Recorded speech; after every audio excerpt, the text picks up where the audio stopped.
Hello Matto and Chatto. After yesterday's world events, I have concerns whether Smates will want to fly to Tenerife or whether he will choose a cushy job in St. Peter's Square.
Hello, chatto, it's Tuesdat, and coming up today on Outcasts to Icons, I'm here to vibe and to conga. Conga? Conga. I'm here to vibe and to conga. I meant conquer. That is a very different... Hey, hey, oh great, brilliant. Chat, I'm here to vibe and to conga. Do you know what, that's even better. That's so much better.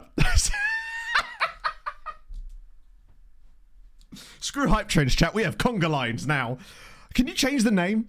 Ah, thank you, Inferno. Yeah. I'm from the Democratic Republic of Conga. This is... Yeah, this is what happens when I explicitly plan sentences to say. The exact phrase was, I'm here to vibe and to conquer, don't step in my way. And somehow we fucked it up after literally before the first sentence had finished. Just what the Dr. Conga want. I want that on a t-shirt now. The UEFA Conga League. Oh, I mean, I'm actually surprised someone's done it already back, because it might just be a case of, like, it takes a little while to get the song requests out, right? There you go. Took a bit of command and conga. Oh, thank you for the gifted sub to conga. Oh, God. Well, that's a start, isn't it? Starters mean to go on and all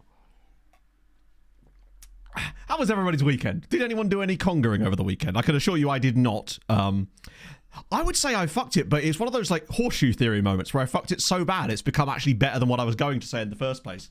Conga calf, agreed. I can manage in the gold cup. I would say moving swiftly on, but I know that you won't let me, and that's fine. I respect it. How was your weekend? How was Easter? I did many things, one of which was sleep on a sofa and made my back really hurt. That was good. Yeah, it was just a good little few days off, honestly. I did some baking on Friday. I got up on Friday morning, went for my 13k run. That was blissful. I wore my wanky running sunglasses too. I was the guy she tells you not to worry about for a little bit. I'm just going to say, it was intercostal, getting better. I was worried for a second that it wasn't going to get better, but this might be like cringing every time I laugh. It is actually genuinely feeling a little bit better now. Yes, I wore my wanking sunglasses. That's the one. Oh no, we're talking like wraparound orange polarized lenses. Those are my running sunglasses. Yeah, I should have been congering along, really. That would have got me there fastest. Into conga store. You're trying too much. You're trying too hard there. Get away. Oh, dear.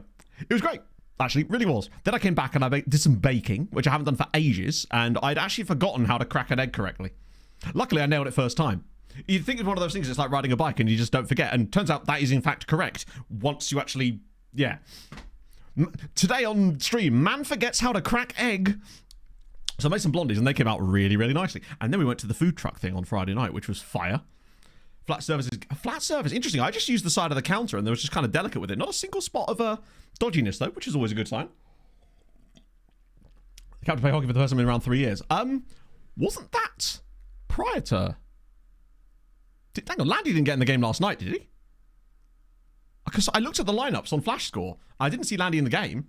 I know that he was activated off of IR, but obviously the game was on at 2:30 last night, so I didn't get much chance to see it. Not that I would have at least warmed up. I think we're saving him for game 1 in Denver.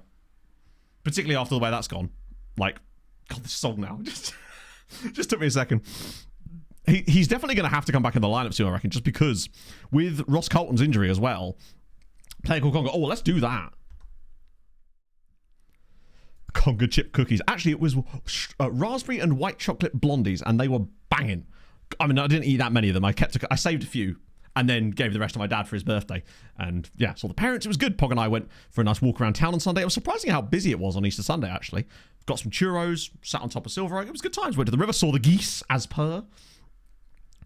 To botch one up, just to keep you on your toes. Yes, true. So it just explodes in your hand type of situation. Exactly. To be fair, Pog and I made omelettes last night. That means there was like 6 eggs involved there as well. Not a single issue. If anything, I'm better at cracking eggs than she is. Not that there's any expectation that she'll be better than me, I guess. Right? Just that I've got that dexterous hand. That's not true. I have a tremor. Geese didn't mug me. No muggy geese today. Man cracks. Yeah, exactly. That's how one of the things, MUFC fan, that I actually... those intros, I actually stole them from Ludwig back in the day, the way that he used to set up his streams, and it does kind of have that exact same vibe though, doesn't it? That's what I'm trying to go for anyway. Ovi's first, yeah, that's mad considering how many goals man has got in his career that would be his first playoff goal, or sorry, his first playoff overtime winner. Conga, there's bound to be a couple of congas, right? There's FC congas. Oh, why'd you have to be in Moldova? Also, question. What in the corporate Vistaprint mouse mat is this badge? Like, I'm sorry. I need a word with whoever designed this. It's with the bubbles.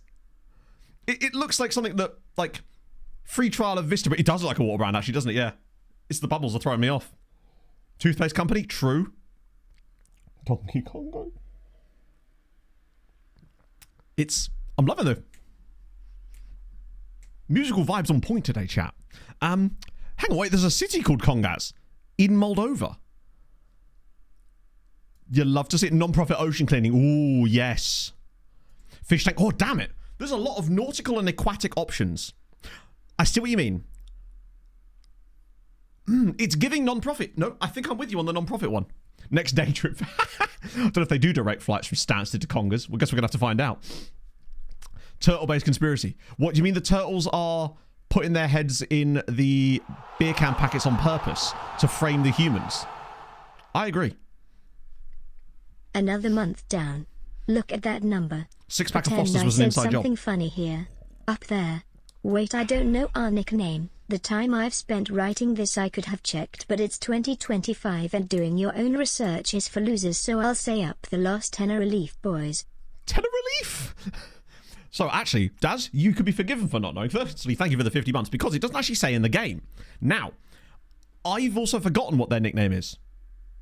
So that helps. Plan on watching the playoffs. The problem is, 889, the games are just on at such appalling times of day that it's almost impossible for me to watch them without absolutely ruining my sleep schedule. I did think about watching the New Jersey-Carolina game the other day, which just turned into an absolute beatdown. It could have been a lot more than 4-1, honestly. Los Chicareros, that's it. And there's an explanation as to what that means as well on their Wikipedia page, if I recall. Hey, Uri. I've actually forgotten it. Also, chat, cracking out the MTK coffee cup. I've been using this a lot more lately. It keeps my coffee warmer, and I can fit 2 coffees in it, which is always a good. Avstar was actually banger. Yeah, I haven't seen the highlights of it yet, mainly because we lost. Oh, God, yeah, Markstrom smash. Was it Glass that he ends up slashing? That is incredibly funny. There's that beautiful clip of, I say beautiful, that clip of 2 different Carolina Hurricanes players being, like, carried off the ice in the same exact interval. It's not going well. No, not Carolina, sorry, New Jersey. They just don't look, without Jack Hughes, they are not... They are probably going to get swept at this rate. Crap lager. It happens to the... Oh, I see. Yes, but it was used as a pejorative at one point, right? By people from other islands, if I recall. I believe I remember reading that. The other islands people use it as a pejorative for a bit, but then they reclaimed it, and now it's become a term of endearment that they use for each other. If I remember. Hope you're well, Matto. One of the possible candidates for Pope is Pia Battista Pizzaballa. Would that make him Pope Pizza Balls? Will this get blocked? Smile, keep up the great work. It wasn't blocked, but the question is, Paul, very important, thank you for the 57 months. Harv, thoughts on the pasta choices of the new Pope? We're going to need that. It's just what we need. Close to the MTK Stadium? No way! Yeah, so I have a load of wonderful MTK garbs that the Gaffer from chat bought me when he was, because he lived in Hungary for a bit. I think he might still do, actually. And he blockade Martin. And I asked him to get me an MTK shirt, and then he ended up bringing me a load of other stuff too, which was incredibly kind of him. That's why I have the custom-made Miggy Montiel MTK shirt. It's the only like name on the back with a regen I have of any shirt of any club ever, basically. Dark Holes of Doom. There you go. You mean the Vatican Library, right? I'm assuming. Oh, I don't care. The only reason I care is so I can make Eurotrip references like they're electing a new pope and other stuff. That's one crazy pope, etc., etc., etc. We're gonna get into a game because if we don't, I will just keep yabbing. That's right, not yapping, not gabbing, yabbing. We're moving. I think I'd already decided that we were gonna play the same lineup, if I recall correctly. Because it was looking better. Yabbing, you say? I do be saying it. I'll yab away. You can't stop the yab from me. That'll do. Nehemiah off the bench if need be. I trust Magdi. We'll call him Mary Magdi line and so on. Dark Hollow Dark. There we go. Single and effective instead of white smoke. Question, Harv. What if the white smoke is actually just them burning the pasta? Potentially. Yeah, we conga, we yab, we don't fucking breathe. Exactly. I think we're just going to go again. Honestly, my plan, you can never burn pasta. Oh, I don't know. Give me a chance, bud. Wait. That's funny as hell. He's definitely going to score against us, isn't he? Avs overtime. Yeah. It could. Oh, imagine if the conga was in the game. Search for the next Popey. Is it... Hang on, wait. Is it Pia Battista Pizzaballa? Don't ask me how I know. This information is brand new to me and I had no idea. Oh, Latore's injured, isn't he? Shit. That might be it for us there. Might have to have a slightly smaller bench since Alex is not quite ready yet, but not too far off. Nick Pope. I mean, hey, if you ask Hadrian, maybe. Oh, that's not good to see. We've got 14 games left this season. I intend to do them today.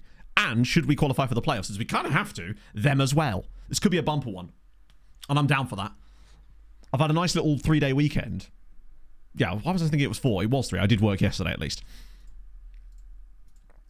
I was like, nah, everyone else is going to be doing it. I'm just going to look at Serong stuff, basically, for 9 hours. It was good. Smates, obviously. Basically, what we're doing right now is just laying the groundwork for Sveni's arrival.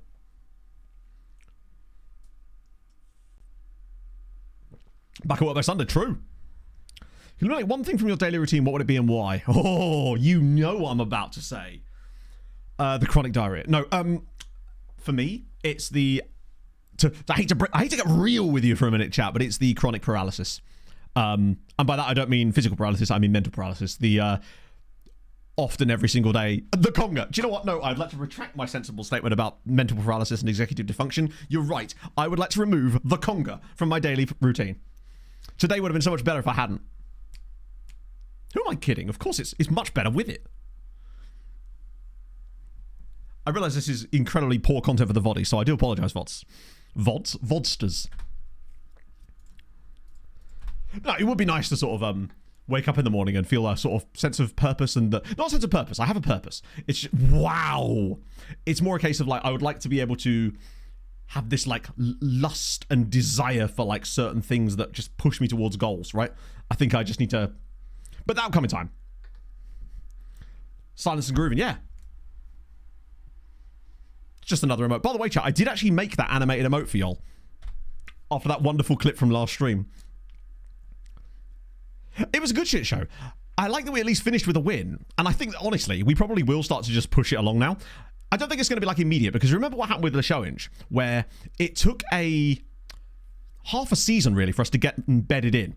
And I think that's what could potentially be the death of us here, because we don't really have... We've got 14 games left to pull this around. So these guys are going to have to get their shit together a little bit sooner than they did at the showing. And I'm a bit worried that we might not be able to do that, but we'll see. Particularly without Sven as well. Oh, go on, Amari. Yes. Come on. Early goal now will be delightful. That's a great pass. It's Valterberger! And it's... Okay, that's fine. We're still missing. Nothing has changed. The more things change, the more they stay the same. It's fine. Skelly Alvera is going to give us the lead now, and it's all going to be okay. Okay. I think they are just better defenders at this level. Go on, Shabic. Let's get that 1-0 now. Oh, wait. It's coming eventually. Eventually we will score off this play. And... Oh, no. Clear away again. Come on, lads. Just one good chance. A shot on target. Try again, buddy. That's a great touch, obviously. Drill it across. Oh, he should have done. I feel like Magdi's got the winning goal in this game written all over it. Oh, this is a nice link up. Berger. Edge of the... Ooh, that's... We've still got it back. Come on. Now we're pushing. It was a good Easter jacket. Really relaxing and nice, actually. Weather was a bit up and down, I must admit. Christensen. Gallardo. Oh. Honestly, Peter, poorly. We've got our first win in our last game. The last game of last stream was the first win we've had since taking over. A lot of ifs and buts and maybes in there and nearly wins. But that was the first, and it was an absolute domination in the end. It just took us till about 80 minutes to get the first of the goals, and then the rest of them started to follow soon afterwards. And I'm hoping that was the sort of beginnings of our floodgates opening, because I tell you what, in possession, we look so much better right about now. The link-up is absolutely joyous. Oh, that's a great pass. It's Amari Hutchinson. Oh, it's in. There he is. Amari Hutchinson scores his first goal in the Spanish second division. That's what you're all here for. That was a bloody lovely goal as well. Oh. But do you see what I mean about the way that we look really confident on the ball? Like the passing interchanges are incredibly clear. It's an absolute beauty. Goalkeeper's side as well. Glorious. And there he is. The washed up Premier League player. He's washing all over Real Oviedo right now. Oh, that's big. That would push us up to 11th place. It would also push us, more importantly, only 4 points off of the playoffs. That's our goal today, is playoffs. We've literally had 0 shots against us. You know what that means? I feel like the quality of performance is definitely improving now. Stream from the country you're managing in. That would take some effort. Particularly once we have to start in, like, Albania. Just get an Airbnb in Tirana with really good internet. Which is, hey, to be honest, is probably a likelihood thing there. Naturally, so I know exactly... Yes, I saw this exact thing earlier. Because Dorking are in 6th, are they not? Yeah. This is sick. This is like weird FM style stuff. No, this is like that season in Belgium where we had 6 teams that could win the title on the final day. How dope is that? Who do I want up out of those? I kind of feel like I'd like Truro City to go up because I like the idea of a Cornish side being back in the National League again. And I just like that. Eastbourne, there's some good... Wow, I forgot that Boreham Wood were all the way down here. Boreham Wood were like... Weren't they basically like one game away from the Football League a couple of years ago? And now they're in the... Yeah, the Cornish away days. Just think of all those... Sport Bible. Oh, the longest away day in Britain. I don't know why I've done a northern accent for that.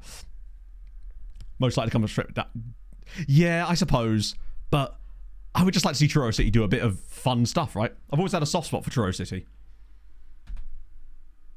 And of course, Gateshead aren't allowed up at the moment, are they? Yeah, Truro Carlisle, there you go. Exeter and Sunderland Bass. Yeah. Oh, they are now. I thought for a while that Gateshead... Oh, okay. I remember we discussed the original story on stream when they were essentially told that they weren't going to be allowed to be promoted, essentially, because of like ground stuff or something, wasn't it? I can't remember the exact specifics. That would be ridiculous of me to do so. Oh, hang on. Oh, Amari. Amari is cooking on gas today. I am thinking, however, that... God, look at this defensive display. I keep highlighting it. That way, when we do inevitably concede the goal off their first shot, we'll be like, at least we knew... We had love for a little bit. Right. I do like Dioisi. He's been really, really good off the bench. Even though we got Loom back, I think that was a mistake. I might do Rovirola on, though, for Hutchinson, just because Hutchinson's getting a bit tired, because he's putting in a shift today. 1-0 win is a little bit concerning if we would... Well, no, the 1-0 win would be fine. 1-0 lead is a little bit concerning. We have risen. Yeah, exactly. Good save. I think Moreno's been a solid... He had a few... I feel like he wasn't responsible for a lot of the goals we were conceding. He was just at the fault of just like too good a chances that are just he's never going to get to. But I think he's done a lot of the things we've asked of him in crucial moments, which is great. Great, because you need a goalkeeper that's reliable in those senses. Under 21 team, the save starts, you can ask the ball to create one. Yes. Oh, really? I didn't know that it was glitched out. Are they running for the Pope? I believe so. I mean, in a way, right? Statistically, aren't we all technically in running for the Pope? And I say this because, obviously, they've got a list of candidates for popery, and Danny Canals makes it 2-0. Come on! Nice to see the Canal man scoring a goal. He's a lock for centre-back. But if more and more Pope options were just, hypothetically removed from the pool of existence... Surely they would have to get desperate and be like, hey, your name's Christian, literally. Therefore, you are in the line for it. It's like a line of succession, technically. You know? Statistically, by that same measure, actually, we're all technically next in line, in some respects, for every single position that is open in the world.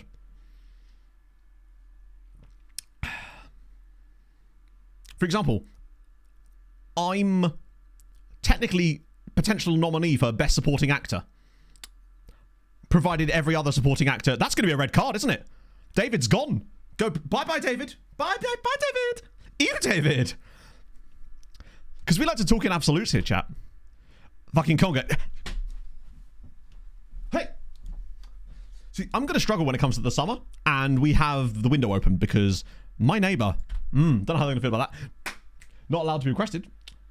No, not talking about. Well, actually, there are a few rules, but most of them are pretty, like... So it's things like no songs over 6 minutes. That's just to prevent, like, silliness. And obviously nothing with, like, horrendously, like, racist lyrics or something, you know? Just use your common sense, I suppose. But I don't know why you would, of course. But, yeah. But no, pretty much. Yeah, exactly. And no jazz. I'm just fucking with you. Play all the jazz you like. Also, aren't you glad we didn't sign Mr. Jebison here? Because he's having an absolute mare. So far, anyway. No UB40, but red wine. Rob, what would we do with that red wine? That is a very aggressive back pass. Fuck with Miles. Maybe.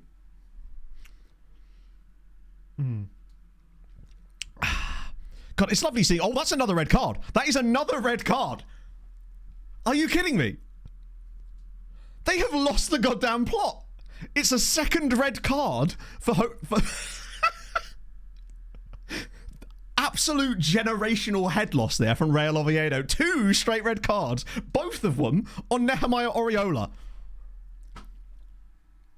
What the hell did, as you say, Ben, what the hell did Oriola do to them other than torment them with his sheer prowess and incredible jawline, no doubt. He's a real player too. I didn't think we'd ever get the second red card. Oriola must be mouthing off amazing. That's tremendous. I don't think I've ever seen a team get 2 straight red cards in the same game against me before.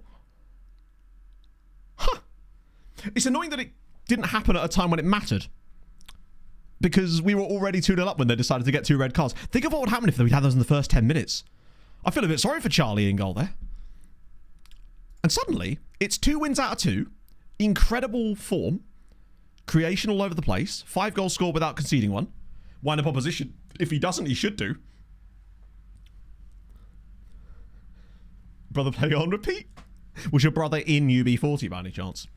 It's weird. There's certain music that takes you back to certain, like, moments in life. I feel like music, perhaps more than anything else, is one of those things that can kind of anchor you to points in memory, right? So there was a song by a band called Smile Empty Soul that reminds, it's a very depressing song that reminds me of when my childhood cat died, for example. But on a happier note, ZZ Top's Give Me All Your Lovin', my dad, when I was a baby or like a toddler, used to dance around the living room to like ZZ Top and Boston and stuff like that, and I always remember ZZ Top specifically because of the beat to that song.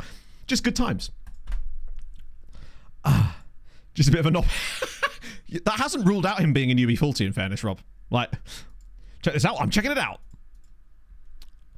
Patrick Chu Chong Fat. Amazing set of names there. And he's wanted, presumably by you, no? Flip me around like a guitar. Do you know what? I don't know. Maybe that would explain my general head trauma that I've had throughout my life, perhaps. I'll have to ask him now. Was I ever dropped on my head and or used as a tremolo pedal? Shut up, Danny there. Fortunately not. Well, you can be, though. Mastodon Beard called William Beard, and one of the guys from ZZ Top is also a character in Bones. He plays Angela's dad, which I just think is a really strange thing that exists out there, and I'm really happy that it does, honestly. Actually, it's a good point. If they'd got those 2 red cards early, we would have lost 1-0, wouldn't they? Football Manager for Game Boy is not a thing, unfortunately, my friend. Mainly because they haven't made a new Game Boy game in a very long time, I suspect. And I don't believe FM would have ever really worked on that. I don't think the drives would have had the capacity to support such a thing. I imagine there was some kind of football management sims, though, on Game Boy, right? Would have been nowhere near the depth, but I bet you there was one, right? It would be called, like, Football Player Simulator 1996 or something.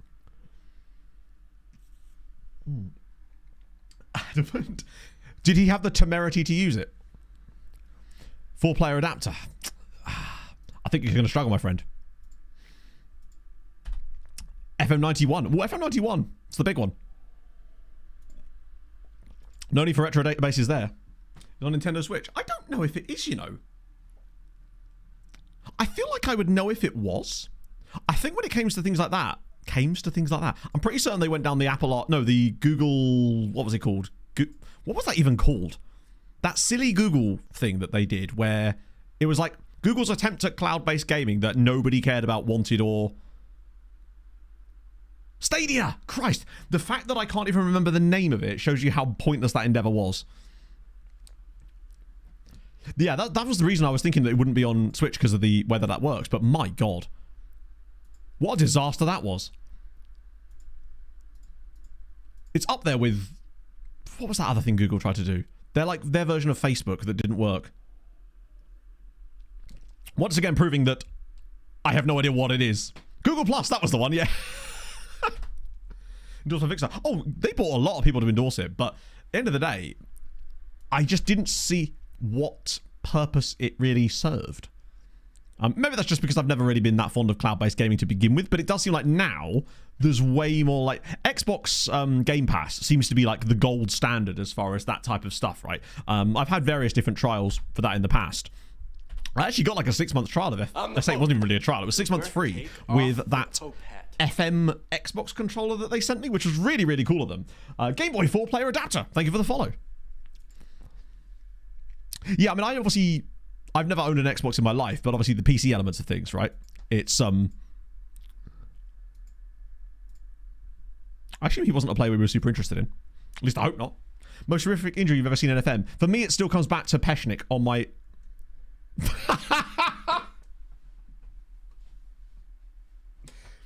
Do you know what? No, I can't beat that. Bohemian lose dong through injury. Terrifying.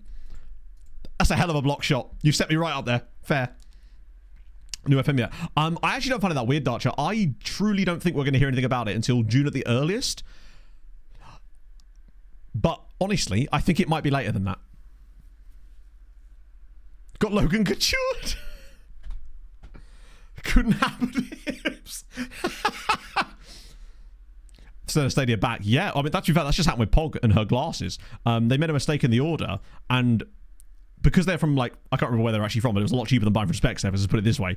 And they messed up something, so she was like, oh, let's see if we can fix this. And they were just like, you know what, just keep the glasses, we'll send you another set. She's like, great, now she's got a set of driving glasses. Tremendous times. Speaking of Pog, Pog did a silly yesterday, chat. Now, I explain this not to embarrass the Pog, because it's not about that. It's about reminding her that life comes at you fast. So, basically, Pog, as her position at work, tried to kill me again. Yes, succeeded. In fact, I'm a ghost. Call me Casper from here on out. I'm pale enough.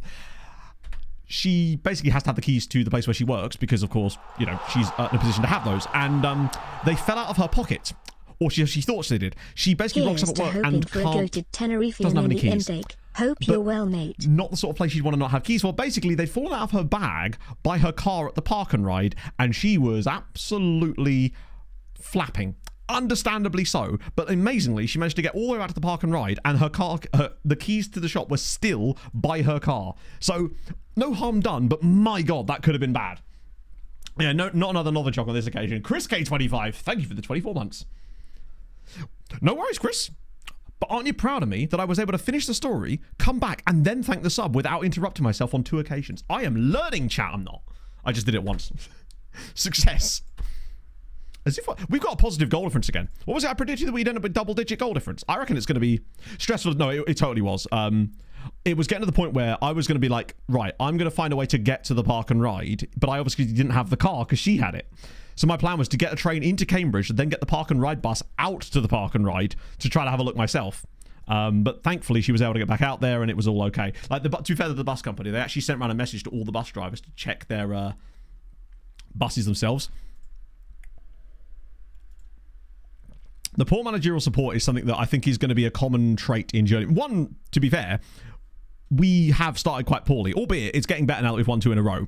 The other issue is that when you join new clubs in FM, especially in long-term Journeyman, you can find yourself in a position where if a previous player had had an argument with the manager, the game doesn't wipe that off when you come in.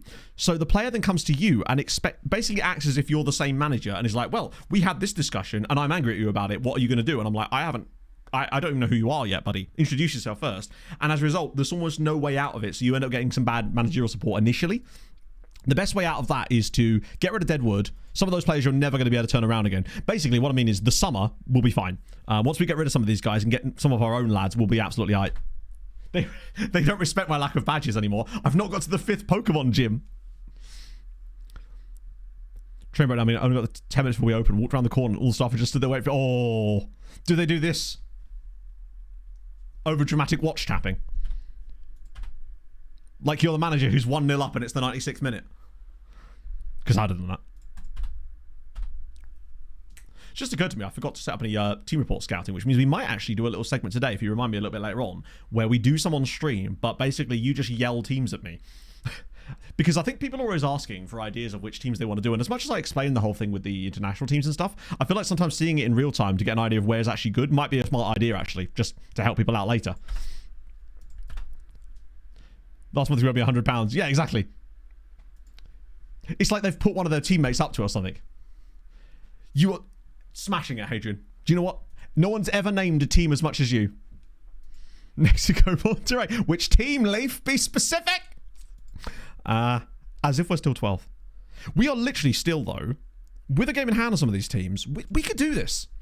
Like, next up we're playing Burgos, who are 19th in the league. What on earth? Hang on a minute. Sorry, you can't see this properly, but you're about to.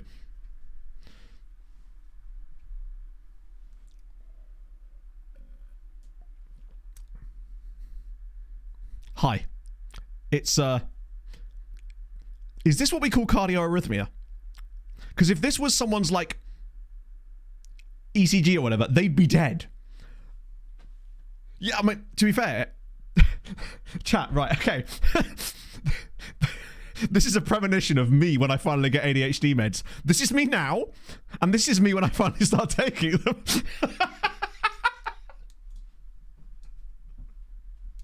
Am I right, AJ? Oh, dear. Scout one from the show. Oh, it totally is. The issue is basically a lot of the time. Also, I did see your message. I won't speak about things on stream, but I will absolutely respond to it later because it was some of the things you said made me just go, God damn it, man. It's like the thing, especially the thing you said about the 60%. I'm really happy that it's working for you, mate. How are you feeling today? Tremendous. In it. Oh dear. I had like a really crappy morning today where just loads of bad habits crept back in, but I just think I don't normally do, which is where I literally stopped and just said to myself, right, it's a hard reset now. Let's forget that. It's a new day. And since then, I'm here to vibe, not to conga. And such. The conga. The conga is a good habit. How dare you? Yeah, what sort of side effects, if you don't mind sharing, or feel free to not share publicly, just DM me, right? Because I know things like dry mouth is quite common, is it not? And like lack of appetite, which frankly I could do with. Actually, that's not true. I'm down even more. I'm down like another pound this week. I might actually, Pog and I are going to go to the shopping centre, maybe go Blue Water or something. Yes, that's right, half. On Saturday, because my jumpers are now starting to get comically large. To the point where it's like, oh, that's an oversized jumper. And now it's just like, so you're in a tent. How dare you? Unexpected congrid. Oh, it's always expected.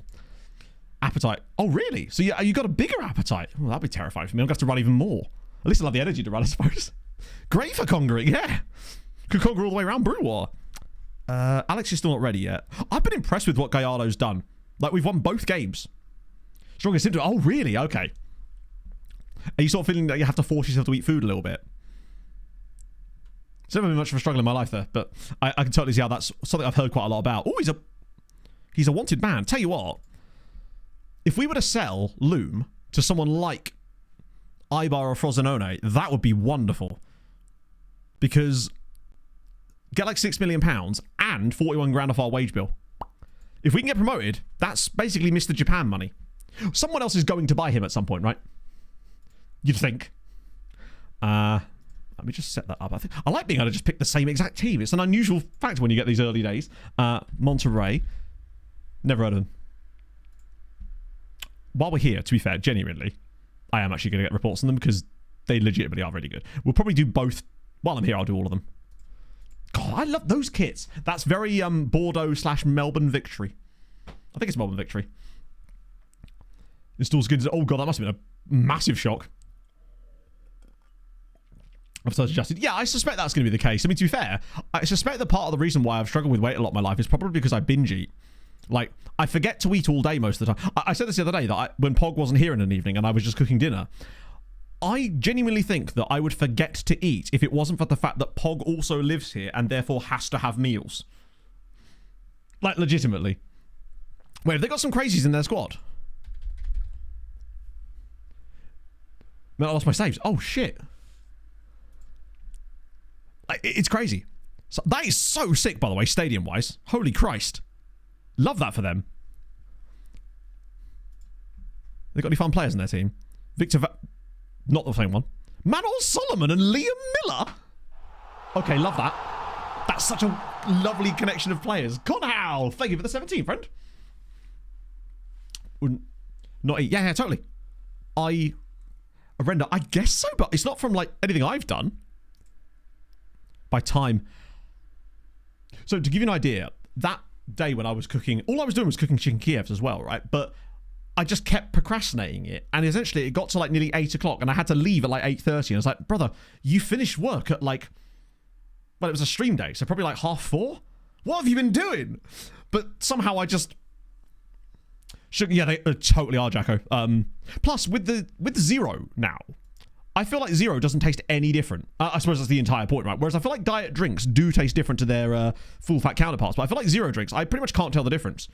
And as a result, they're a great sort of placebo, I suppose. We just get whatever's on offer in Tesco's most of the time for those kind of things. Have I still got more coffee left?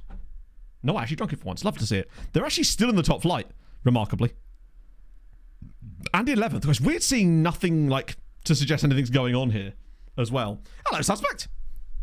How's it going? Whopping bloke. Thank you for the 19 months. How did you choose that, friend? How was Easter? If you're a celebrator of Easter. Not that I really so much to celebrate it, but 8 eggs. Above Ghent. Wow. Oh, I know, above Ghent. Oh, yeah, I know they're above Ghent. What I meant was the fact that you can't see, like, any kind of, like... This is Europe. This is relegation, because obviously they've got all the extra weird Belgian stuff going on. Shout out to St. Trouden, though. Being third in the league currently. I had an Galaxy one. I just love Galaxy chocolate, and it had ripples in it, which was tremendous. All for my teeth. Yeah. I realised that one of the other things I've done lately is I've cut down the amount of sugar, but just because Pog and I have been counting calories... And we've just not been buying sugary sweets and snacks at all at Tesco's. We've just been buying fruit. Now, I know fruit has sugar in, but, you know, it's a lot better. For me, eating a banana that might be 90 calories or whatever is not the same as me going, oh, let's have some packets of crisps or some chocolate that ends up being like 700-800 calories so goddamn fast. The little things like that make such a massive difference. And I think that's why over the last few weeks, I've especially started losing weight at an insane rate. Or the rate that I should be, basically. That and the running, obviously. The volume is just handling it. Small banana. Yeah, so... Most of the ones I'm having, I put down at like 150 calories because we get big bananas around these parts, you know? Many because we use them for smoothies. Funnily, bananas. Then you just get potassium shock. Yeah, so they're changing it in 2027, I believe. Manjaro. Yes, M's dad, who basically he exercises incredibly difficult because he has a partially collapsed lung. And has had a lot of issues with that. So they've tried him on Manjaro, and I think he's lost 4 stone, which is fucking sick. Just really pleased for him. Tell him what to eat. So, sort of, Danny, but normally not, because Pog and I plan our weeks out we plan our week's food out every time we go to Tesco's beforehand, so we know what we're getting for each day for the next week, basically. Where I get food anxiety is when I go abroad, unless I'm in Italy. Oh my God, what a goal. Nemanja Šabić, 1-0 Tenerife. We are cooking now. These goals were not going in before. We are flood. Oh, what a great strike. Or when I'm going to restaurants. I'm that guy that this is a proper hashtag relatable moment. I'm the guy that downloads the menu before I go to restaurants and places to make sure there's something there that I'll eat. Because that way I don't have to think about it. Come on. Oh. Delightful. That would push us up to above Rayo Vallecano, I believe. Oh, no, wait. I assume it must be done on a different tiebreaker in Spain. So that means our goal difference is somewhat meaningless to an extent. I want to go. I don't. The reason I do it, though, isn't because of that. It's more to do with because of the awkwardness of going to a restaurant and find that there's nothing I actually want or will sort of realistically eat there. It's more done out of anxiety for me, I suppose, right?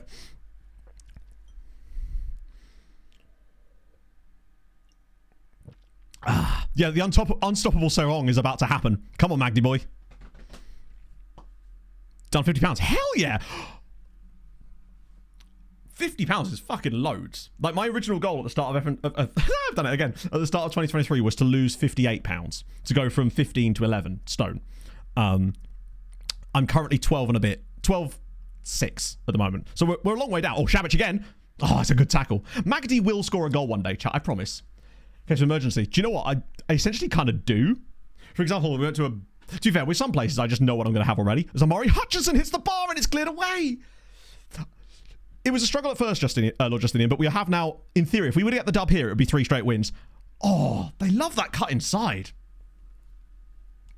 Delightful. Those twice a day very much. Yeah, totally. I feel like I'd get flavour fatigue from that, honestly. I do like to mix things up a little bit. Plus, I just really like bread. It's impossible for me because I just love bread and bread-based products. From 170 kilos. Fuck yeah. That's 40 kilos. I've always felt like kilos understates how much weight you've lost because you need to put that in a smaller measurement so people go, damn, right? Because 40 kilos, that's like over 100 pounds, right? That'd be a hell of a big baby, Hadrian. 40 kilos is insane. If I lost 40 kilos... I don't know how much I weigh in kilos. It's probably mid-70s or something. 90 pounds. Bloody hell. That's insane. Fair play. Congratulations. It takes a lot of willpower and discipline to be able to do something like that. And it's all about lifestyle changes, right? Proper riper in there. Do you know, I just like a nice sourdough a lot of the time as Amari Hutchinson's through and he's offside. He must be offside there, surely. Yeah, that's fine though. As you can tell, I don't. You didn't need to tell us, Adrian. We knew. Yes. Well, no. So there's basically 2 promotion spots that are automatic, and then there's a playoff after that. But Barcelona Athletic are not eligible for any of those.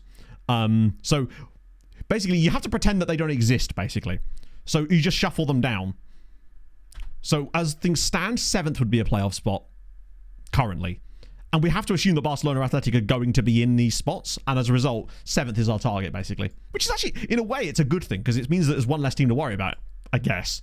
Although, the performance has been really good again. I think once we get Alex back, because as good as Gallardo has sort of been, his performances haven't really been amazing.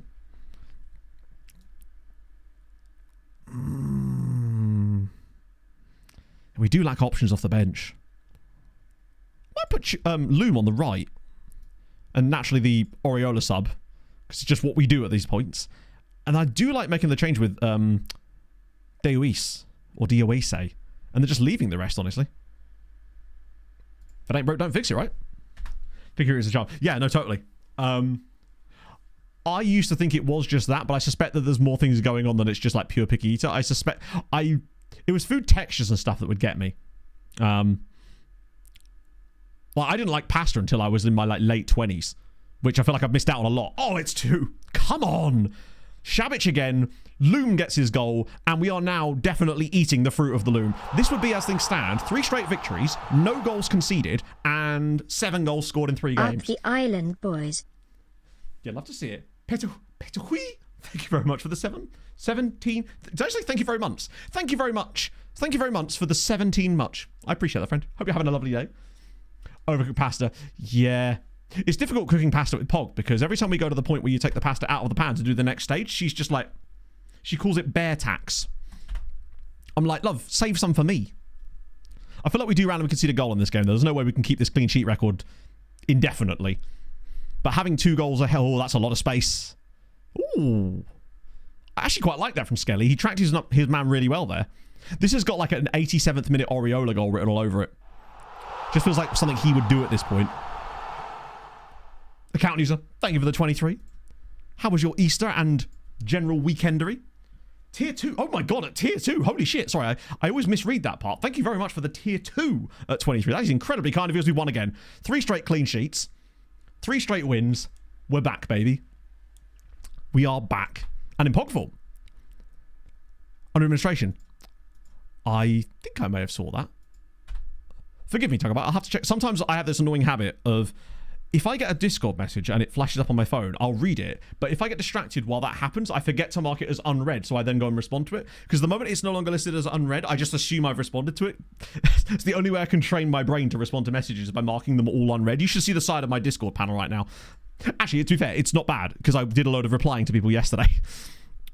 I'm beating around. Hey, oh, they've turned their mind around now. Let's go.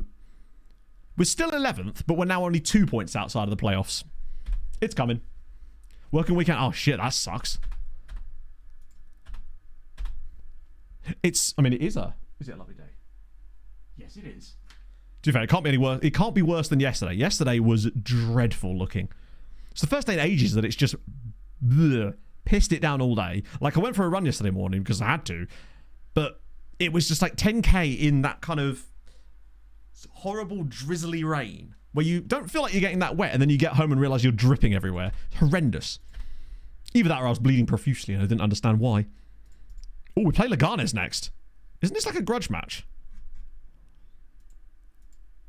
Oh, this is huge for us. These next few matches are incredibly tough, but then after that it calms down, well, sort of. It's going to be tough the rest of the season. Scott Parker winning boringly. I don't even know if we're winning boringly. Like, we are just winning. It feels like it's taken a bit of time. Like, when you look at the stats for these games, weren't very good against Valladolid, got lucky. Andorra, weird-ass game. We were winning that 3-1, and then it just went to shit. That one, mental to lose. Deportivo should have won, drawn. Granada, honestly, 3-2 is kind of fair. Levante, tight one. And then it's just started clicking. 3 straight wins, we're cooking. How long we keep that up, I don't know, but Las Palmas, probably not, honestly, Adam. They're absolutely still probably 4th in the league. Let's have a look. I reckon they're 6th now. Okay, they're 5th. They have started to... I mean, you can see the difference in these 4 compared to Las Palmas. The goal differences alone is insane. Tracking cows and stuff. Currently 2,900 calories, and that's a pretty steep cut. Wow. That's insane. So to give you an idea, my sort of calorie deficit amount at the moment is 1950. That, according to the app anyway, that's the amount I'm trying to take in per day, based on a TDEE of around 2,500. Now that varies from day to day, because for example, on a day where I run, I get bonus calories because it's usually about 2,800. But on a stream day, for example, when I don't run, one of the reasons I stand up on stream is to get a little bit of extra movement, but I'm also going to start going for walks after stream to at least get 10k in to try and build that up. But Jesus, that's good. But obviously, I suppose the amount is going to come down as you go down, because obviously it takes less energy to power a smaller body, right? Who on the bundle? I actually don't know. No one weird, I don't think. It does look exactly like the tactic warm-up time. It's mad, isn't it? How it's like almost... You could set your watch by it, how long it takes for this tactic to click. I think this is actually, as much as it was frustrating last stream, this is probably the fastest that the tactic has clicked. Apple Watch or a Garmin? Yes. It's a Garmin Forerunner 245 is the one I have.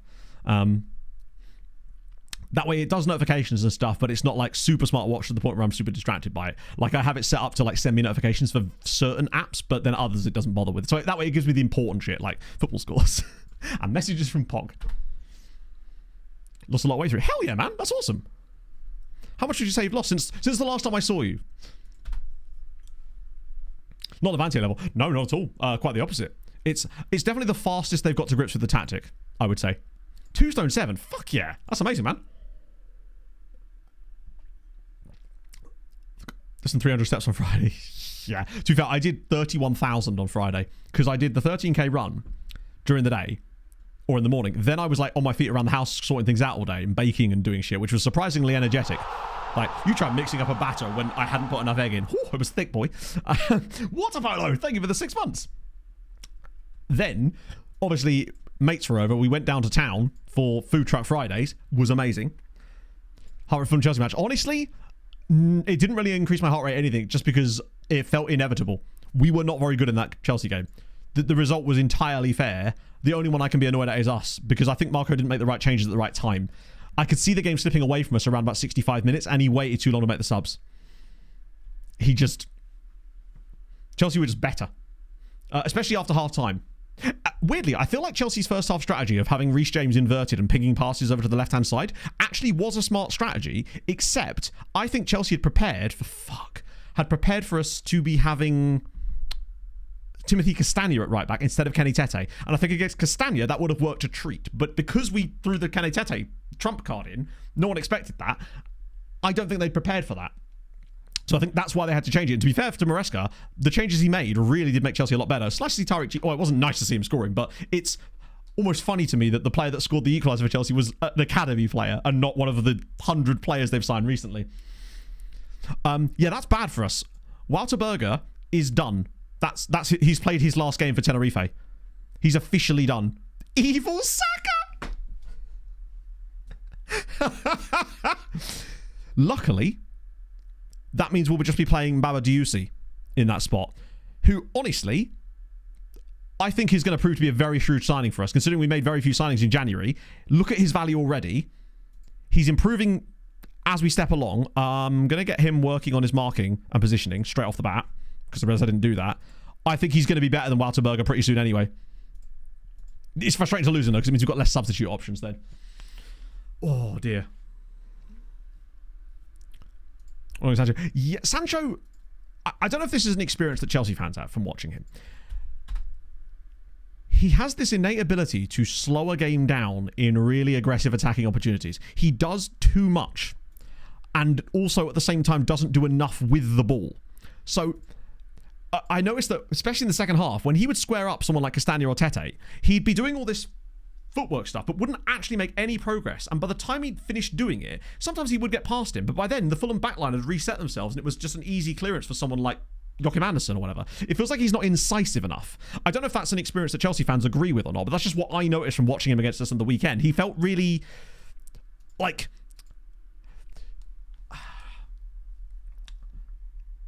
Like that really, like the guy in a bar that's really aggressive but doesn't actually ever get into any fights because he actually can't handle himself. That's what it felt like.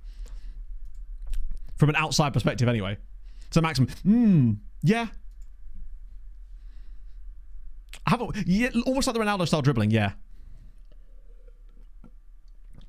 I think I can understand why Palace sold Joachim Andersen. I think Palace fans will probably agree. They believe that they got a good deal out of that, and I still think Andersen has been a bit shaky for Fulham this season. Like, I realise if you don't watch him all the time, you may not get that impression, but I actually feel like Diop's been a bit hard done by by not playing more this year. Anderson's kept his place in our lineup when perhaps he shouldn't have done at times. And I feel a bit sorry for Issa Diop, who, generally speaking, must admit, Diop has given away more Premier League penalties for Fulham than any other player in our history. Which is a fun little stat, considering he's only been here a year and a half. Is that thing true about Chelsea paying £5 million to not buy him? Because that's funny. Madueke seemed a little bit off as well. Stan Swed, thank you very much for the 5 months. That's very kind of you, friend. How was Easter? Have a sub, my man. I'll take it. Hello, Pog. How's it going? Still got your keys? Lovely. That seems like a strange clause to include. Or is this one of these things where those clauses are always in there, but for the most part, they never get triggered because there's usually never a reason to? Too soon. Never too soon. By an obligation. Yeah, it sort of defeats the point of having an obligation too. It's like having a no-move clause in hockey and they just move you anyway. Wow, they've got no one in their under 23s. Interesting. I assume that means they'll be in... That's because they're all in their other team. Or a contract breach clause. You're probably right. Yeah, I suspect it's just like a colloquialization of it from the media. 60 minutes really changes things. So basically what you're saying is that Noni Madueke is Sven Smates. Or Nehemiah Oriola. Or a combination of the two. Like a megazord of mediocrity.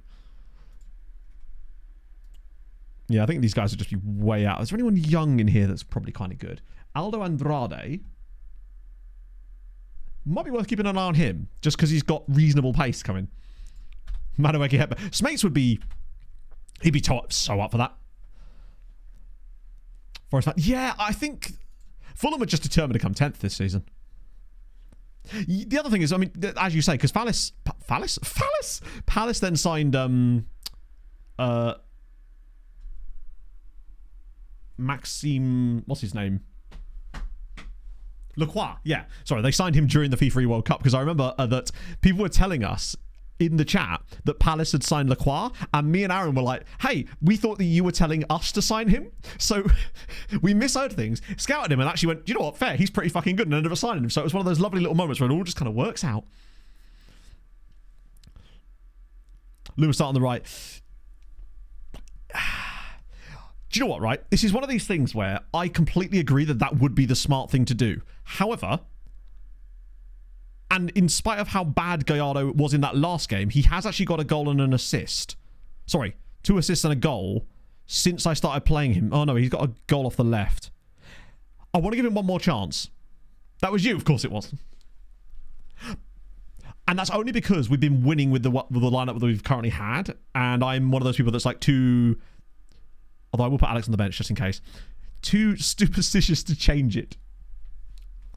Oh. I'm curious, hang on, what's better here, Diusi or Christensen? 13 passing, 11 vision. 14 passing, 14 vision. Okay, that makes sense for us to put Christensen as the DLP then. And let Diusi play the other role. It was win-loss, win-loss, win-loss, win-loss, but now it's loss-loss. Unfortunately. As a result, that's why I just assumed we were going to beat Chelsea, because this is what we do. Diusi's tackling, I believe it's like 11-8. Ooh.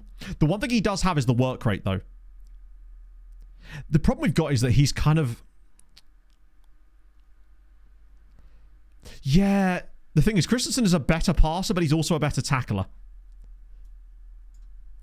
It's annoying. Basically, Christensen is great for both roles. With these situations, I think for me, it's a question of working out what's more important to us right now. And I actually think that having the... I think that this role is more important. This one often is a player that sprays passes, but usually they're relatively easy passes. So I'm hoping that this is the right way around. Plus, it will put them on the correct, well, sort of correct feet, I suppose.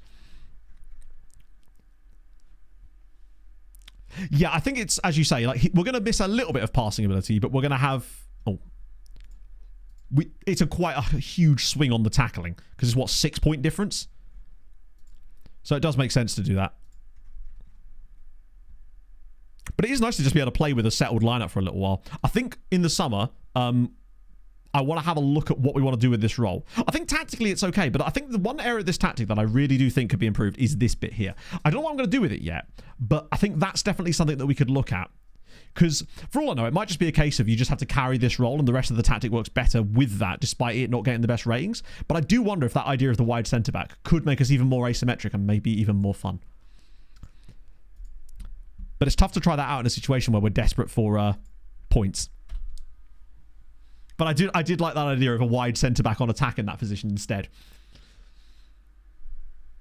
Find a really fast... One of those fast centre-back guys that are essentially fullbacks as well. So they wouldn't have to be super tall, but it would help.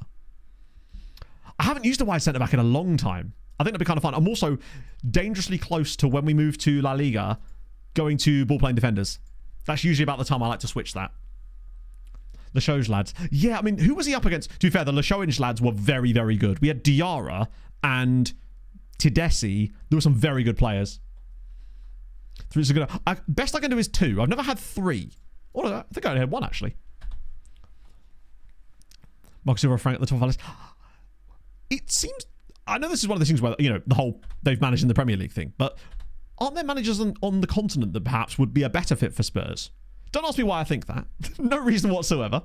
But I guess who, right? Is he actually hurt? I think he'd be okay. It seems like the strategy that they've been employing lately has kind of not been working when it comes to managerial recruitment. So perhaps there's options on the continent that could be better. Sometimes you just got to throw it out there a little bit. Like that's why I feel like Bournemouth appointing Iraola was such a brave decision and has worked out for them really, really well.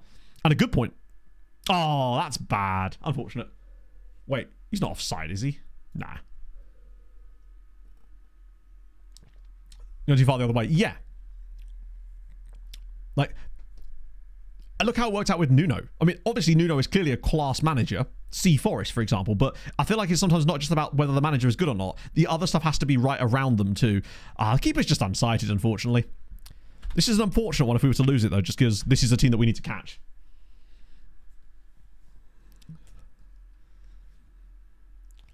Open the door for Steinmetz. Clicky sound man, I would say, is beyond us just because of the price we have to pay. But Steiny, I think if he carries on not playing for Feyenoord, then 100% we can sign him if we were to get promoted. We would need to get promoted. Probably with a loan and an option is how we'd have to do it with Steiny. Because I think in the summer, Feyenoord will want to be loaning Steinmetz out. If he's not playing, they'll definitely want to loan him, which means if we're in the top flight, he'll want to come as well. But I think Cube is just way too good. The likelihood is he'll leave in the summer anyway to a much better type of much better club. And I don't think we'll be able to afford him. Sorry, is he at Feyenoord or PSV? Sorry, PSV. My apologies.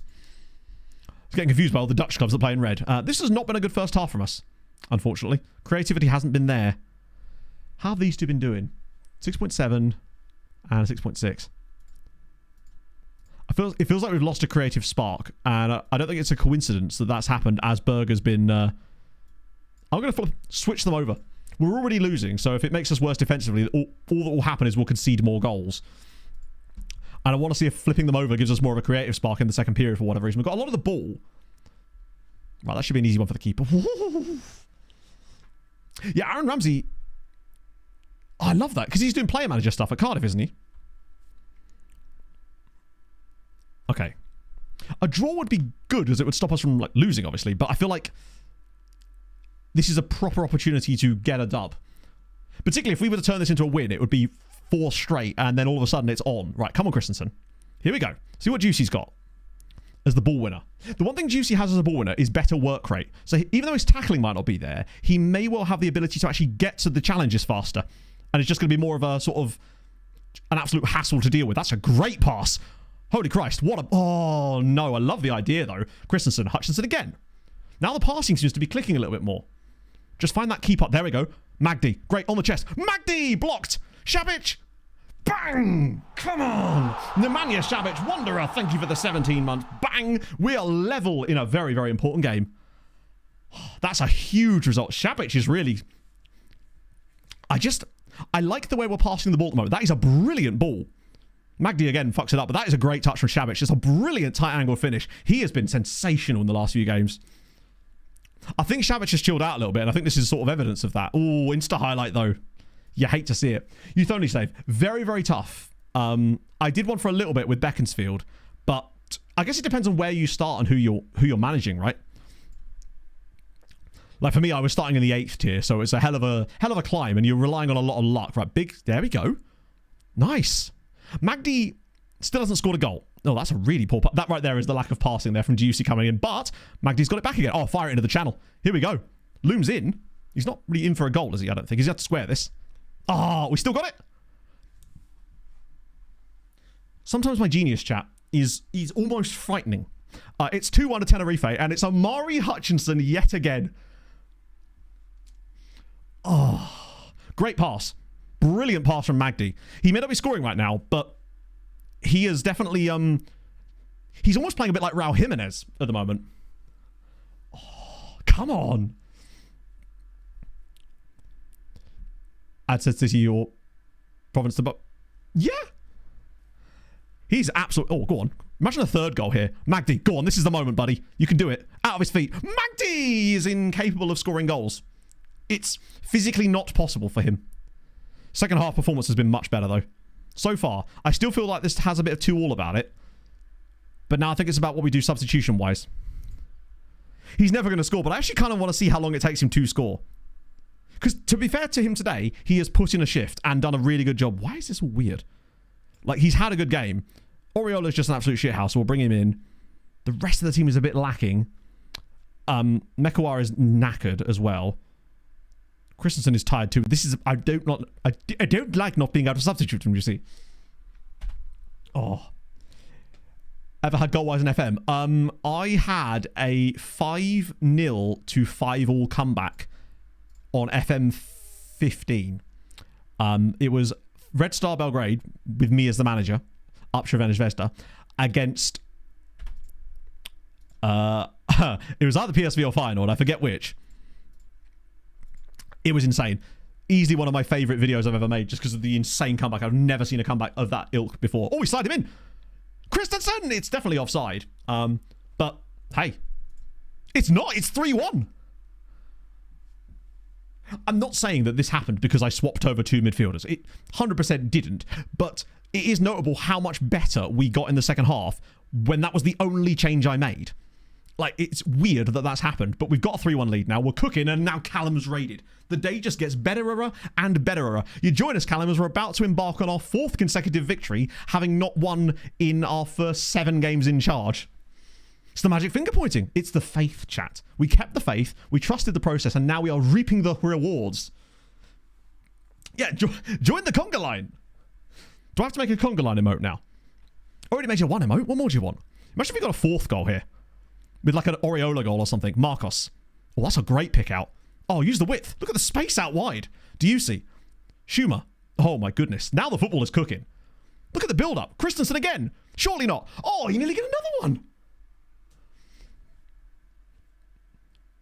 Wait, Jack Wilshere's in charge of Norwich. No, I didn't even see that. That's fun. I also had a look. Just reminds me actually that the Champions top scorer this year, I believe, is Borja Sainz, right? With 17. How on earth did Mitrovic get 43 there? Going to Bournemouth. This is why you just got to believe, right? I know we tested our faith last stream and I put my foot down, and maybe I shouldn't have done, but the fact is, this is why I do it, because I feel like it was coming and we're here. Oh, yeah, Pirro as well. What's he up to? 18 now? Glorious. You struggled at times out there.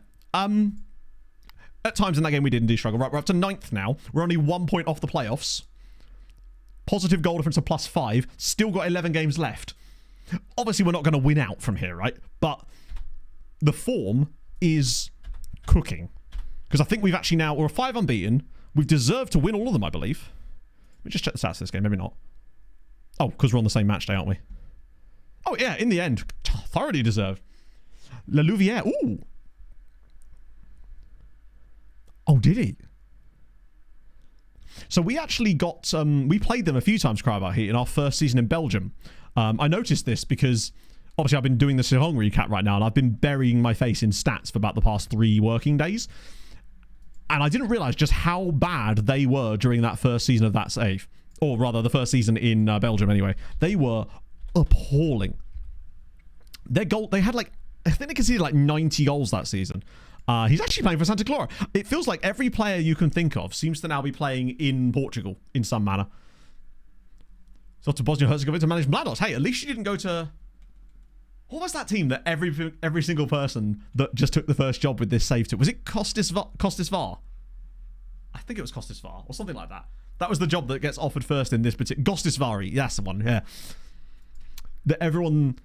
It's always the first job you're going to be offered, basically. But yeah, Joel Pirro is at Santa Clara. As for youth intake, we don't know exactly when it's going to be, but it should tell us at least the idea. So it's in April. Okay, so we're going to have to wait a little bit longer, yeah. How do you feel about Jack Wilshere? I didn't realise he was on the coaching staff. Coaching staff? The coaching staff there, or is it just like an actual appointment? Oh, I can move my ribs a little bit more now the painkillers are kicked in. Yeah, that's wild. I think it shows you just how impressive Mitch... I know he was in a very good Fulham team, but still, that was a hell of a... I don't know why I set this round again. It's going to be the same players. The coaching scarves are all over the background, as you can see. I laid them out deliciously. Wow, Barcelona Athletic are starting to bottle it a little bit now. Where are we on the real league? I feel like our last few... Wow. Wow. I feel like our performances as of late have definitely moved us up the real league. Do you reckon we could win the real league? It feels possible. Shout out to Getafe for somehow being worse than us, and Castellon as well. That's what I didn't look at. In La Liga, if Real Sociedad is still... Plus 23 is actually wild. Like, that is biblical overperformance. I mean, they have now finally lost the lead of the league. Oh no, they're not. They're going back again.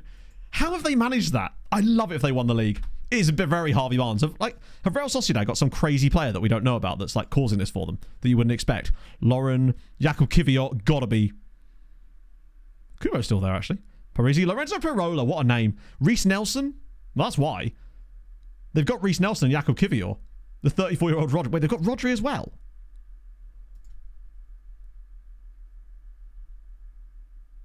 Damn.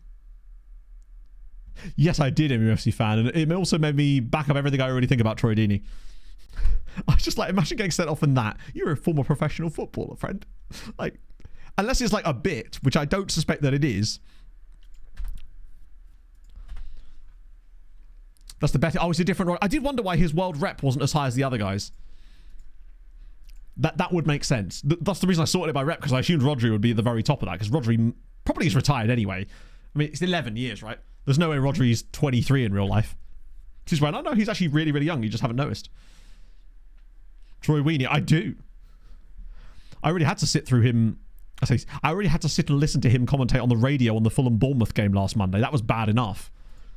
He was insufferable. Another one of those complete. That's fine. There's nothing new here. I might actually cancel these because this is not helping us and it's just slowing us down at the moment. We're never going to use these recruitment focuses. We'll set a proper one up in the summer. But right now, we just want to burn through the rest of the season and focus on transfer. What I will do is I'll set up all the scout reports properly after stream today. Okay, the gap's still back to... That's 2 points now. It feels like enough of these teams are going to be dropping points, so we should be able to get in there. Take control of scout. Oh, yeah, because they'll just set them up again, won't they, otherwise? There we go. Good shout. Otherwise, he would simply just come in and remove my homework, wouldn't he? Okay, so Elche next before Barcelona. Second lowest budget. That's impressive, actually. I mean, obviously, I don't recognise these players. Wait. Who's this? It's not a player I've seen. It's actually a homegrown talent. My Dolph ate my homework. Don't want to leave boss. There we go. I mean, I would happily let him leave, right? the thing. Yeah, so what I was going to do there, because it's not so much... The way I do it is I just go through the national teams, but I thought what would be a good idea at some point today, if we find ourselves in with a little bit of a rest break, would be to... Because there's an international break coming up in March, I think. Would be... I think it's actually... Oh, no, there doesn't appear to be one. Maybe this league doesn't honour them. Would be to go and just see what chat think. Have his number. I guess, I don't know, it's just that he just doesn't offer anything in commentary, and he's like objectively wrong about things more often than not. He's just not a very good commentator, unfortunately. That's unfortunate. It's weird. I'd have thought that it would have done, because I would imagine that a lot of like La Liga 2 teams have got a fair amount of internationals in them. Not always like the major nations, but I feel like there's probably a decent amount of them in there, right? I guess we're going to find out when the international break comes around and we lose a load of players. What's that? You want to go represent Burkina Faso? Sorry, friend. Not allowed. Good lord. The semi-finals of the Copa del Rey just could not be less interesting, could they? Although, Harvin Pasta did just score for Real Madrid. So there's that. They are building Jack it now. Norris, thank you for the follow. Hope you're having a fabulous day. Stephen Kelly. Which game was he on? The only game I've actually watched this weekend was the Fulham-Chelsea game, because I've just been busy stuff. My profile view. Now then, do you mean the skin of the game? Shady. I just want to make sure that we're on the same page so I can direct you in the right place for what you're exactly looking for. If it is the skin you're looking for, which is just the entire thing, then that is the link for that right now. Europa League game. Yeah. Okay. I wouldn't have heard him on that. Moved you to international. Oh, so Barcelona can move the game. Oh, Christ. That's kind of been bad for us there, hasn't it? Hold on. I saw the Grand Prix. Because once the turn one incident happened and the safety car came out, I was kind of like, oh, that's going to be the rest of the race then. Kind of dull, isn't it?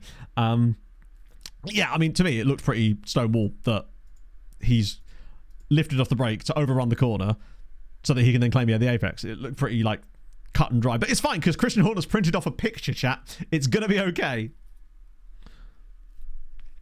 There was one particular commentator who I still haven't managed to figure out the name of, and I think you guys have told me before. He's the one that does Sky Sports highlights for Premier League and also some Championship games. He's the one that sounds like he's yelling into a desk fan. It's the only way I can describe his voice. It's quite literally grating on me. Am I just going to play the same lineup? Or do I swap these two over? I'm going to risk it and swap them two over to the way we finished the last game. I'm also tempted... The other change I made was to bring on Loom, wasn't it? I might start him. If a Pope 6 Well, we have very few players at the moment. Alex is nearly back. Sam Matterface. I don't think it's Sam Matterface, no.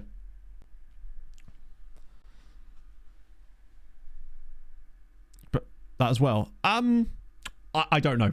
I can't think of the incident off the top of my head, but at the end of the day, I feel like whenever people point to other incidents, it's like something else can be wrong without making this one right or wrong. Do you know what I mean?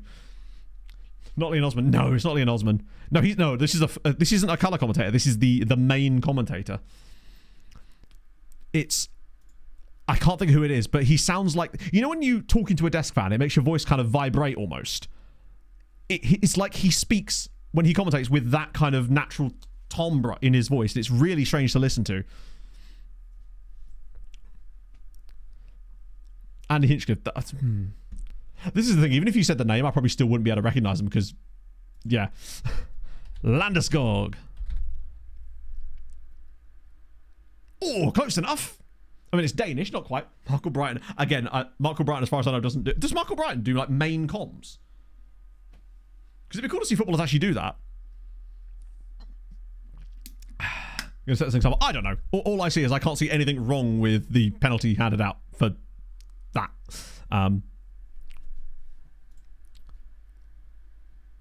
No proper Landeskog, unfortunately. Right. Let's see if this new approach works. Do you see it actually has 2 assists off the bench so far? It's not my time, no. Open Madora's box, potentially. We're naming men. Gary Weaver. Oh, it could be Gary Weaver. Who's the one that's overly poetic and isn't Peter Drury? Steve, you know him. I see you've met my sister's partner. What a guy. Shout out Steve. We love Steve around these parts. Oh, fuck, I forgot about Marcus. Murray Walker. Murray Walker doing football commentary. Wait, does Murray Walker ever do football commentary? God's sake. This is why I wish that it didn't hide injured players from your bench when you have it set to unavailable. It's like, little things like that are just like, quality of life, innit? Love to see it, Steve. It's definitely who... How's my sister doing? Okay. It's weird that Hutchinson's actually... He's got 2 goals in his most recent games. Player's not at club. Problem is that still brings all of these unregistered players in, and it just fills up the screen with players that don't... It basically, it hides players that have been recently back from injury amongst a barrel of players that I don't want to see. It's... I just wish that if a player is in your lineup and you set to unavailable, it still should show them. That way you can remove them, right? I wish there was an... Actually, this is all you'd need. An option that says hide players, unavailable, and not in lineup. That's all you'd need. The hilarious thing is you can hide players in Match Squad, but you can't show players that are specifically in Match Squad. Like, I can hide them, but I can't have it set that they automatically are shown no matter what. That's what we need. Nugent grew a beard. Damn. Love to see it. I've never seen it myself. It's, to be fair, I probably have. We just never noticed it enough, right? We'll have to keep an eye on Sven, see if he starts getting that facial hair. Well, I mean, back in the day, Murray Walker to me is the voice of, like, motorsport for me growing up, because he used to do all the commentary for, like, the BTCC and stuff. Also, if you are into that sort of stuff, there's a podcast I found recently called Super Touring Years or something. It's brilliant because it is just people reminiscing about races from the Super Touring era and interviewing loads and loads of the drivers from back then. It is wonderful. Highly recommend it if you're into BTCC, particularly 90s and Super Touring BTCC. It's incredible. It's so good. Let me just make sure I can get the name right. Oh, it's Tarquini! It's called Stories from Super Touring. So the ones just on my list right now, there's them talking about Toka Shootout, Super Touring Power. They had Patrick Watts on. They've had John Cleland. People like that. It's really, really good. Also, I'm probably going to Touring Cars in May, which is going to be sick. My Touring Car savant friend got in touch and he's like, hey, fancy some Snetterton in May? And I'm like, yes. Yes, I do. Right. Oh, we're playing our pink kit tonight. You'd love to see it. Oh, that one looked a bit offside. Yeah. Season's going poorly, now good. So basically, we didn't win on any of our first 6 or 7, in fact, games in charge, but now we've won 4 in a row, and it's started to turn around a little bit. We're only a couple of points off the playoff, and it's just a case of hoping to avoid too many major injuries so we don't lose any kind of cohesion in the team, and hopefully just trying to take as many points as possible from the rest of the year and try and sneak into the top 7. That's the plan anyway. And I think the team is good enough, provided the gap isn't too large.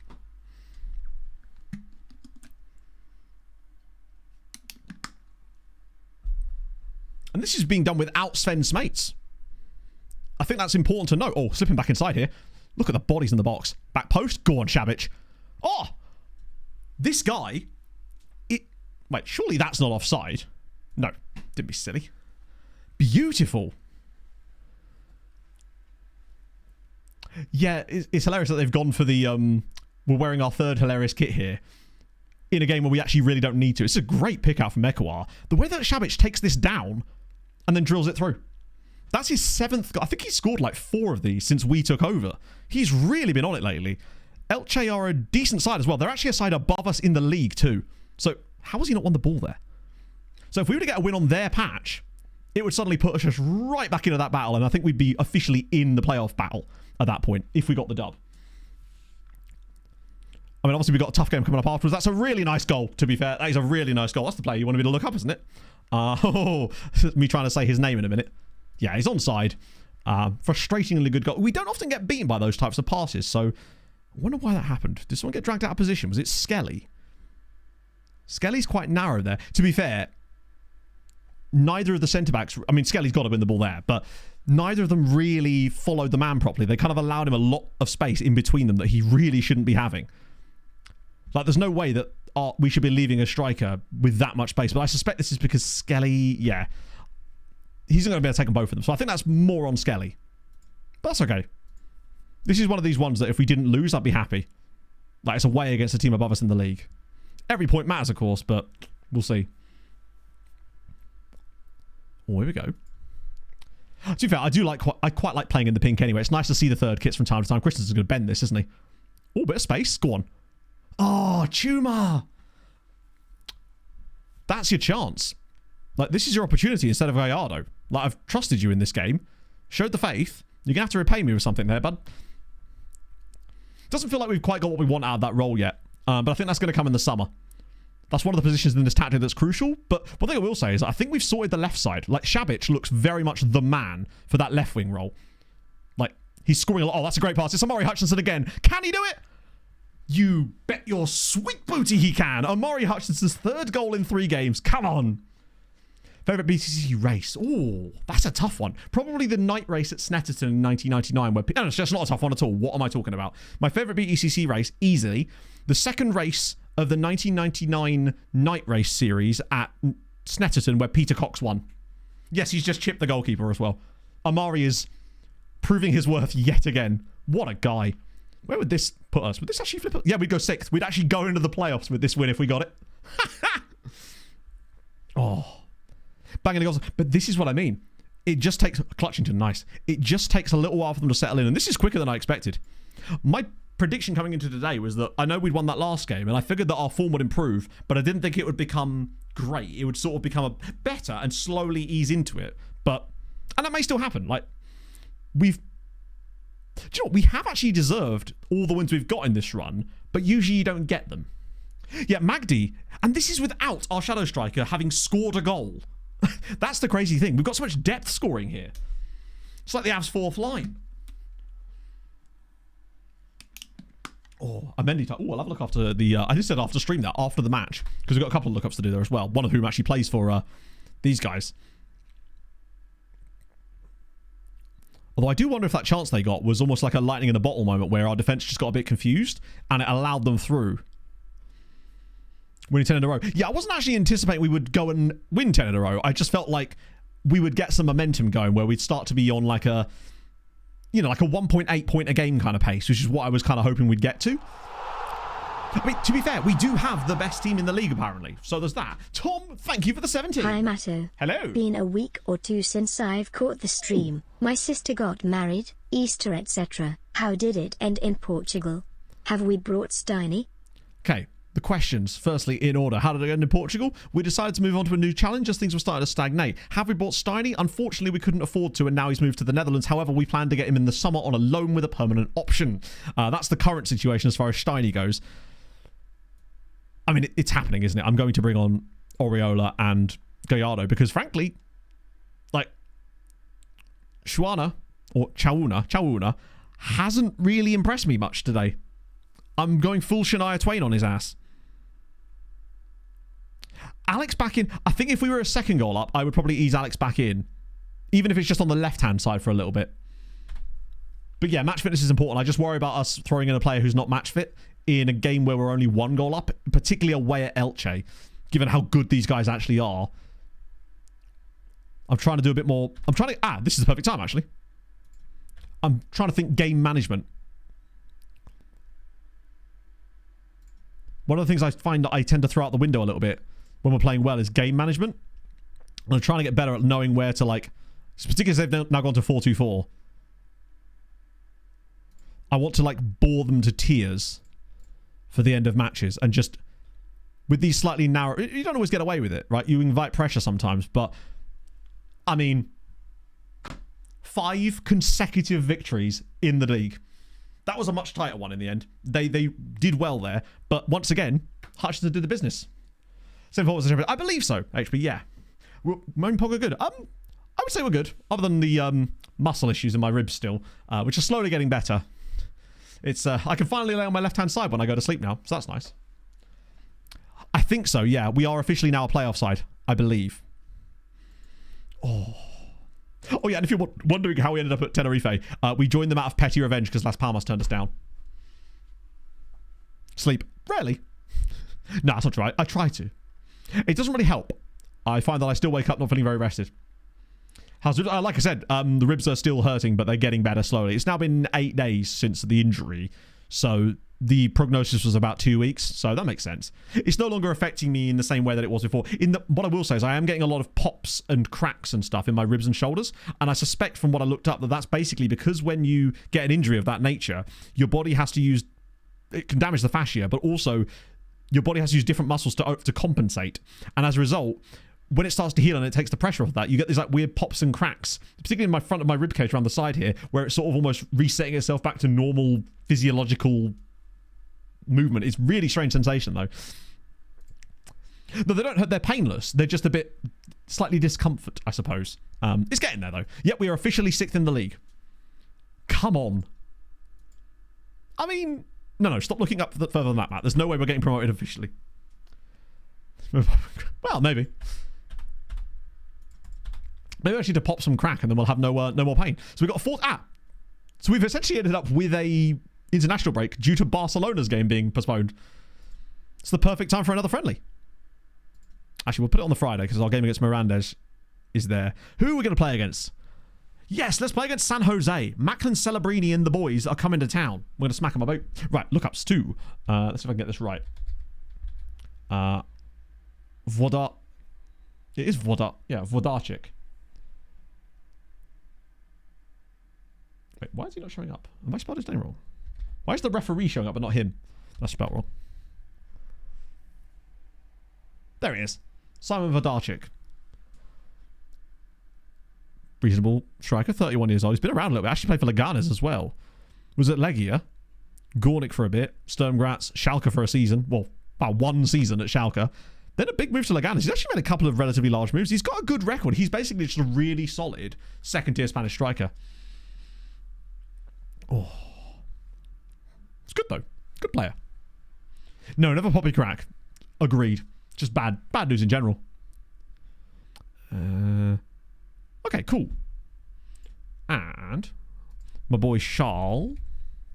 11 in the top flight. Yeah, that's not a... He's a good-ish player that seems to have got... He's basically... He's Mitrovic, isn't he? He's Spanish League Mitrovic. He's just about good enough for the top flight, but he's a real bang... Wow. 25 years old. Charles Ngumu. 18 goals this season. Fast as fuck, boy. Cheap as fuck. And out of contract in the summer. Wouldn't be a bad idea to just... relatively cheap wages. Shortlist you for the time being. Just as a kind of... he's an interesting option. He's underwhelming. I think the reason he's doing okay is because of that pace, and he's got incredible natural fitness. Consistent as well. Doesn't like big matches, but I don't know how much that's really affecting him here, in fairness. Yeah, it does show you that there are certain things that just make a player pop. And crack, in case you're wondering. Dikko Eng. We got Jakob Dikko Eng at Sogndal, who is, I assume, the player you're referring to. He's been around a little bit. Mostly France, but back in Norway now. That's the club. Did I just see they were managed by Jonathan Johansson? That's not the guy that used to play for... Wait, was it Charlton? Did he play for Charlton? Yes, he did. Knowledge. That was a deep cut. I was quite impressed with that. Yes, that is the Jonathan Johansson I was thinking of. Exactly. It is the most useless piece of knowledge I have, but there you go. I did in fact remember that Jonathan Johansson used to play for Charlton Athletic. It's because he was playing for Charlton Athletic around the same sort of time that I started really invested in football, so Charlton were obviously in the zeitgeist of my range of footballing knowledge at the time, right? Only striker but described as a box-to-box midfielder. I think you need to have a word with your scout about that one, Chaser, if I'm being honest. So yeah, he was at Vålerenga, then Stad Rennais for a little bit. Auxerre never really quite worked out at Stad Rennais. Back to Norway again with Sogndal. And he's been stable as an elite Syrian player, but nothing spectacular. Yeah, Curbs is Charlton, exactly. Just bought his new Lamborghini, damn right.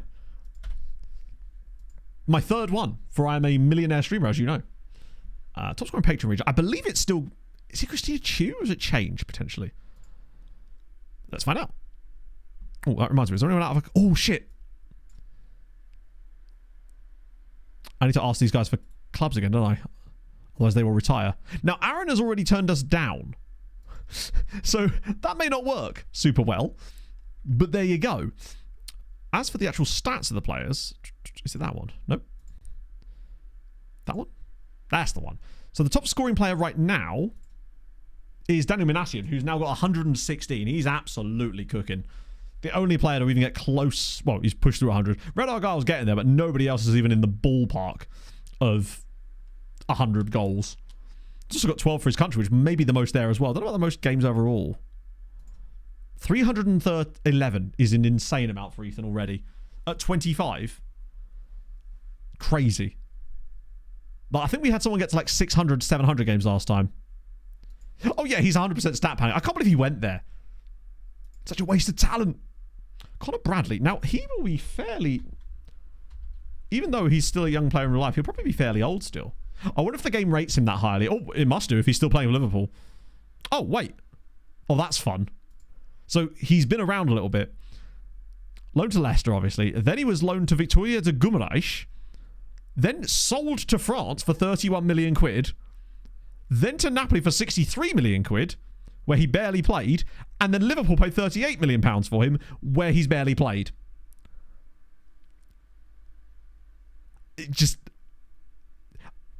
crazy the amount of not games he's had since moving for nearly... He's in the last 5 years, he's been sold for over 100 million pounds in transfer fees, but has not played more than, like, what, 20 games? It's crazy. They just keep buying him. Gus, it's funny you say that, Gus. I'm pretty certain that you, wait. I was thinking that Gustafsson could be a name, can't it? Maybe I should have just typed in show business. There he is. Greenville. That feels like it's in one of the Carolinas. South Carolina, baby. Greenville Triumph is a good name. Also sounds like a car dealership. They actually have a real player in here in Tia Walker as well. But that's where you've ended up in USL League One. Isn't that one of the ones that's going to be part of that system where there's promotion relegation in America soon? I swear that's the USL, right? Have I died yet? Hopefully not. You haven't played a lot for Greenville, but you are there, which is something. Let's see. Mr. Hurquist. Don't think I spelled that right, have I? Oh, yes, I have. Oh, yeah, I can't put the in it, so... oh, wow! Oh, yeah, I forgot you were good in this save. Or, like, reasonably good in this save. I mean, you're at Sassuolo. I nearly put my Sassuolo jumper on this morning, and then I chose a different green jumper. You actually got promoted into Serie A with Sassuolo and have kind of been quite consistent. No, the big Kiriba's beach in the sky is just Hadrian and a few others at this point. I'm trying to do my best to stop them from retiring, but you know how it be, chat. License, that'd be cool, actually. I think it might make me managing the States. There you go. Look, Aaron Turek will not come in on trial here, which means if he retires, I am blameless in this scenario. Much like every scenario, because it's never my fault. Hello, Archer. What have we missed? We've won every single game we've played on stream today, and are now sitting in the playoff spots, despite... We started the stream in 13th place. 4 games later, we're in the playoff spots. Skelly's called up. Magdi's called up. Don't know how, but he is. Oh, shorter trial. Maybe. Let's try that. And he'll still be around. Ooh, I don't know. Particularly if we do that other little sojourn before Survival Specialist, where I want to see and test the waters on the possibility of managing in South America. To see if it's actually doable from a content standpoint. I'm willing to give it a crack as part of this save. Let's try a shorter trial. I never really considered that being an option. Let's try 2 weeks. Who's he wanted by anyway? Lens, Vitesse and Rangers. Damn, he's got high ambitions. Maybe he was released because he wanted to be released rather than because they didn't think he was good enough.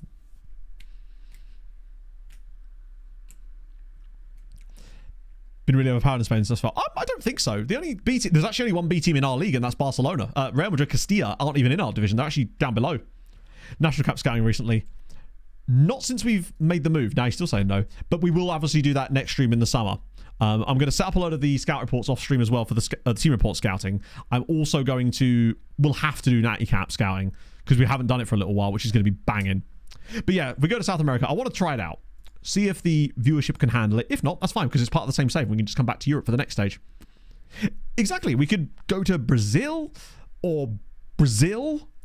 And we're in Spain right now. So... We'll know both Spanish and Portuguese. It's the dream. Yeah, what is this team actually called?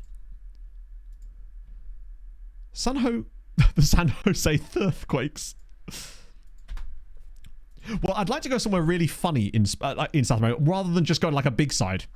If that goes well and the viewership isn't like completely halved by it, then I'd be tempted to do it potentially in Africa. Would be tough in this save because I don't believe we can turn on any other African nations other than South Africa. In fact, the only nation we could turn on there. Asia is a possibility because there's enough leagues there to make that fun. North America, but then we'd have to manage in the MLS, and I think I've got to draw the line somewhere. Mexico could be fun, actually. To be fair, I could possibly include Mexico as part of South America. He said, spoken like a true Spanish colonizer. Basically, because that we could sort of do both, you know? Really a difference. Massively. Massively. Cry about heat. So to give you an idea, I decided to test out the idea of... I did an Africa save during...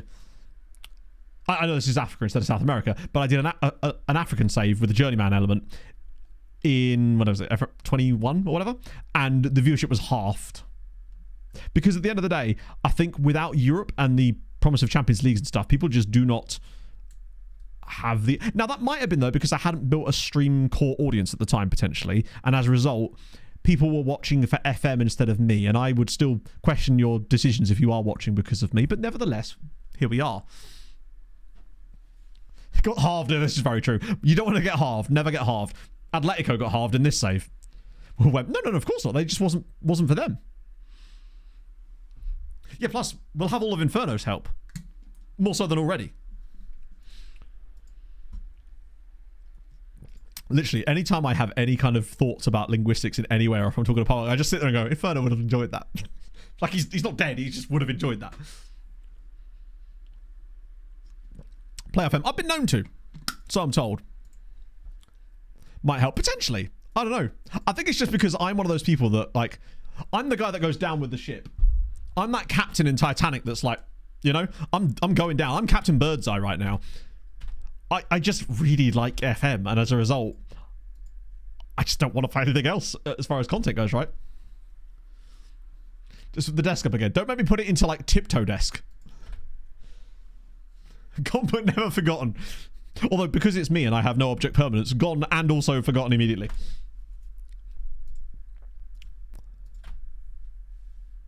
Yeah, I think it'd just be fun to do something like that. We are now officially, like, just there. Not really closing the gap on... Oh, we slipped the price. This team is prime. You hate to see it. He changed his name to Dante. We go through the 7 circles. South Africa could be. But I don't think I'd be managing one of them. The way that I kind of like to straddle that is by doing the really obscure European stuff. And as you know, I stick to my guns about picking the right teams in these saves. And that's the reason I choose these sides. We all have anxiety to leave the conga because we are starting and becoming the leader of a rival conga. A rival conga? No. The Las Palmas conga? It couldn't be. Cape Town Spurs? Just right backs in every single position. Anyone here? Not really. Actually, wait. Ooh. Wayner? Canchimbo? But can he? He do be fast, potentially. Wayner. Indicum, bud. Fun name, yeah, exactly. Off the league. We are far enough to the point that I'd say it's unrealistic for us to get there, but then again, I was starting to think it was unrealistic to get there, to get to where we are. I think the rest of these guys are probably not going to be doing as much good, but that guy's a free. You might as well get him scouted, right? Can't hurt. He's coming in. I've never managed in content-wise in South America, so it's going to be... It'd be interesting. I've only ever done it as far as, like, offline saves.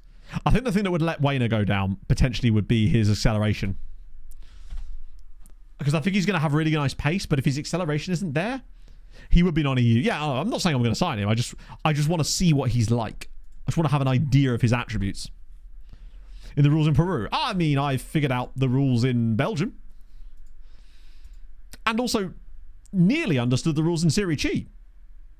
Oh yeah, I forgot we have...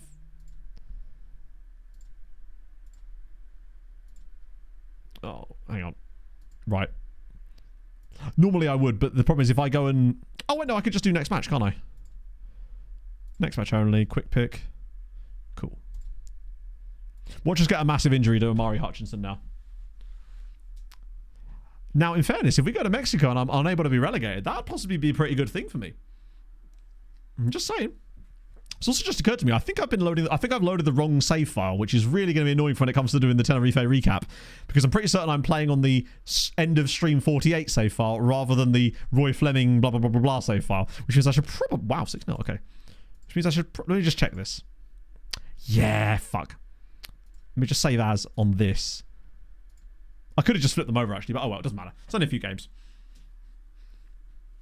It's just useful when it comes to, like, going back and finding the right save file points. It's very useful because it means I've not just got a table at the end of a season. I can actually see the progression throughout. Okay, that's a good result. Cristo Torre, he is the captain after all. What position did he play in that game? Either way, it worked out well for him. Speaking of next gen, that is coming up soon as well. It's on the 31st of March, on the day that we actually play Mirandes. In addition, that means that's Steiny's 21st birthday as well. Speaking of, how's the Steinster doing? Is he playing loads? No. Tremendous news. This is great, great news. He's barely playing in the Eredivisie. It's affecting his development, but it's going to be brilliant for us. Because isn't it in Mexico where you have to be... Either it's frozen entirely or you have to be like really bad for 3 seasons or something and then you get relegated, maybe. Also, this guy that's out on loan, Jason DeRidder. Like, he's got reasonable attributes, so he might be a fun one to get back in the summer when he comes back from Unterhaching. Now it's frozen entirely. Was that because of COVID in the sense that they said it was because of COVID, but actually it's just a case of pulling the ladder up type of situations?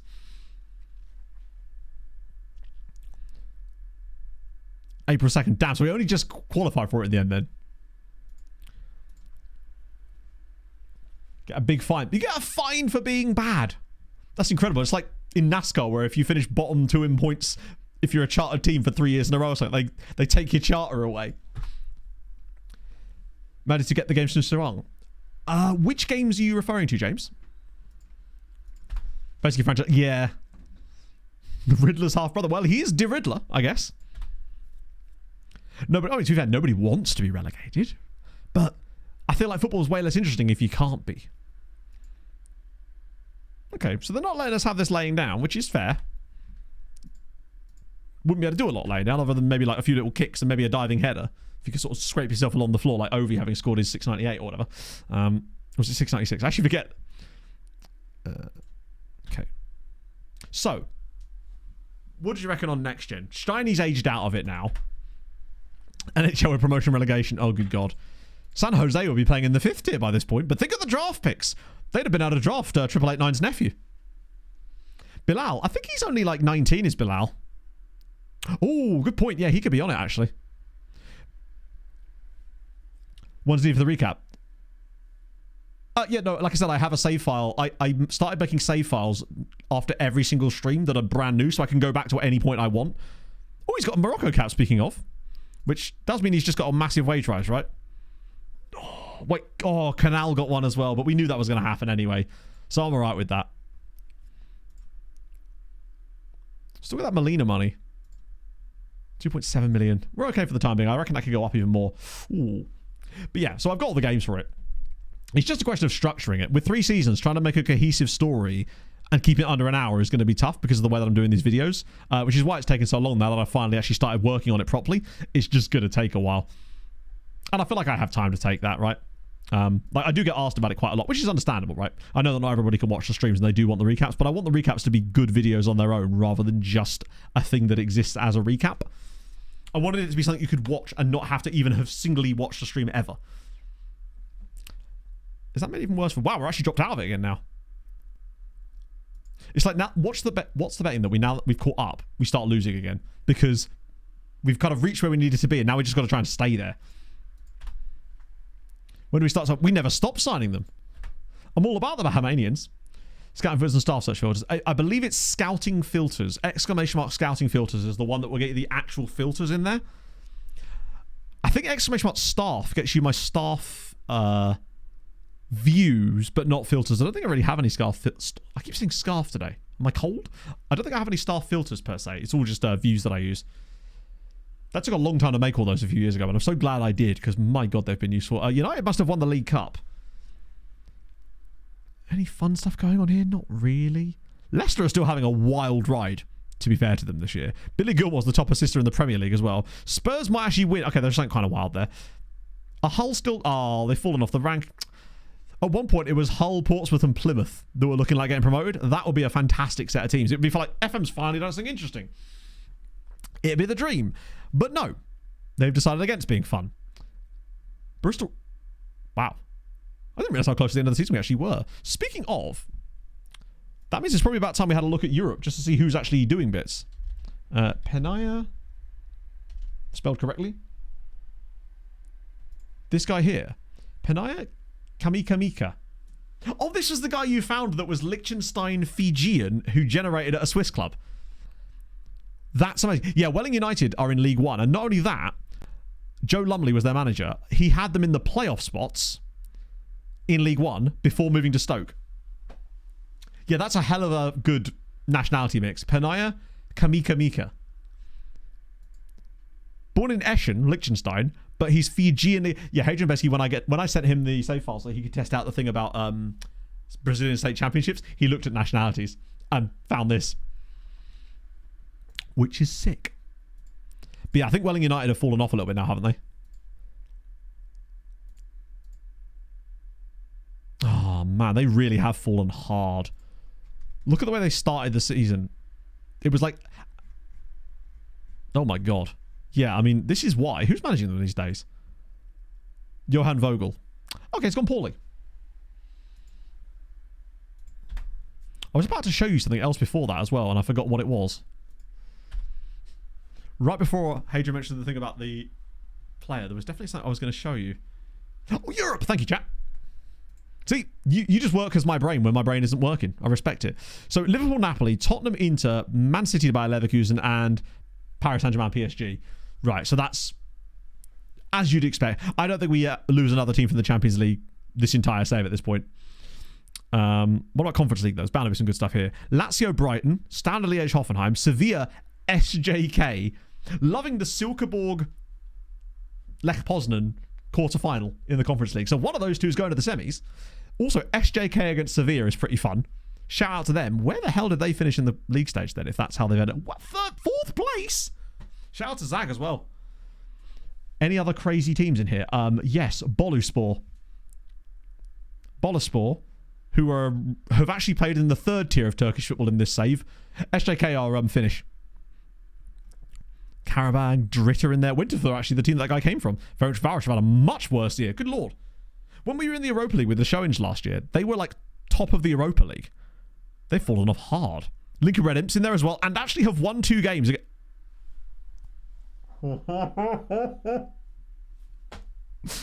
Oh, that's the ultimate in ignominy. Lazio lost to a Gibraltarian team. At home. At home. Lazio lost at home to Lincoln Red Imps. That is insane. I just want to see that game.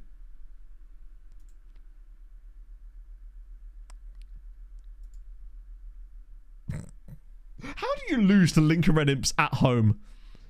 Oh dear, Nero do be fiddling that day. Remarkable. Shout out to Lincoln Red Imps having a season. What about the Europa League? Valencia PSV, Man United Fiorentina, Eintracht Frankfurt Atalanta, Newcastle Real Betis. Oh, there's a chance that Real Betis could actually get there, and that would eliminate them. Particularly as they were the ones that offered us a job in the summer. Or did they? No, I applied for it, didn't I? Or did I? No, I think they actually came to me, didn't they? They're probably still reeling in confusion as to why I turned them down and then went to the Spanish second tier, but they don't realise the full-term plan. One against Lazio. To be fair, Gelina, that's the game you'd expect them to lose pretty heavily as well.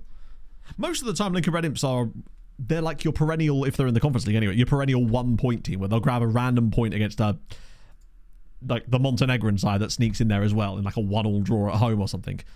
But this year, I mean, they qualified for the knockouts of a European competition.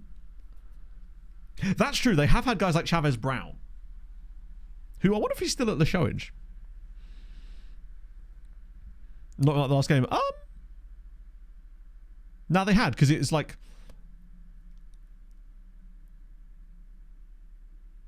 Oh, I see what you mean. So Lazio had a lot on the line. Yeah, fair play. Ryan Taylor. No, it's not the Newcastle fullback. I think Ryan Taylor's probably in his mid-40s by now. Gutierrez is back. This is good news. Do you know what? Having that little bit of time off is pretty useful. Is he 56? Good God. I'm aging. I'd like that to stop, please, if possible. That game in the midweek is really annoying because I was hoping we could get the home game against Barcelona Athletic out the way, right where it was supposed to be. And then we'd have 2 games against teams that are fighting relegation, although Wesker are obviously good. Late 30s. He must be... Wait, really? Surely not. So I was serious so far. First game looked like we played very, very well. That Lekkonen goal was extremely funny, though. Last night, obviously I haven't seen the highlights from it yet. I've only listened to the Avs podcast this morning talking about it.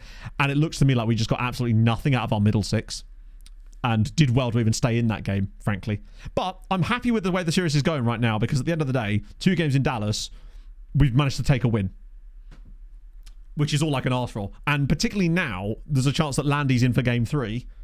The emotional boost alone, I think you need to nab a game off of us in Denver.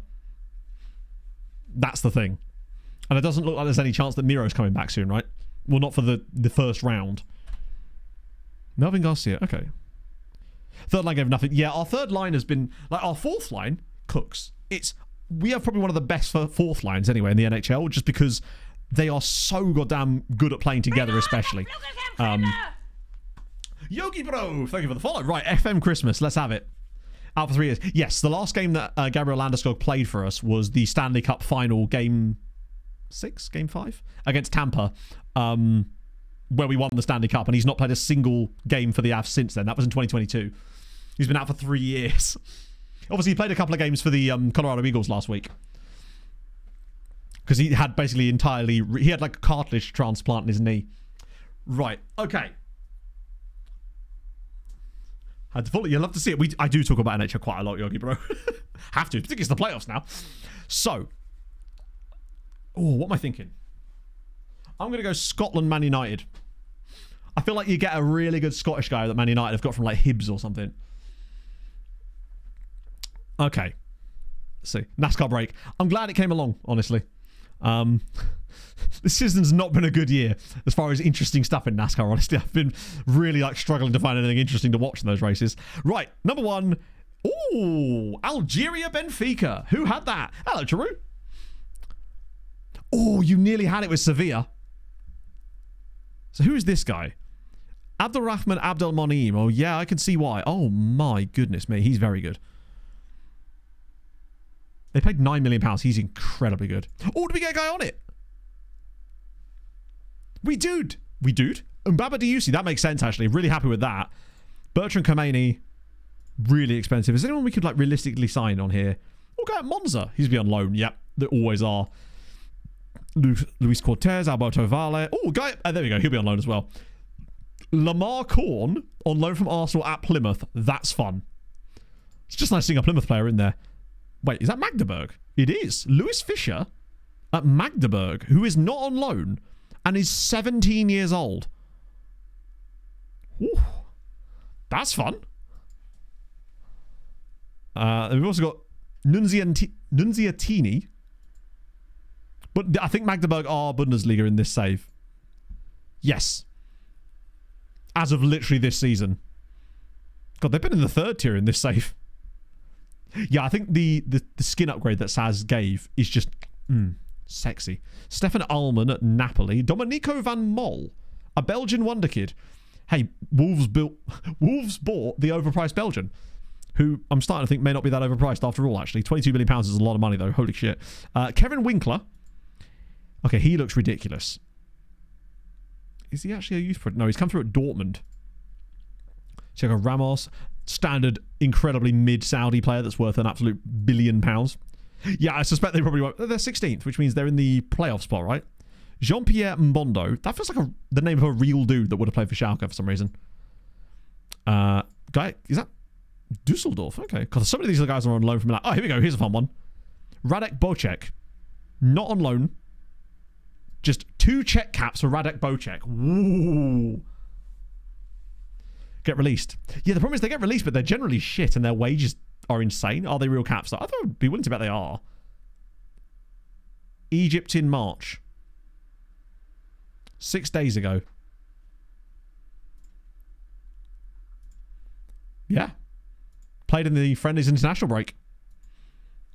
The Italian dude had caps. Wait, which dude?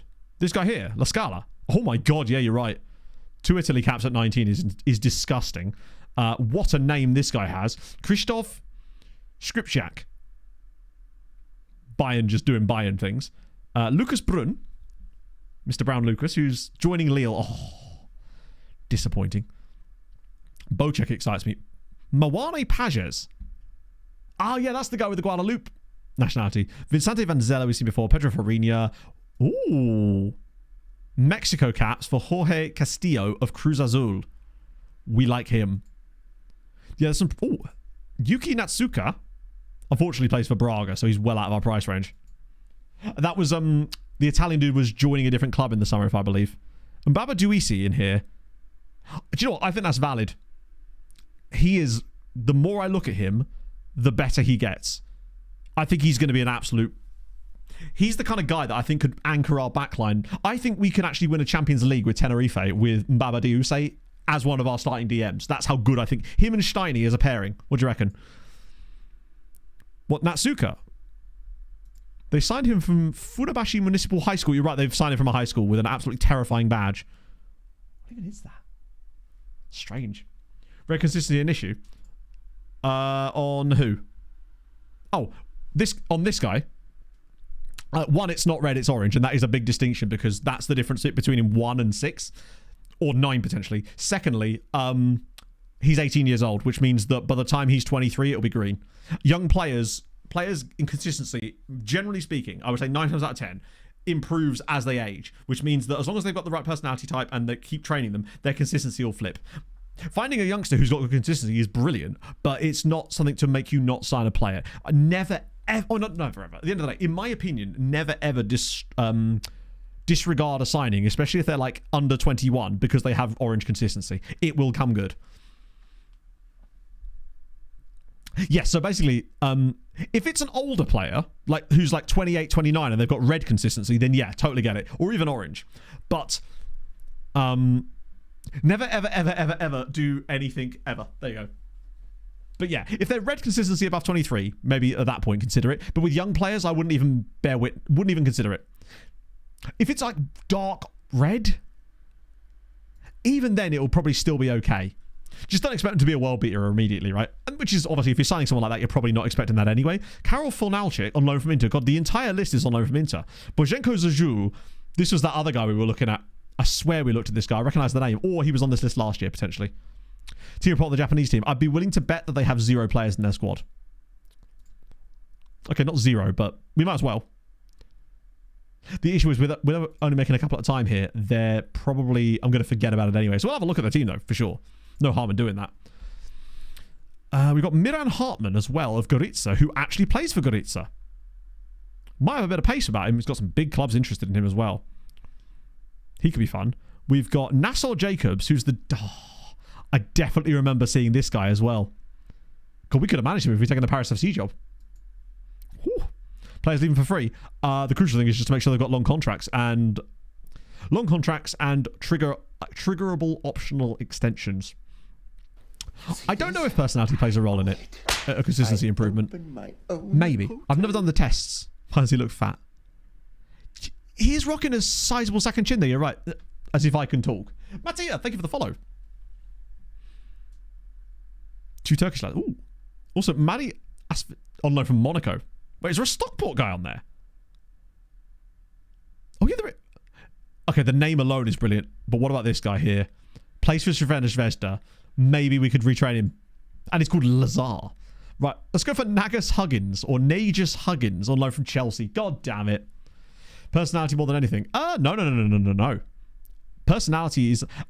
A good personality won't make a bad player good. Like, if a guy's got no potential, his personality is not going to help. It will just mean he can be the best he can be. But if he can't be anything, then you're going to get that. The personality is just really helpful with development. The more professionalism you get, the better. for you, if they've got a chance of developing, the personality will be part of the reason why they will develop. If they've got high professionalism as part of it. Andrei Panfilov, me when I'm cooking. He's quite decent actually. Another player we missed out on from. Oh no, he was actually come through there. Harun Kashun from Samsunspor. Okay. And then Devon Shen right next to him from Ankaragucu. Surprising to see no Besiktas guys. And this is the guy. This guy had caps for Greece when he was 16. He's going to be a tormenting player for the rest of this save. Nikos Seram... Oh, hang on. Aristide as well. Also got caps for Greece. Left back. Maybe. Then there's Alexander Vetter. Who the hell is that? Hey, he plays for Floridsdorfer. He's a ridiculously looking player. Alexander Vetter, Floridsdorfer. There's a guy at Bristol Rise on there from Newcastle.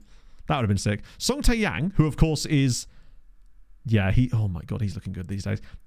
Of Leshoinge, obviously, is the guy, that ridiculous centre-back we signed, who looks like he's actually becoming a very good player. Phil Church definitely sounds like a face in the game. Whether he is or not, I don't know, but he just sounds like it. Kostas Georgiou of Brumbu. Oh my god. Look at the actual state of Kostas Georgiou. 16 caps for Cyprus. He's very expensive, but my god. Vittorio Thibaut of Girona, not bad. Back to this list. Not as far as I know, Rob, no. I believe on the next gen, if you go to it in the awards, you can only see the top 3 or something. Doug Makerson. All right. Inter Miami. Was he on this last year?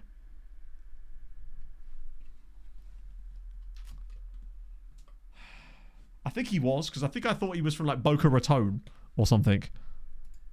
Miami. Oh yeah, it's definitely the same guy from last year. Jake Williams of Barnsley, on loan from Man City. Finley Cole of Toronto, worth a scouty boy. And lastly, Ron Belazel of Applewell. Wow, he's pretty decent as well, actually. Oh, number 10. Okay, fair enough. There's a few scoutable players. But yeah, if you go to the award, you'll notice that when you look at previous ones, you can only see the top 3, unfortunately. Which is a shame. But I guess it's quite a lot of data to keep hold of. I think we've already established that we were going to let all of these guys go, right? Let me just check if there's any high potential guys to keep hold of. Nah, I think this is going to be a lot of dead wood leaving us this summer, which is fine. Because it's just going to give us loads more space for good stuff. Right. Magdi Chuana. I will still start with Loom here, but I do feel a bit for Gallardo because I think he did okay. And that lineup is going to be what we're going to have to go with for the foreseeable future, really. Alex is too knackered. I think he might have been on international duty, actually.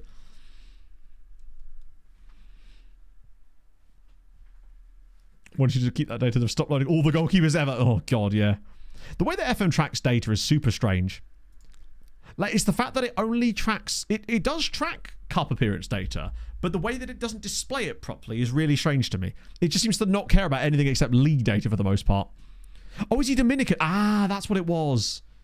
No, he is. Oh, no, it's Gallardo. Yeah, I think you're right. Yes, he's from Dominica. Oh, sorry. Dominican Republic. Wait. Yeah, Dominican Republic, not Dominica. So that's why he's knackered. It does seem to make up a lot. I guess it's because the leagues aren't, they're not switched on, are they? Skelly's average rating has been really quite poor. How much XG has he got so far? 1.39. I feel like... Okay, so they are still aiming for Skelly. He has lost a point of jumping reach too, I think. I think it's just that Skelly is not really... Right. Cut out for this level. Potentially.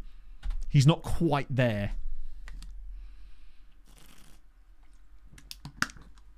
I think we need to find ourselves an absolute beanpole of a man that's like better technically.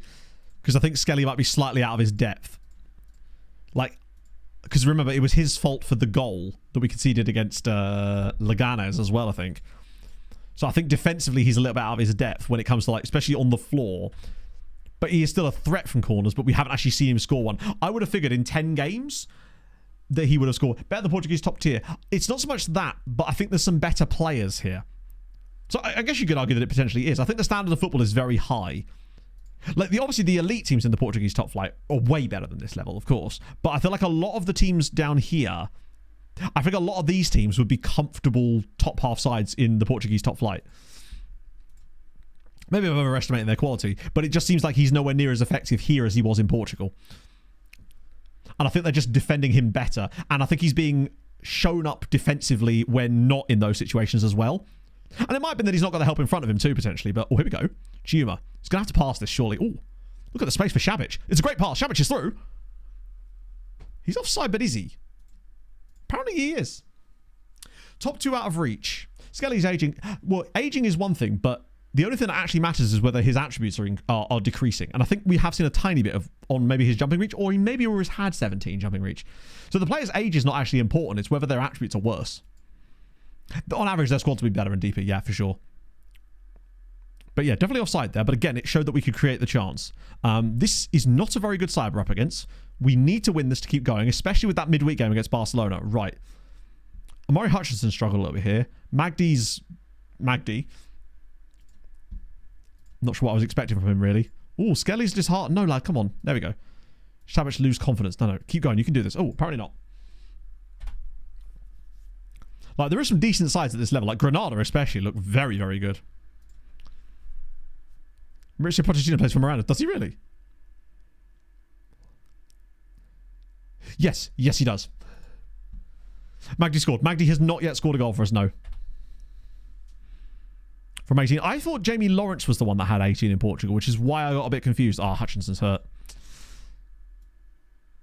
I think it's going to be a Rovirola chance. Magdi's coming off for my man. This might be a draw, this one. I'm feeling it. He's nervous too. We'll go for Marcos. That's my little roll of the dice here. Is actually... I love that he's called his son. Isn't that like a slightly different spelling of his name as well? He's just gone... Just so there's some differentiation. Come on, this is Skelly's moment where he bails us out here. Yeah, he just doesn't seem to be even in the right place a lot of the time. I wonder if the strength is a factor. Shabic! Oh! Where it's not all about his jumping reach. He's just not able to get in the position to take the chances now. I wonder if since they're a poor side, now we do start taking a few more risks. This is a slightly underwhelming performance from us. We were due one, in fairness. I think as long as we don't lose, I'm pretty chill. It sucks to not win this one, but I feel like this team always has a goal in it.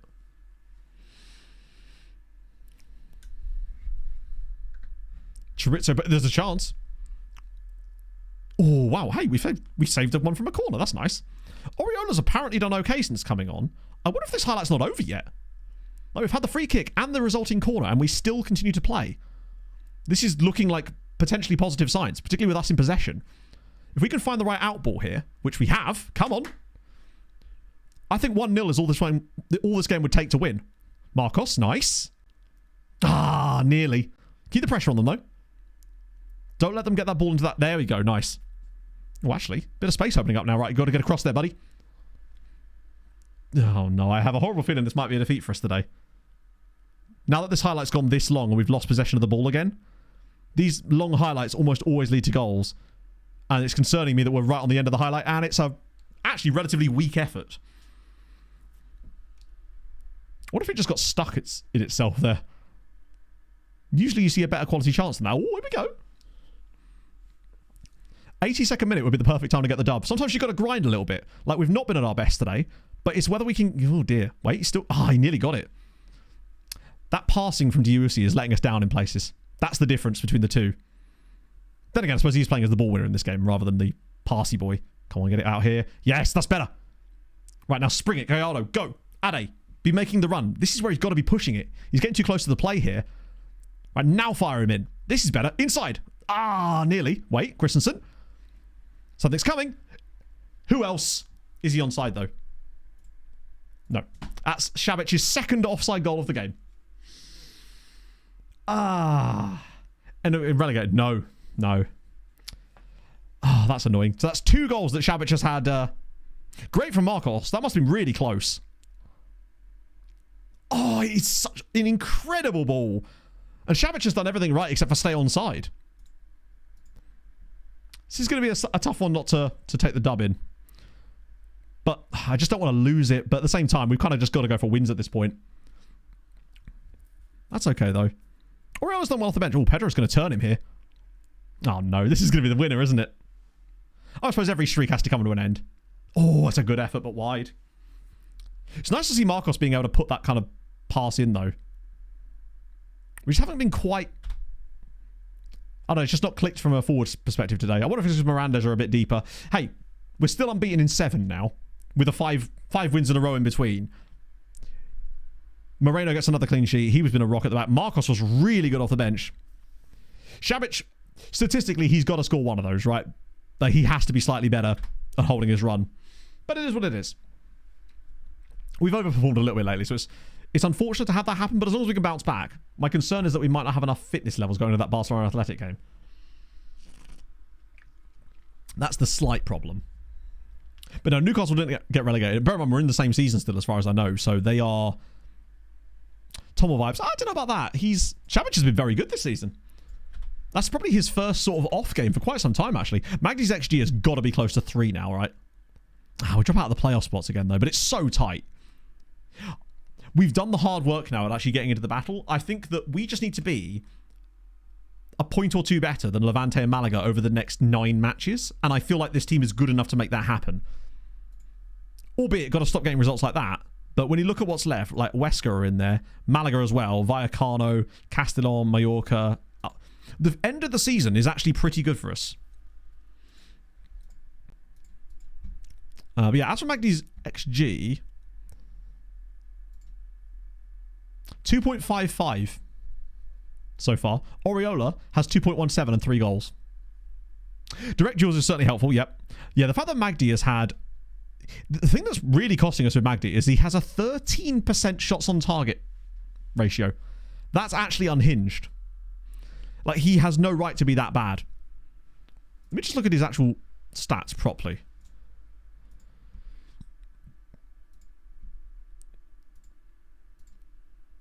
Let me just look at his creative scoring and general. Just have a little look. He's a winger, creativity forwards. So he dribbles a lot, but he just doesn't score. What about his actual scoring output?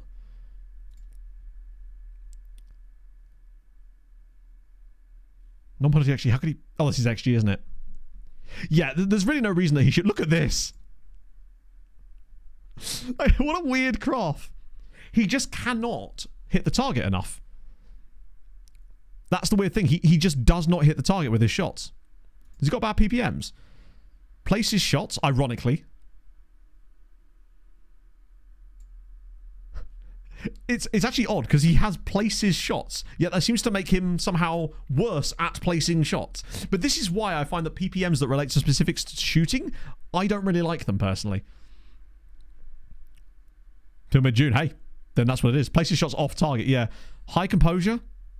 There's really no reason why he should be missing at that rate. Which is why I'm content, because luckily he's actually still performing okay in games and setting things up nicely. Like 12 finishing is reasonable, and he's got really high composure as well, which I think is what matters in terms of the chances that we create. That's generally what I've noticed in the players that we put in that role. He's too fast. Surely he couldn't be too fast. Because he's getting the... Oh, you mean he's just like bombing through and it's sort of upsetting him? I mean, one of the things I used to do when players were missing the target a lot was I would turn down the speed of the build-up. But the problem is, I think that's part of the reason why we're so good at creating chances, and I think it only affects him badly. I wish there was a way that I could tell my individual player to slow down. Let me just have a look at what... Enjoy the rest of your day, AJ. I will respond to your message later as well. I don't think there's any like PIs I can put on him that really... I don't think you can lower individual players' tempos. I think the team tempo... Well, let's have a little look, because there might be a way of fixing him. Hold up ball. I don't think I want him holding the ball up. So we can have him roam from position, which we don't want. Tackling is effective there. Trigger presses. Passing directness. Shoot less often we don't want. Dribble more. Take fewer risks. That's already on. I actually can't have him hold up ball anyway. There just isn't really anything I can do with him PI-wise. Try and shoot less often. Wait, hang on. Let me just personalize that instruction on him. That way it won't apply when Oriola comes on. It can't hurt. right? I love that we've still got a Dion squad, even though we've literally unbeaten in 7 now. It's improving slowly, but we're just going to have some guys that are just going to have to get out of the club before we can do anything with that. I think that's the only thing I can think of.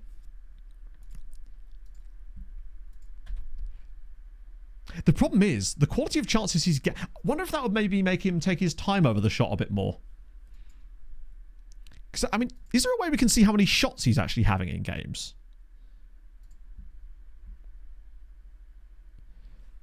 Right, here we go. Shots attempted. So he didn't attempt a single shot against Mirandes. He's not actually shooting all that much. Do you know he's actually only managed 2 shots on target since joining the club? This is going to sound stupid.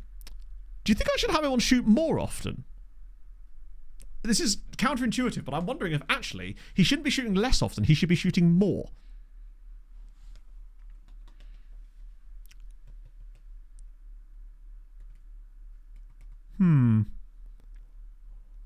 It's something to think about.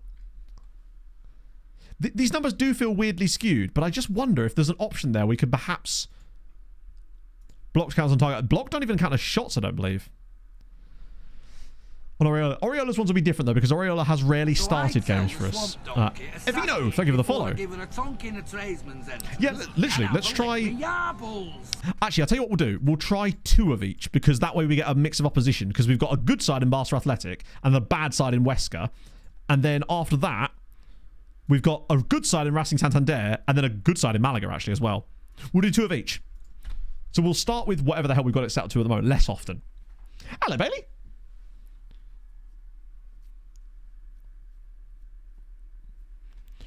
Try and survive in the championship. Yeah, well, I mean, the championship relegation battle is just like crazy at the moment, isn't it? Because like Cardiff didn't win, they got that, and then Plymouth did beat Coventry, which is amazing. I'd like to see Plymouth somehow pull it off, honestly. Start Oriola.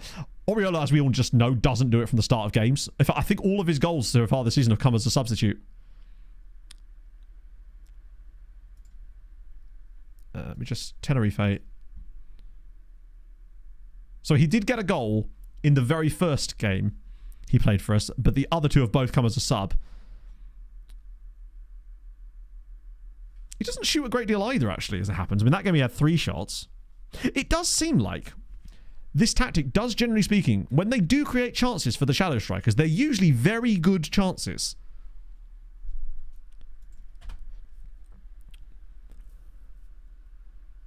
I wonder if there's a way that we can actually improve that. And it's going to be one of the 2 things. I think that one of these 2 ideas of shoot less often or shoot more often on the striker, which I've never used on a striker before, ironically, or like shadow striker anyway, although maybe it's because strikers already had that on. I think one of them is going to improve it, but we'll see which one. But we're going to do 2 games of each in a row. That way we get a bit of a mix, because obviously I think 1 game would allow for a little bit too much. I mean, to be fair, 2 doesn't exactly give us a huge sample size. Oh, intake. Nearly went through that. Don't always get to do. I know, but this is why... so, for example, you know on the last stream when we had a lot of calls to change things into tactic, but a lot of it wasn't actually pinpointing issues. It was basically just saying, we're not scoring goals, do something, right?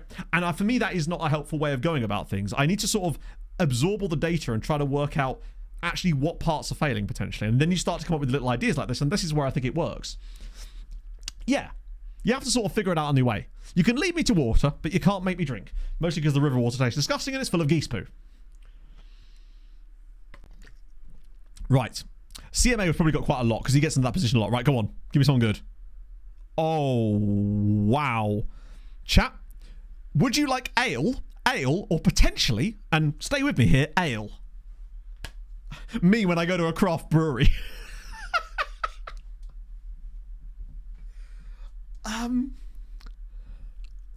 Gonna have an ale. Best I can do is Martin. Ole, ole, ole, ole. Right. He's definitely a session IPA, for sure. He's a slow drink, is Ale Garcia. Then you've got straight up Ale, who isn't the strongest of beers. Like, he's just... And then you've got Segovia, who isn't always the wisest decision to drink. Good God, that is the worst youth intake I've ever seen. That's not true at all. I've managed in Malta. The 3 ales are the best thing about it. Yeah, good talents. I mean, they're just not, are they? 12 jumping reach, he's okay. But at best, he's going to be, literally, he's going to be a 3rd or 4th tier level player. 3 ales, Larinaga in there, Zeben Delgado, Yared Luque, just straight up Elliot.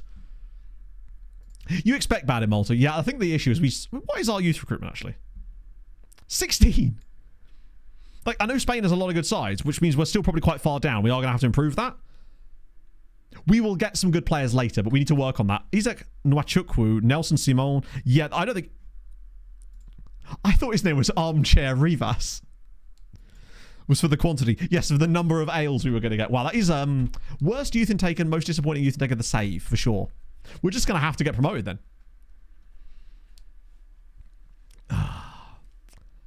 There's a lot of teams ahead of us, but every time we... This is the thing. Every time we go up by 1 level of recruitment, we'll overtake like 7, 8 teams. So I don't think it will take us that long. In fact, shall I just ask the board now?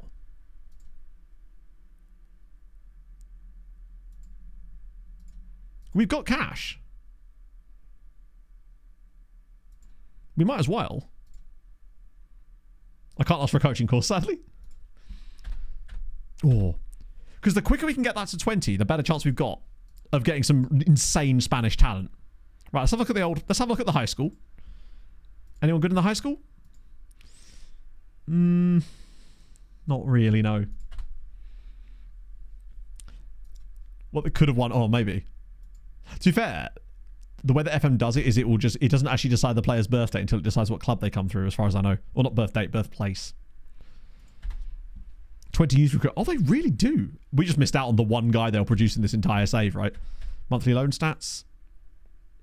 At least they're doing something out on loan. Shout out to Sestal River yet again. Start the end of March. Yeah, I don't think we're that far down. Well, we can actually see exactly where we are on the list. That's the beauty of it. One sec. I can literally show you where we are on the list. I mean, we can figure out who we have to overtake. There are some teams that we're simply never going to be able to overtake because our reputation won't be doable, right? There's a few different ways to do this, actually. But the way I'm going to do it is possibly the long way.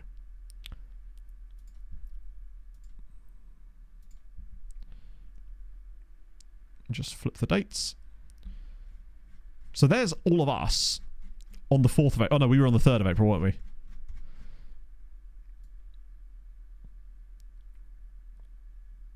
So you can see there's a good amount. So there's Sevilla, Real Sociedad on the 30th. Filtered Spain. Is this the one where that doesn't work? I swear there's one where this doesn't work. If I recall, this might work, but I don't think it... Oh, no. Maybe I thought that was wrong last time. There we go. No, it does work. Okay. There was a screen where you couldn't do this. So, yeah, we're below Espanyol, Almeria. So there's quite a few teams that we're below. So Real Madrid, Barcelona, Atletico, we're not going to be able to catch them because they've got 20 and our reputation is too low. Villarreal, 20. We will probably won't get above them either. Real Sociedad and Sevilla, probably a similar story. Oh, no. Yeah, no. Sevilla, Valencia, where they at? 20 as well. Athletic Club will obviously be 20 as well. So there's a lot of teams that we're not going to be able to get ahead of, no matter what we do. Oh, Las Palmas, though. Las Palmas, I think, is 19, is it not? Jesus. There's not that many teams, but it's going to be tough to overtake a lot of these guys. Girona, 17. Okay, cool. So basically, realistically, if we can get it up to 18, we can get it to like the 1st of April. So overtaking Las Palmas is probably possible as well, which would be extremely funny. But that's going to be tough.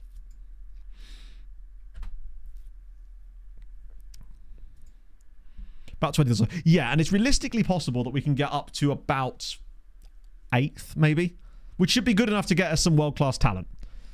Realistically, over the time scale we have at the club. Hutchinson is hurt, but realistically, other than Latour, I'm just going to have to start him and hope for the best. Put Gutierrez on the bench. Who's the Hoyd? Our Hoyd is actually insanely good as well, which makes it actually more annoying in a way. Our Hoyd is Johnny Vega, who not only is evasive, unflappable, driven personality, he's actually really good at his job as well. Progress with the new team. It started off appallingly, and then became ridiculous. We went winless in our first 7 games in charge, and now we're winless in our next 7. We are unbeaten in our next 7, including 5 straight wins. I like the fact that he's a chief scout as well. Team reports influence his Hoyd recommendations. I really want to find out. Do you reckon I should start prioritizing team reports specifically to him when I add them in after stream today? Because if they do, that would be very, very interesting. We just suddenly start getting loads of Japanese and African players in our youth intake. That's right. Of course, yeah, he's the only guy, isn't he? Right. This is not going to be easy. BTEC Barca. Jizz Holster was always going to find the great talents. He's the Jizz Holster, after all. Holster of Jizz. Was second. They're 18th in the form standings. They've fallen off hard. I wonder if that's because Barca have called up a load of their B players to their first team squad, potentially. Because they've really fallen off hard lately. They were at one point looking really good for second place, and now they're struggling to hold onto a playoff spot at all. Today's the day for Magdi. Let's see if he can do it. So this is, just to clarify, this is the shoot less often version of Magdi. Here he comes. That is the worst touch a human being has ever taken. Skelly, big header from the Skelster there. Oh, Magdi getting back. Oh, that's not... Right, come on, get a toe in. Somebody here. Wow, I tell you what. Bilal's got a lot of explaining to do there.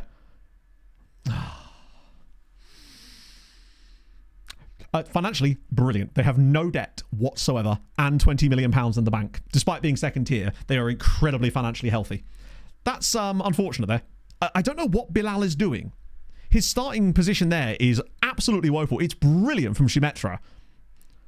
But the starting position of Bilal begs many questions, none of which I have the answers to, and I doubt that he does either. He didn't shoot, so there is that. This is why I hate playing in leagues with B teams. Because you just never know quite what type of B team is going to turn up. I say B teams, it's the only B team in this league, but it varies heavily from game to game what type of squad you're going to be up against. And unfortunately, it's starting to look like we're up against an actual good team. This is going to be banged off the second phase, isn't it? Yeah. That's a shame. Hey, it'll be our first defeat in 7, right? You can't win them all, but it's frustrating when you come up against these teams that will happily lose to all the teams around us, and then you play them, and they are just Barcelona. Like, we've not even had a shot in the first half yet, and it's not like it was down to Magdi, because he wasn't really shooting that often anyway, so everyone else isn't shooting either. This is poor. That's a shame. We're getting a lot of the ball. Right, maybe we just need a cheeky one from a corner to pull ourselves back. Oh, short corner, for some reason. It's a penalty, but we don't take short corners, so I don't know why. It's like it gave us a short corner so we'd win the penalty, because we don't do short corners. We've got it, though. I don't know who takes our pens. Isn't it Frölich or someone? Christensen, maybe? It is Christensen. He's on a booking. Can he get us back in the game? Yes, right. Not over yet. Tenerife 1, literally our first shot of the match, but Jakob Christensen gets us back in it. That's where the angry sips emote came from, Ulem's. One of the oldest emotes on the channel. We don't have a short tactic in the rotation, no. I have in-swinger and out... Sorry, I have far post and near post as the tactics. We don't have a short corner. I have a player set to come short. We just don't use him. That's funny. Do you know what? I actually still feel like we've got a chance in this game. But we are going to have to do something because we've been really bad. I'm not going to sub Magdi at half time because I want to give him a little bit more of a chance. Hutch is looking like a Rovi roller option here. Shabic has been poor, which means Alex. Schumer's been poor, which means Gallardo. I'm going to leave Magdi in. Bilal's been bad as well. You know what? Fuck it. 4 half-time subs. Let's cook. Let's chef the second half.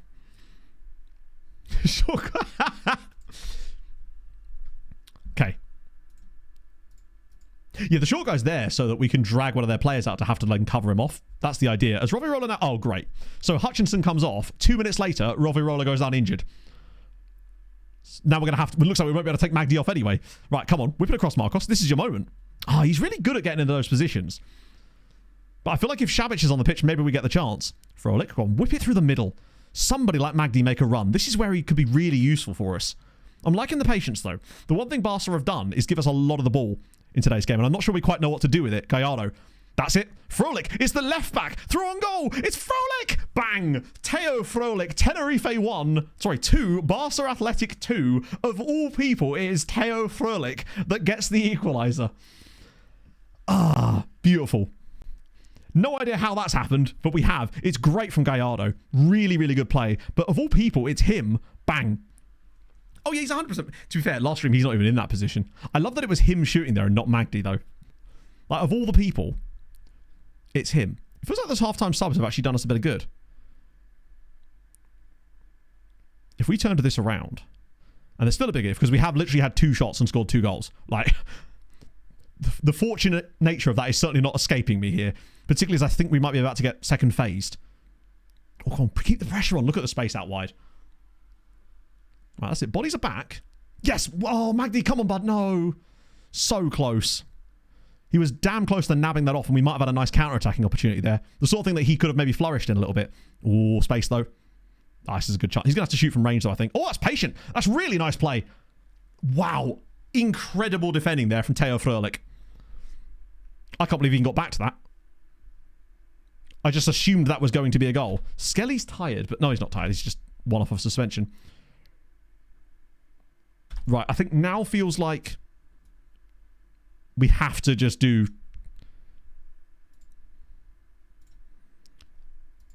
I'm going to try, since it's middle of the game anyway, it doesn't matter. I'm going to try the opposite. I'm going to do shoot more often on Oriola for the last 20 minutes, just to see what he does. Youth Academy only save. No. Well, no, not on content-wise anyway. I have done it off stream. It just didn't last very long because it's very, very difficult indeed. I knew I had to get Magdi off there, but I just figured it was an opportunity to try something. We'll still start Magdi for the next game with the same exact setup of shoot less often, but I don't know if he had any shots in that game. We certainly didn't see him have a chance, but this is a bad example of it because this was always going to be an incredibly tough game, and we're very fortunate to be level in it. Robbie Roller whips one through, but that is an awful pass. I'm just kind of hoping that I can tap into the sort of chaos energy of Oriola and have him bang one from the middle of nowhere, because he just does that sometimes, as you know. Yeah, Wesker is next, but we're going to be very, very tired going into that game, and I don't know whether who's going to start in the centre, whether it's going to be Hutchinson or Robbie Roller. Particularly as Christensen is also absolutely knackered. This game being removed to this date has really done us in terms of fitness levels, because we just don't have the depth and the players I trust yet. Oh, Alex, it's a very, very bad touch. But again, Barca are just giving us the ball back repeatedly here. If we can find one good pass, like that, come on! Oriola, as if he's turned it around. Tenerife 3, Barcelona Athletic 2. What a pick out from Deusi. He's got 3 assists already. They just kept... Look at this for a pick out. This is his first time as well. Oh, second time. Round the side. Oriola, right foot, bang. Pop, bang, lovely.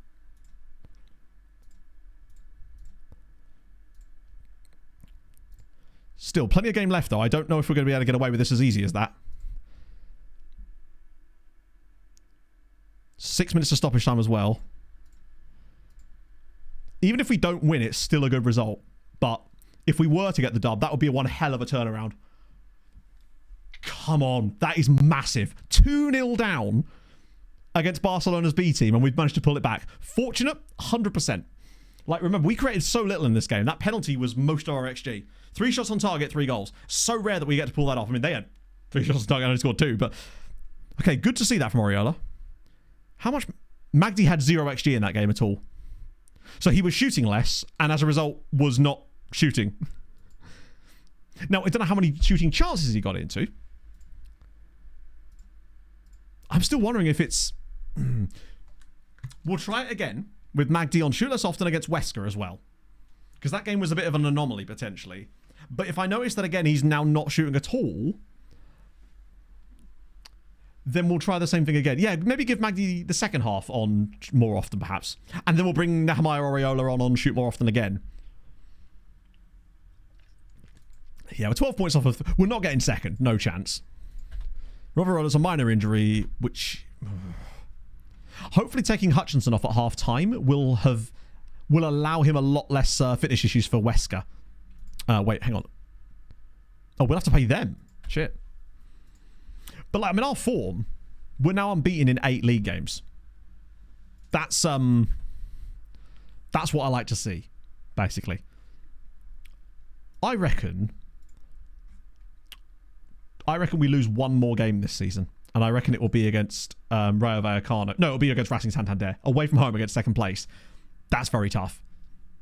And I think that's going to be enough for us to get playoffs. It's not going to be enough to get second. We're just simply too far behind in terms of pure points. It'd be Huesca. Oh, there is a chance that it could be Huesca because they're a poor team and we've only had 2 games after that absolutely chaotic game against Barca. However, the quality of the morale boost is certainly going to be helpful. It's a complete reversal of fortune for sure, yeah. Although, to be fair, the only bit of good fortune I would say we've had in today's stream as far as a win is that Barca one. The other games that we've deserved to win, we have won. And then we deserved that. The draw was a deserved draw. That's the only kind of fortunate result we've had so far. But it's fine. That's what we need, right? Yakova Sale. Hopefully I've said that correctly. Do correct me if I haven't. Thank you for the follow. I appreciate it, though. And a lovely Easter Icarus. It was really, really nice. Hope you and the fam did as well. Yeah, if we suddenly found that the shoot more often thing really works on that role, that would be tremendous. Because remember, we haven't even really needed that to work today. But if it could kick us on, could finally get a Shadow Striker that could bang 20 a season. Would be tremendous. I'm just going to keep clicking things. Yes, come on. There we go. Right, good. So that's going to take us to 17 youth recruitment.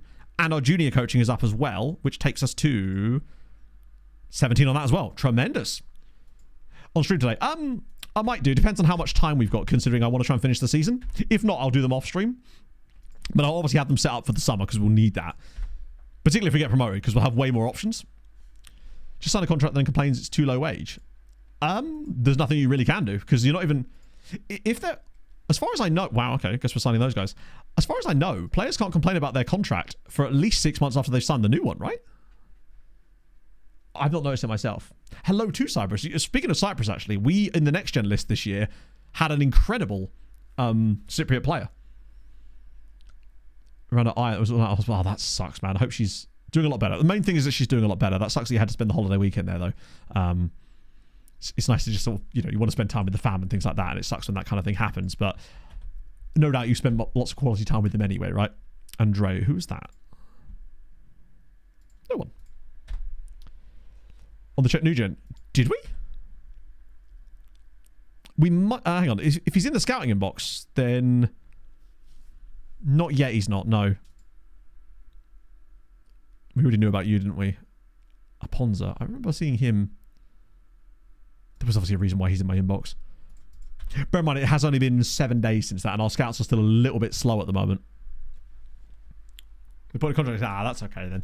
I don't think he would have been he would have been maybe like Mitchell Peacock type of player. The guy we sign out of desperation. Transfer list notification. Ooh. Sure. No. Not after the performance he put in against us. How strange. Yeah, the problem we've got right now is because... Sorry, I meant Drew Peacock, obviously. Can't believe the one time I actually call him by his proper name. Shameful behaviour from me there. Oh, Christ. Well, here they are. Turns out I need to definitely turn some of these off. Yeah, we already looked at the high school report. I instinctively sent it round again, but it would just be the same exact report. So there's Lewis Fisher of Magdeburg. Yeah, he's a little bit... Oh, my God. He's a little bit stupidly good. Can't afford him, obviously, but to be that good at 17 is insane. He's like a future German international star. What a guy. What about you? Radek Boja. Here he is. He's not bad, is he? Still not entirely convinced, but he's still pretty good. Castillo, obviously, he needs a lot more information. Miran Hartman. Winger on the right. Pace, good. Acceleration, good. Tell you what. I feel like he's good, but weirdly I feel like we could find better, cheaper. It depends on heavily what they want. None of these guys have talked to us anyway at the moment. You will send around again because we don't know much about you yet. You're still grey. You, similar story. Oh, no, it's the Greek guy, not the Cypriot. In fact, the Cypriot guy, if you're interested still, is probably in one of these reports, in fact. Oh, Veta as well. I was interested, but he's... don't know how much I like that on our So CM. I tell the Very cheap for the quality of player, though. before I give her a tonk in a tradesman's entrance. He's very And have tasty. a lick me yard Freddie Ellis, holes. thank you for the follow. This was the Cypriot dude. Kostas Georgiou. More information required, but he is fast enough. And his finishing is absolutely world class. For 19. I open my own hotel. There's definitely some good players in here. And Finley Cole is kind of mid. And then Ron Bezalel, £1.3 million. Okay. We 100% shortlisting Ron. Mainly, he's called Ron as well. Ron, no! He's got really nice attributes as well. Sign him now. I don't know if he would sign for us. My concern is that he may not be willing to sign for us. I think he'd be really good as the CM in our system, rather than... He's not fast enough, I don't think, to be the shadow striker. But here, doubtful. All right, let's have a look. Promotion. That makes sense. Comes... Yeah, gets into... That's incredible. Comes deep to get ball and then gets into the opposition areas. Okay, he'll sign for us when we're promoted. He's a kind of ball carrier guy, like a water carrier kind of player. Yeah, he'll be 100% the kind of guy we can sign. The moment we're promoted, 1.3 million for him is a bargain because it means we'll be able to... He'll be worth 10 mil easy. He's very box-to-boxy, yeah. I'm good, Shane. Really good today. It's going to have to be the same lineup. I know they're knackered, but we've got no choice. This is the only lineup that could realistically start this game. What is Alex's actual best position? Oh, shit. Where did I decide I was going to play Alex? He might be better. I'm going to try Alex on the right today. Because Loam hasn't really shown anything. Gallardo's done okay. But Alex, I think, could be more. He'll be our Yossi Benayoun, which means he'll play for every other team in our league as well. Right, so Magdi's going to stay on shoot less often for this first half. Amari's fitness test. Probably limited to... Should be monitored. Not required. So it means he's able to play. Better to create one. I mean, you kind of have to create one, right? I mean, it entirely depends on what you want to do, right? Creating tactics is not super easy in FM, but it is one of the most rewarding things you can do. But if you're not super, like, experienced with it or just don't want the hassle of it, then I would just say download one off the internet, because then at least you can have some fun winning, potentially, if you pick the right one. And then you can maybe look at that tactic and understand why it's working, and that will then allow you to then make those changes and start building on your own, inspired by it, potentially, right? Yeah, I don't want to drop Shabich right now. He's performing too well. It's rare that we get that kind of performance out of the left side of this tactic. Not since the days of Riley Owen. Okay, so it's blue versus blue again, because obviously we're in Spain. So these guys are fighting relegation. We're in the right spot. This needs to be a win. If we do get the win, then I would be really, really content with 7 points from a tough week of matches, because then it'll allow us to get the squad back to being fit again. Still no goal from Skelly, though, is a little bit concerning. It's actually kind of crazy that our morale is still as bad as it is when you consider that we're unbeaten in 8 matches and have won 5 of them. No, 6 of them. Let's go through Marcos. Presets are great for learning, yeah. The only reason I don't use it is just because I find it more fun to build my own, and it's just... You get to play mad shit like this, and it actually works. Eventually. This just reminded me a lot of the Mirandes game. Magdi's on a 6.5. We'll check his stats for the game at half-time. See if he's even had any shots. Because I'm worrying that what we might have done is actually accidentally castrate our striker. Like, he only had one working ball to begin with, and now we've kind of chopped off the other one, I suspect. 0.1 XG in the first half. I think you've got to flip him. Like, we've had more from Skelly than from him. Because straight up striker. I think we definitely flip him half-time. He's still done okay. But let's now flip it to shoot more often. Hello, Fright. Right play. Oh, it's so about having the right players for the tactic. Like, now that we're aware... This is one of the things I noticed when I was setting up stuff for the Sehong recap, is that when we first get to Sehong, we've got some really bad players. Like, Matthijs Lebro is really not the type of striker we needed for that. He just had good star ratings. Shoot more often. What we're doing here is we're giving him, like, cock enlargement surgery. Oriola would know nothing about that because he's just a massive dick the whole time. Check semi-final. You'll love to see it. I'm good, Fry. I'm really good. I'll be a lot better if we get this dub, though, particularly as this is a winnable game for us. Oh, look at the space. Right, Alex is in. Now, where's Magdi? Oh, Alex is just going alone. Oh, I don't hate that he shot there. He got into the position. Like, if he passes there, it seems a bit pointless. Untying the vasectomy? Like, we've been the better team, but it's been a bit of a cagey affair, much like Miranda. Whoa, buddy, calm down. This isn't Rosie and Jim. Okay. All right, Magdi in the build-up this time. Can he fire it through for Shabic, maybe? Okay, now he's made the run himself. This feels like where he could get on the ball, if Shabic can find him. Oh, wait. Bang. It's an absolute gift. Wrapped, dipped in honey, covered in chocolate buttons, with Holly on top. Beautiful. Amari Hutchinson's 4th goal. I mean, that was pure luck. He has no... What is the keeper doing here? There's no striker within, like... Just the sheer thought of Magdi being near him has scared him. Don't know why. That's amazing. I mean, that is just... It's crazy when things start going well for you. They just start going well for you. Now Hutchinson needs to come off. That's fine. Why is this gone all weird? I feel like this screen looks weirder for some reason. So, do I go Latour or Robbie Roller? No, I'm still going to do Robbie Roller. I just trust him more. These two need a massive rest, but we've not really got any realistic options for... We're winning, and I might actually get Loic Williams on at left back. Now feels like the perfect time to bring on Oriola as well. Actually, no. Magdi isn't looking particularly dead on his feet, you know. I might give him the rest of the game, potentially. Yeah, the ex-Chelsea guy. And obviously current Ipswich. Yeah, I'm going to leave it. He's conserved his energy, yeah. He's ready to spray everywhere now. I just want to give him a bit more time today to see if he can have some shots in the second period. I mean, we've looked... Obviously, the chance we scored was complete luck. No doubt about it. Right, okay, he's not really off. He's actually dropping rating like crazy now, and I suspect that's because he's just super tired.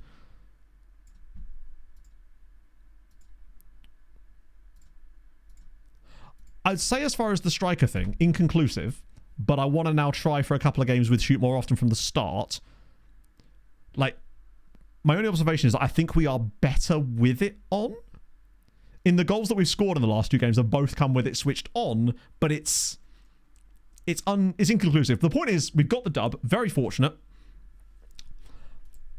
but it is now...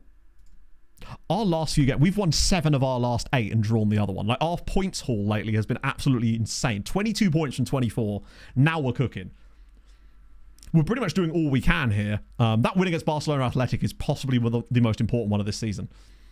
Because that was dead to us. Like, 2-0 down, looking like crap, and we got the dub. Crazy. Particularly, that's going to be putting us now we're 5th in the league. Right in there. We're still only 9 points. I mean, no. It's not happening, is it? They've twisted knee. Okay, at least we've got a 7-day rest now, so everyone else is going to be fit for the next game. So Robbie Roller can play, and we're all good. Lubeck. I recognise that name. It seems that they've not done so well in this save, sadly. Lars Hopp's side are currently occupying Regional Liga Nord, which I think is actually the... They've just been... they were relegated. Yeah, I'm not sure what league this is. It's a good-looking badge. It looks like 4th tier. Yeah, the league histories get a bit confusing because when they drop out of a playable league, it doesn't track them beneath that. We find 250 grand. Yeah, that's something I was not looking forward to with Viswa, but I think it's not that big of a fine, so we'll probably just be able to eat it. I'm worried that it might affect the loan farm, though, potentially. Something I've not thought about in a while, though, is the loan farm, and I think that's been nice. It's been a pleasant, like, load off my mind in a way. It's been nice to not have to think about, like, proper meta stuff for a little bit. You are still at the showings. Obviously, the damaged kneecap in an under-23 games is not ideal. Listed for £96,000. My hope for you is that you'll get a contract in the summer somewhere else, and the showings will actually somehow make money off of you, which would be really nice. It's also just occurred to me, have those loan... Oh, fuck. So it's only Aaron that doesn't have a club right now, but there's literally no way I can offer him a contract because he won't take it. I'll try again, just on a 1 week, just to stop him from retiring. Polish nationality. I suppose, yeah. I actually don't know. Haven't looked into that yet. Oh, there's the trials finishing for myself and Cap. Not that I care if I retire after all, but just one of these saves I would like to have a good regen for myself.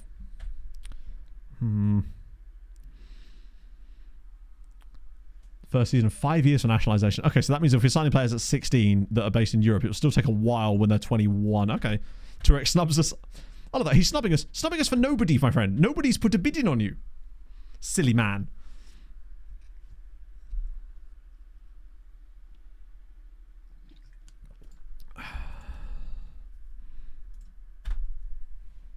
I think it would take a monumental fall off from the second place team in this league for us to have any chance, and I just don't think we're even close enough to get there because there's too many other teams that are in that battle.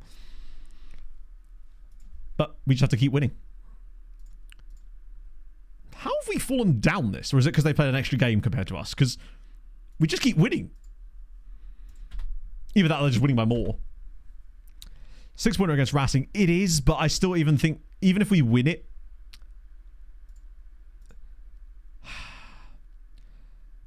they have a game in hand on us still as well. Which is against Malaga. Not an easy game. In fact, really not an easy. In fact, I would quite like, in a way, I'd actually prefer them to win it because then it would kind of entrench us thoroughly into the top 6. The tiebreaker is head-to-head. Not goal difference. Which is a concern. Although it's still good to get the goal difference up anyway, just because I said that we were going to... What was it I said? We'd get double digits by the end of the season. Games won. Ha! Fuck no. Imagine. Never again am I managing in a league where the games won is the goddamn tiebreaker. This is where I find out that it actually is. Results between teams, goal difference, goals scored. Okay, cool. Because at the moment, it's starting to look like a little bit of a gap is appearing now. Oh my god. Between the top 7 and everybody else. Especially... Although they have got... Yeah, we played the game more in fairness.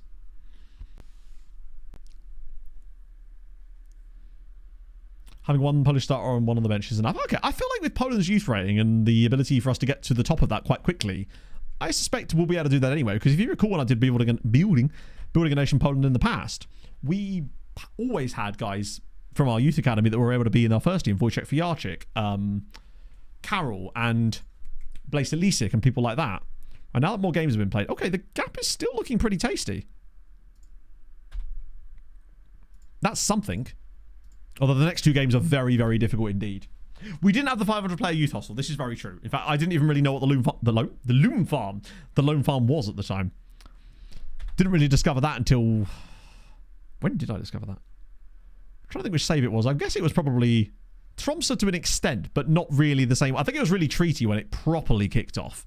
Like, we had loan players and did a decent amount of it with Tromsø, but the stuff with Treaty was very much... And MTK, obviously, it went mental after that because we obviously changed a few things in that one too, which helps. New Polish tree in this part. I'd hope so. That'd be good, actually. Have our own one. The lone village. Well, the lone city. Bloody hell. We're not catching Rasan Santander. I mean, Granada, if anything, are more likely to be caught at this stage. We're now 12 points from them with 7 games to go. We're not catching second. Cock Ringling, that was MTK. The red rules in... No, yeah, it means it was difficult for the loanees as well, as you say, because the other clubs couldn't register the damn players. Like, the idea was there at Tromsø, and we definitely made some inroads with it, but it was really tough, because we couldn't basically loan them out until, like, a certain point, and even then, if they were good enough, it was fine. Oh, no. That's not good. Both of our CMs are injured. It's fine. We're only playing top of the league next. How hard could it be? Oh, and Camchimbo as well. Panache suffered a training setback. No! Things you hate to see. One day I will just get to sign him on a pure meme. And the day approaches us faster than you might expect.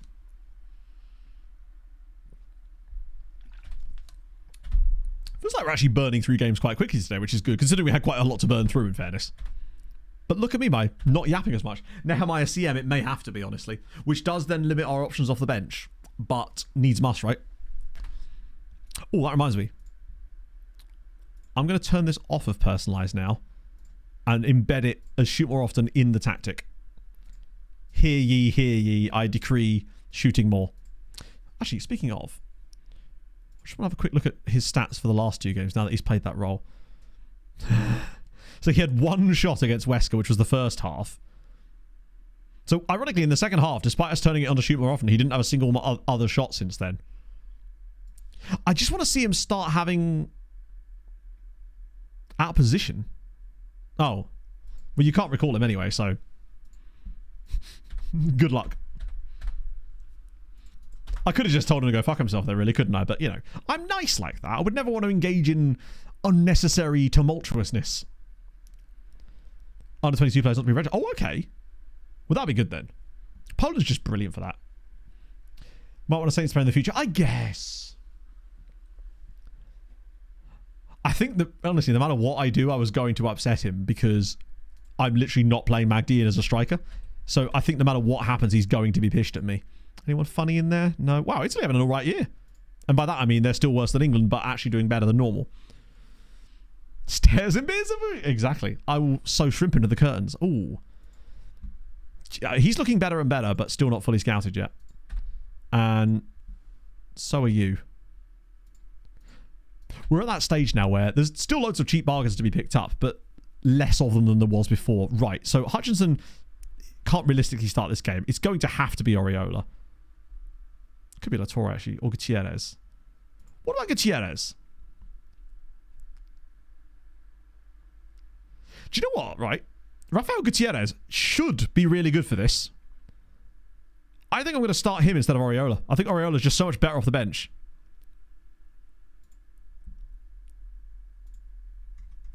Like, as that role, he'll be decent. Magdi's got his new little role. Alex did okay in the last game, but I think that's enough to start. And exactly, it means that we've got that option of Oriola off the bench doing what he does. He's just so much more effective there. Does anyone else want to bring back the team? I'll have them on the bench, but wow. The squad just isn't deep enough for what we want to do, really. I'm actually impressed we've done as much as we have. Okay. This is a free hit. Oh. Have a loan farm bigger than... Hang on. I always struggle with this one. Niecieza. That would be fun. I mean, I'd totally want that. Are they a top flight side? Meaning that... that would be very good, actually. Particularly if we played against them. It's like, hey, our loan farm's bigger than you. Oh. When was the last time they played top flight football? Worst thing that could happen this year would be like Viswa getting promoted in real life. Oh, we owe them as well, which means that they already had their head on us as well. I need to just Fiona! Delegate these goddamn tunnel into me. I'm going to storm out for absolutely no reason. Wigan boy, thank you very much for the follow. Wigan fan by any chance? Thoughts on Marshall Goddo and Hugo Rodallega?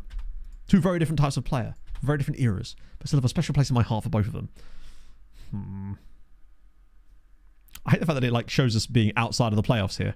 It's like, how dare you discriminate against us? This is... Oh, we're finally playing in our away kit for the first time of... what, ever, maybe? It feels like we never use it. It's either blue or pink. And, of course, FM's done sneaky stuff. Why has it done this now? You're doing so well, Football Manager. Give me back my GPU. There we go. Thank you. Thank you for paying attention. Oh, that's good. Hang on a minute. We've got... Oh, if we were to take the... Now, if we win here... I still don't think it gets us any really... Oh, my God, he scored a goal. Chat, this is the moment we've all been waiting for. Mohamed Magdi, at only the...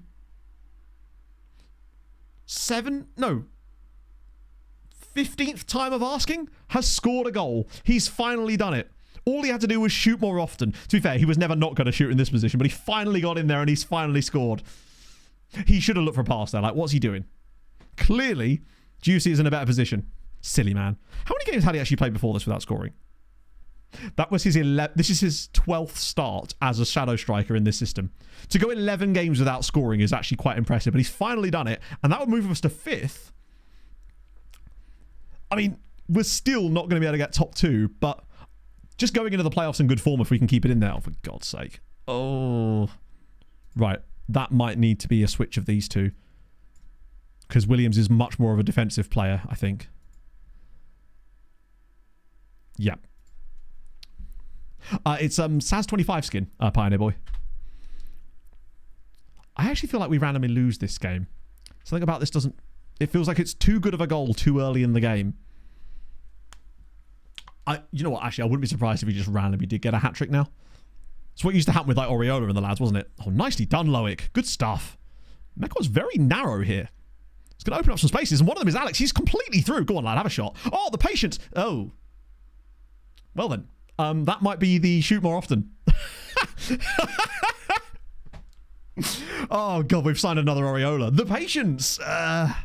Maybe if he'd taken more time over that, he might have had a better chance of scoring it. Oh, come on. Niakate with the equaliser. I thought the chance had gone. Well, he certainly shot more often. That was especially poor. He was just waiting for it to... It left his foot before it even arrived at his foot. Oh, that's such a... Last on the top flight. This squad. Do you know what? Probably. Just because of the way it is. But we would need to... If we got promoted, I wouldn't want to just rely on this squad. Let's put it that way. We'd have the money to make this squad better. And we know the archetypes that we want for each position. As Alvaro still can't score. Oh, Skelly. It would be such a shame if Skelly didn't get a single goal. Oh, hang on. Shabic, go on. Cuts inside. Oh, it's dropped again. We're matching a really good side here. And I think that shows you everything we need to know about what this team's become over the end of the season. And hopefully we'll continue to. Come on, don't. Oh, nicely done, Canal Man. Okay. We've been decent. Like, that one chance has certainly carried a lot of the water for us, but... Skelly does need those Smates deliveries, and he'll hopefully get them next season. Wait, what? This is not going to be given. The ones you don't see are never given.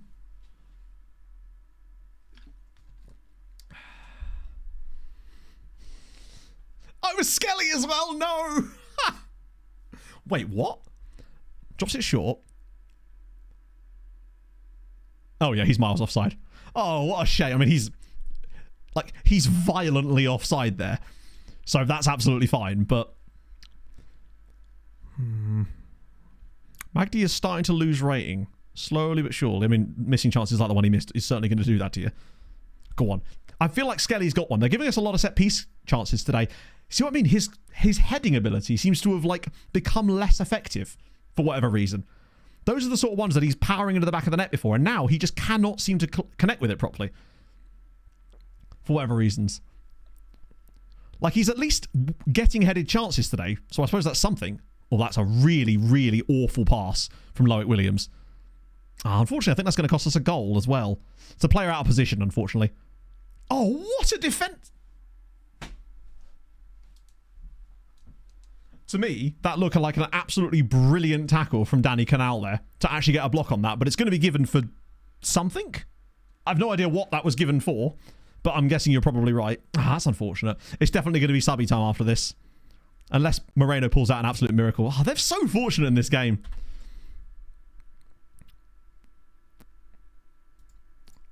Ooh. We're going to do it. We're going to go Oriola. Gutierrez has struggled. Fuck it, Omari. You really shouldn't be playing, but we're going to let you anyway. Rep thinking, it's just that's how he is sometimes, unfortunately. To be fair, we've been on a good run. It's like good teams can play well and still lose, right? And you get penalties in football for stupid decisions, right? I only find it annoying when it's like consistently happens repeatedly in a row at exactly the moment that you would hate it to happen less. It feels like that's just a way of it showing tactical familiarity, which we now have a much better case of. So we've definitely settled in more.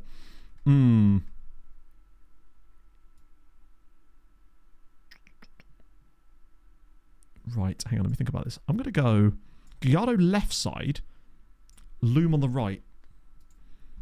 And we're going to pop it onto... Yeah, I mean, Magdi certainly, even if he is only here for this one half a season, which he absolutely will be, at the very least, he's earned himself a place in the recap video to have some kind of mention, just due to the fact that he's put... Oh, wow, hang on a minute. Omari Hutchinson, surely not. No, definitely not. Yeah, the fact that Magdi and Smates will never get to play together is a sad, sad time. Seems pretty unlikely that Saints are going to let us have him back for another year. We might as well just go aggressive. for the end of this game.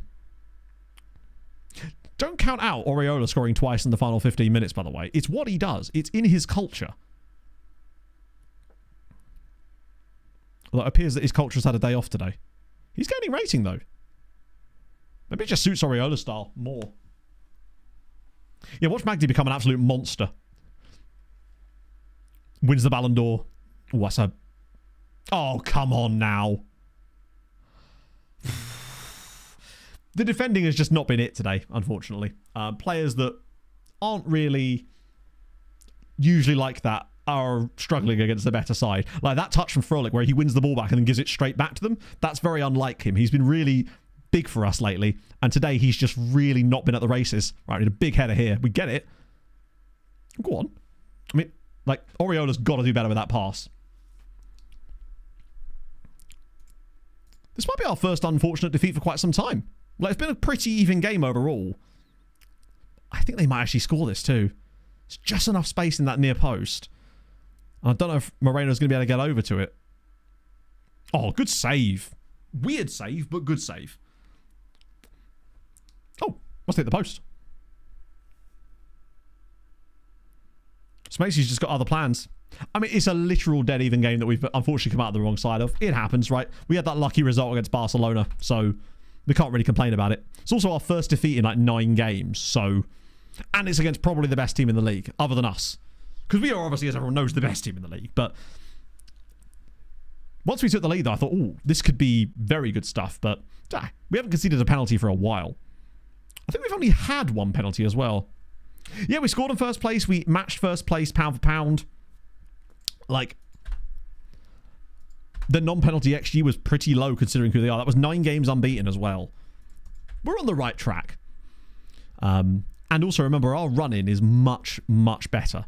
Once we get past Malaga, I think it gets pretty... Oh, and Vallecano. Yeah. So these next 2 games are tough, and we do need to win them because they're both home games. But after that, it's Castle on 21st, 9th, 20th, 17th. That run-in is very, very favourable. End of the season today. Yes, that's the plan. Even if we have to go a bit longer, because we definitely will. So, Svenny's mates. He's got 6 goals in 7 starts. He's got 6 goals in 7 starts. Like, I mean, Sven is just him. Easy 16 points. I reckon win, draw for 4 points. Win, loss, randomly. Draw, win. Whatever that equals in points is what I reckon we're going to get. Let me just work that out in my head. So, 4 points there. 7 points, loss. I reckon we take 11.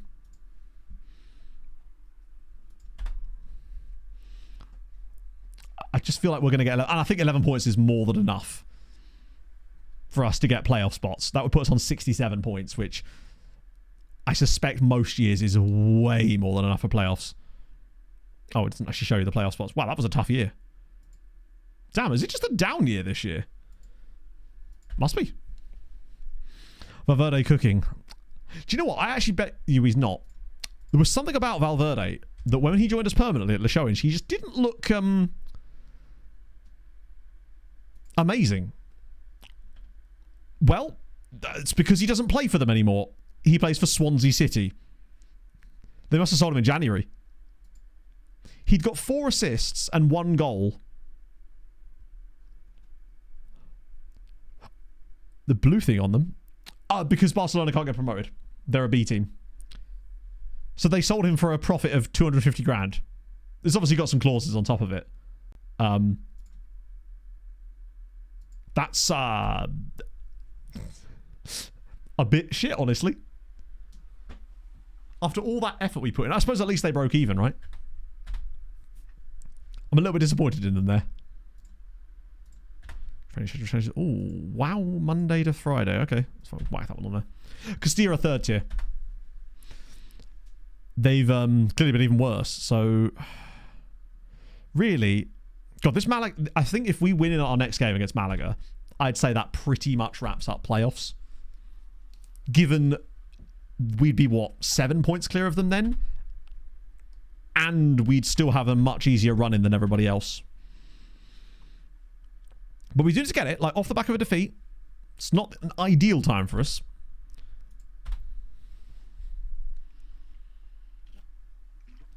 And the thing is, our average points per game since joining the club is probably not even that high because of that poor start we had.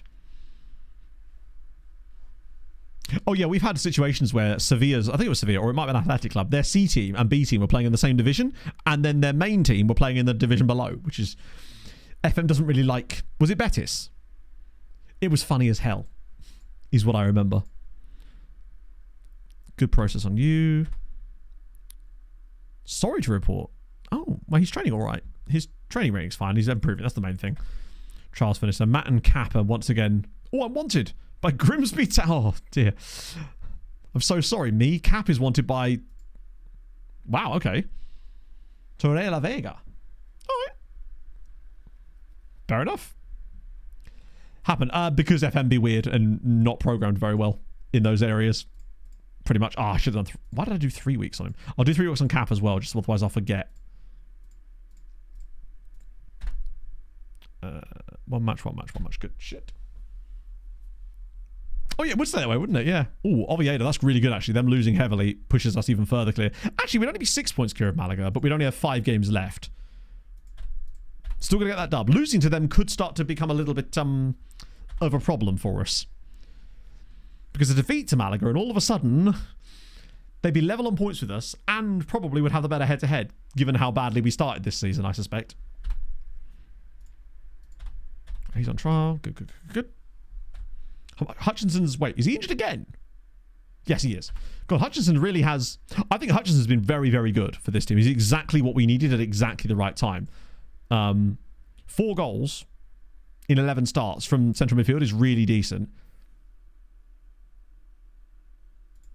What's Magdy up to now? 3.42. Good God, that's like Roman Tommel's numbers. B teams do. Probably.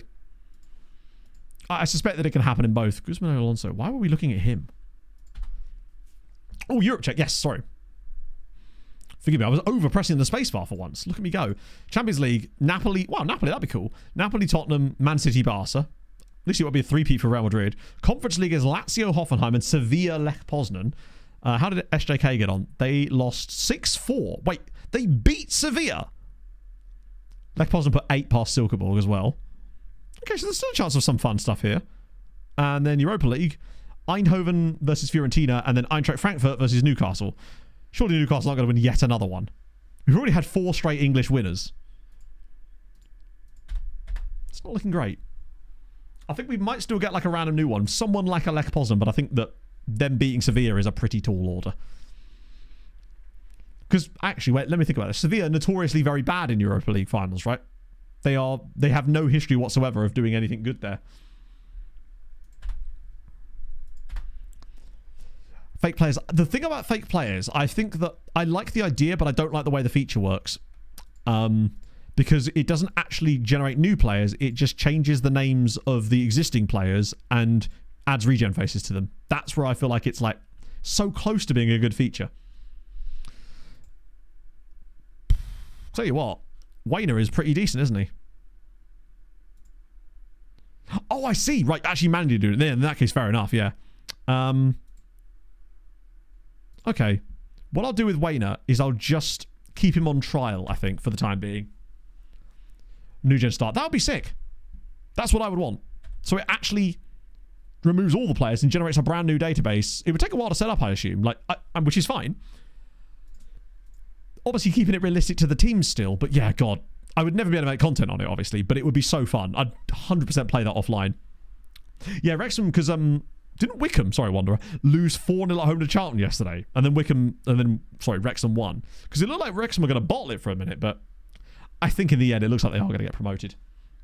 And the thing is, I think they'll stay up. It'll be difficult, and they will have to invest a lot more money, because the gap between League One and Championship is yeah. An Asian video. Mate, the thing is, with Asian videos, people really didn't like the regen one. Not really didn't like. It just, the moment you introduce regens into it, it just loses any kind of interest in it. It's the unfamiliarity. Like, there's uncertainty on things, but then you need to have some level of familiarity with it. It's called like open loop. The reason I think they worked really well, and the reason I think the Weird FM TikTok stuff works really well is because there's something called open loop theory, or the Zeigarnik effect. which I was reading about yesterday. Not on purpose that I was doing that, but it turns out I was, and that's probably why it was the Weird FM stuff does so well on Shorts platforms. Starting to be out. You're right, he would have completed it before Roy. Very true. Not quite good. Oh, he's very good, but we can't afford him. Oh, you mean I should... I think I shortlisted him, right?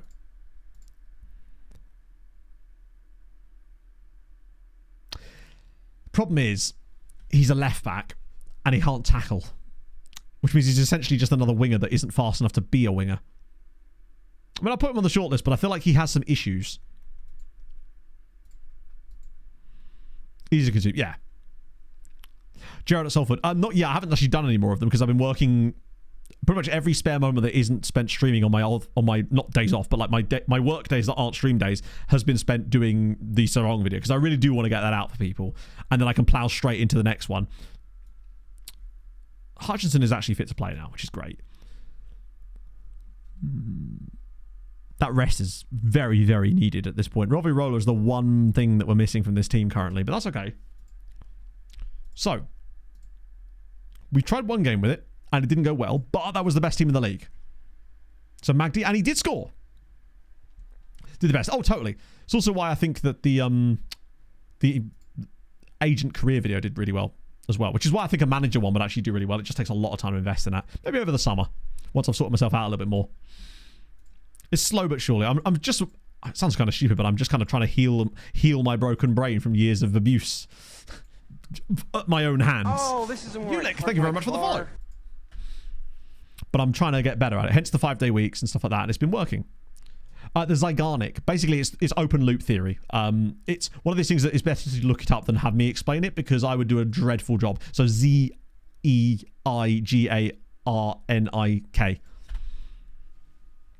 Zygarnik. Oh, brave.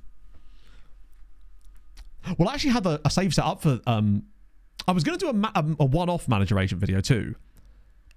Savage. Oh, it's beautiful. It's genuinely beautiful. And now Magdi has 2 in 2. Whether or not that instruction that we've put on him logically is directly resulting him scoring more goals. Absolutely not. However, that doesn't mean that having it switched on isn't the reason he's scoring them. So let me just... Hear me out here. Because he's on shoot more often, perhaps he's making different runs that is then enabling him to shoot more often. It's going to sound stupid. I don't know. Maybe I'm just trying to assign credit to something that doesn't need it.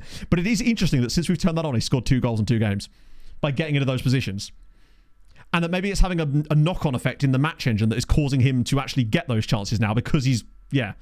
It shouldn't be the case, but this is Football Manager, and you know how the weird...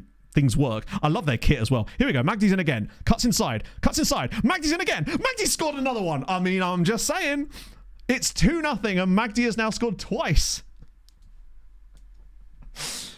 It shouldn't work, but this is why I'm talking about like the way that instructions and roles interact with each other, right? Remember, we use cross aimed for target forward in a tactic that doesn't have target forwards in it for this exact reason, because it just does stuff. It's 2-0. Well, no, this was on YouTube because that discussion about the shoot less often thing is what made me think about actually getting him to shoot more often instead. 2 shots, 2 goals, bang, bang. Huge goals for Magdi as well. We actually got above Barcelona Athletic as well if we got the dub. Early days yet, though. We've only had the 2 shots on target. I mean, 2 goals. It's about what... Yeah. If it works, it works.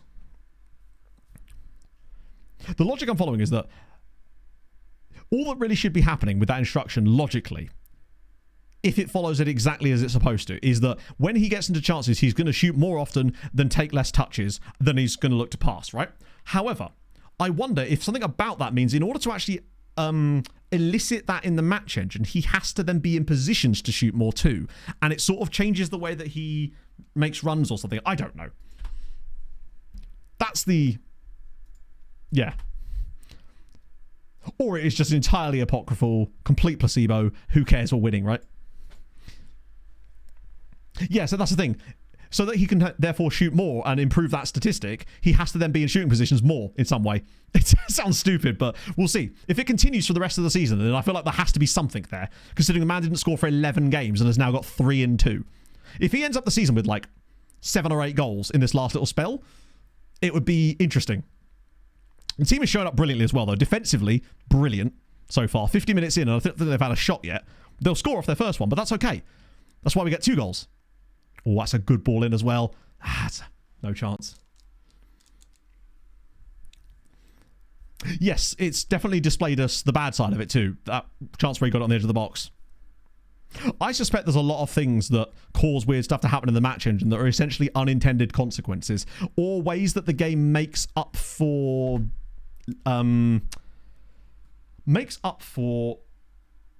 mechanical deficits by triggering other things to happen to sort of essentially elicit the same outcome. And if you can tweak those things correctly, maybe you can end up with the right thing. I don't know. Or it's just that he's learned the tactic and he's fine. Either way, I don't care because we're winning. But I kind of do care, actually, because if it was the second thing, then it's like, hey, we're smart on that. Oriola's going to stay on the bench today. No, he's not. He's going to come on in midfield, because why the hell not, right? We're cooking. This is a big one if we get it, because it would push us 6 points clear. It would start to make it very difficult for anyone else to get into that playoff spot.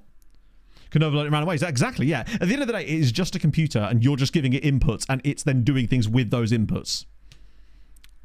And if you can cheese, or not even cheese, if you can manipulate those inputs in the correct way, you could get unintended results. Although in this case, that was actually, no, that's not what we were trying to do. I just thought it might be a fun idea. I'm not going to sit here and pretend that I thought by putting him on the shoot more often, it would do that, obviously. I was just hoping that he'd have more shots. And technically, that is exactly what's happened, because he's had 2 shots today, and he scored both. In fact, he might have had more shots for all we know. Or go on, do you have a shot, bud? Loads of space. It's beautiful. It's off the post. Play differently. Yeah. Oh, it totally makes a difference. 1 PPM switch on a player that's got identical attributes can make a huge difference. Just see, for example, Jamie Lane on my Wimbledon? No, Stockport save. Things change massively as Mendy's in again. He's missed it. Sorry, he's not missed it. It's not going to count, but he scored again. He made the run. That's great. He's miles offside, but it's just the fact that he was even able to be in that position yet again, albeit the only reason he was in that. Shabic has got a 9.2 in this game, by the way. He's actually only marginally offside there, and it's yet another brilliant finish to pop that under the keeper. Has Shabic assisted both goals? He has, right? That makes sense. That right there is an absolute masterclass performance. Just exactly what you want. Controlled the game, scored 2 goals, 2 assists for Shabic, who's run the show. 1.1 XG for Magdi. There's no way that's from 2 shots. He must have had more shots than that. Gave the others nothing as well. Beautiful. Let me just check after the game. We'll see how many shots he actually had. I reckon he's had at least 4. So he's... And those weren't... To be fair, one of them was damn near a tap-in.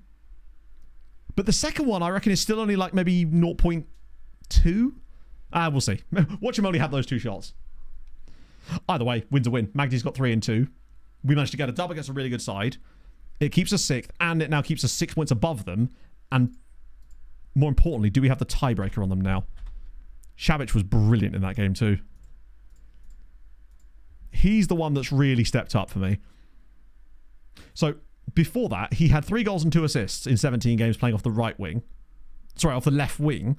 We've moved him deeper and he's got 4 goals and 6 assists. So he's literally doubled his goal contribution. Hang on, let me just think about this.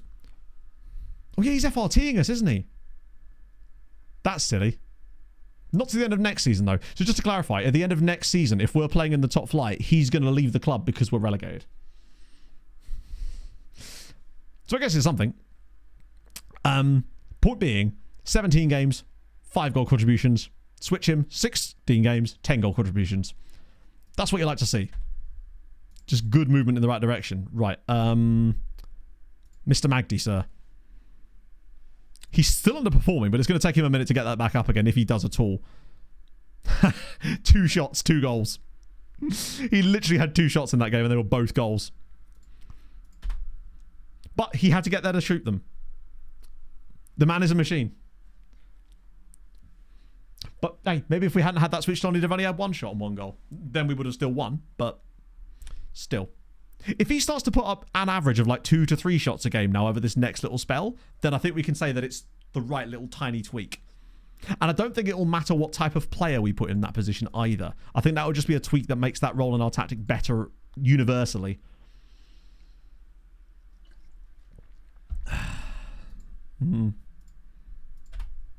Good, the intake. No, the intake was absolute bobbins. We had 3 different players, all called Ale. One of them whose only name was Ale, which was that. Wait, why are we supposed to become an established La Liga 2 side when they want us to get promoted through the playoffs? Have they changed their mind? Because that's fine. I guess they said we had to reach the playoffs. Didn't actually have to get promoted through them. Where he's got his moonshot. Yeah. I guess we'll just have to wait and see. Either way, regardless of what's happening or why... Well, actually, no. Regardless of why it's happening, it is happening. The result that we've wanted is achieved regardless of how that result actually came about. I suppose is the best way to look at it. That's a loss of Rayo Valladolid. Yeah, we would never... I mean, we could still catch Granada, I guess, but they've got a game in hand on us as well now. Versus where... Vallecano will be an interesting one because they're a very good side. So why does that say they're second in the league? Oh, third now. Like, we win against them and it's... We'd have to have Granada. Then Levante are not a bad side either. In the playoffs. True. Magdy's XG. Hang on, what exact screen are you trying to see? Hide in the early games. Was I? Oh, my apologies. Sorry. I forget that my face cam gets in the way for stuff like that. So this is Liga 2 since we joined. So the last 2 games in which he's had it switched on, he's got 0.79 and 1.06. Now, he has had a few games where he's been getting around that sort of amount, but missing chances. And he did have in his very first game, ironically, a really high XG, but perhaps, low familiarity, etc. Was often substituted in these games as well. And to be fair, he went off in that one as well. It's interesting. He had 3 shots against Racing Santander as well. He actually had 4 on his debut. It's almost like when he joined us, he wasn't familiar. Then again, he was not shooting on target. I think the crucial thing is it's shots on target. That's the first game this season that he's managed to have 2 shots on target, and he'd only managed 2 shots on target before those 2 games. He's now had 3 shots on target in his last 2 and scored all of them, admittedly. But that is interesting. Since that permanent switch, he's already hit the same amount of shots on target. I think shooting on target is more of a thing. I don't know why that would cause that either, but it's certainly interesting. I suspect there is definitely a... Oh, come on, Alex. An element of tactical familiarity playing a role there, but that's noteworthy as well. He's just able to shoot... Oh, fuck. Oh, me back. Seriously in debt? Loads. Most of the clubs in this save, apparently. Literally. God, if we're going to be going past 3 o'clock, which we definitely are, I might actually have to sit down. My ribs are hurting quite a lot. Oh. Tell him to shoot more. He's not having time to think about it. Maybe, yeah. I think it's basically, it's ticked a 1 to a 0 or a 0 to a 1 somewhere in the match engine or something, and it's hopefully worked out. Wow, Elche just got absolutely trounced by Albacete. That's pulled them out of the drop zone. And now Racing Santander have just beaten Rayo Vallecano as well. So they are miles clear. Yeah, we're going to try and end the season today because I've got all afternoon. Pog's not going to be back from work till 7 odd. So it's and it's for heat tonight. I might actually sit down now. My back is really hurting.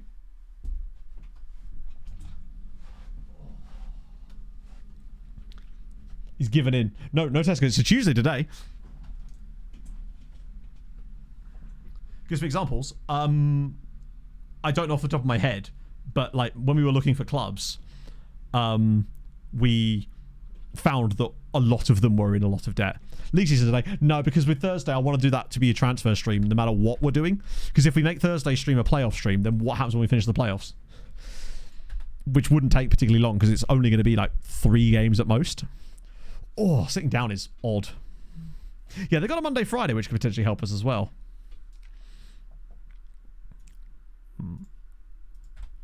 But yeah, bear in mind, which teams are in debt in this save isn't going to be super helpful for you anyway, because remember, you're not in this save, and thus it won't make any real difference.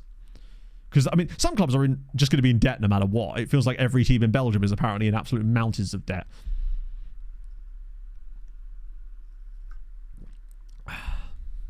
Two legged. Oh, okay. Damn. Cable management. It's actually better. Pog did some cable management, because I was going to be sleeping in here on a blow-up bed on Friday night, because Pog's friend was staying over, so they stole our bed. Or Pog and her did anyway. But as it happens, I ended up sleeping on the sofa, which was an absolutely trash decision on my part, because with the already damaged ribs or whatever, trying to sleep on the sofa where I couldn't stretch my legs out was a disaster. Jorge Castillo, he's very good, but he's also very expensive. I mean, he's 100% a guy we shortlist and could be brilliant for us. Yeah, it's fine. I had some... What was it on? It was Indian mango cider I had. That's the one cry about her boyfriend Beth. I like how Mari's like one of the favourites for that role. But I feel like it then, once again, I'd still rather start Gallardo there. Magdi, Shabic, Hutchinson... Considering we've done this without... You thought I was going Chutney, but no. Rovirola, he's at least fit enough for the bench again. I hate the players, even when they come off the bench for half an hour in every single game, seem to never gain match fitness. Is the good streamer. I'm not sure Beth would even know what streaming was, if I'm honest. Okay. But drinkable fermented chutney. In a way, yeah, it was very sweet. Wasn't my favourite. Also, when we went to the food truck thing... Oh, Food Truck Fridays... Our coffee place had basically become a bar, which is really cool. But because they're obviously, you know, normally a coffee place, their selection was basically you could get a mango mojito, an espresso martini, or, and this was what I had, beer. And by that you might think, oh, that's fine. No. It was just listed as beer. And I'll tell you what, it was all right. Nondescript beer is my favourite type of beer. She really wanted a pint. Did also manage to spill a load of pizza sauce down my white jumper in the middle of the market square, so that was also an excellent choice. But did manage to get some churros, which were fire. Pog was unable to get her Yorkshire pudding wrap because they were sold out. How are we doing? We are incredibly, AJ. Still going, obviously. We've lost a game finally. And we think we might have got Magdi cooking, potentially. He's got 3 in his last 2, with a slight, and I mean very slight, tactical tweak that goes against everything you should think we should be doing with the tactic, but it seems to have worked in those 2 games. Potentially. Cool beer. What? Yeah, fair. It's not a bad idea. It was a terrible idea. However, now that I've actually been to the food market, sorry, the Food Truck Friday, would highly recommend it. It was super fun. Loads and loads of stuff. And I'm very, very busy. And that was on a relatively dismal evening as far as weather's concerned. So, yeah. Logical tweak. Basically, we've put our striker, or the shadow striker, on shoot more often. That is his 4th goal in 3 games. 4 goals in 3 games for Magdi. Just as I explained that, he goes and grabs his 4th in 3. And every single one of them is these chances. I think he's just making different runs. Little poke with the toe, 1-0, bang. So there you go, chat. If you find that your striker isn't missing chances, have them shoot more. And I mean, maybe it's just the combination with the way that the roles work in this tactic. In May, can't their Friday off. Which Friday is it in May, Pogs? We've apparently just ticked the score more often box. Exactly, yeah. If we got this win as well, it would start... Oh, could we still catch second? Could he shoot less from there? We suspect, basically, that for some reason, adjusting those instructions changes their positioning as well, rather than just the decisions they make when they're in those positions. That's the only logical conclusion that I can come to out of this, is that in order for them to actually shoot more, it creates slightly more shooting chances for them to shoot more. Don't foul him here. Great. That's unfortunate.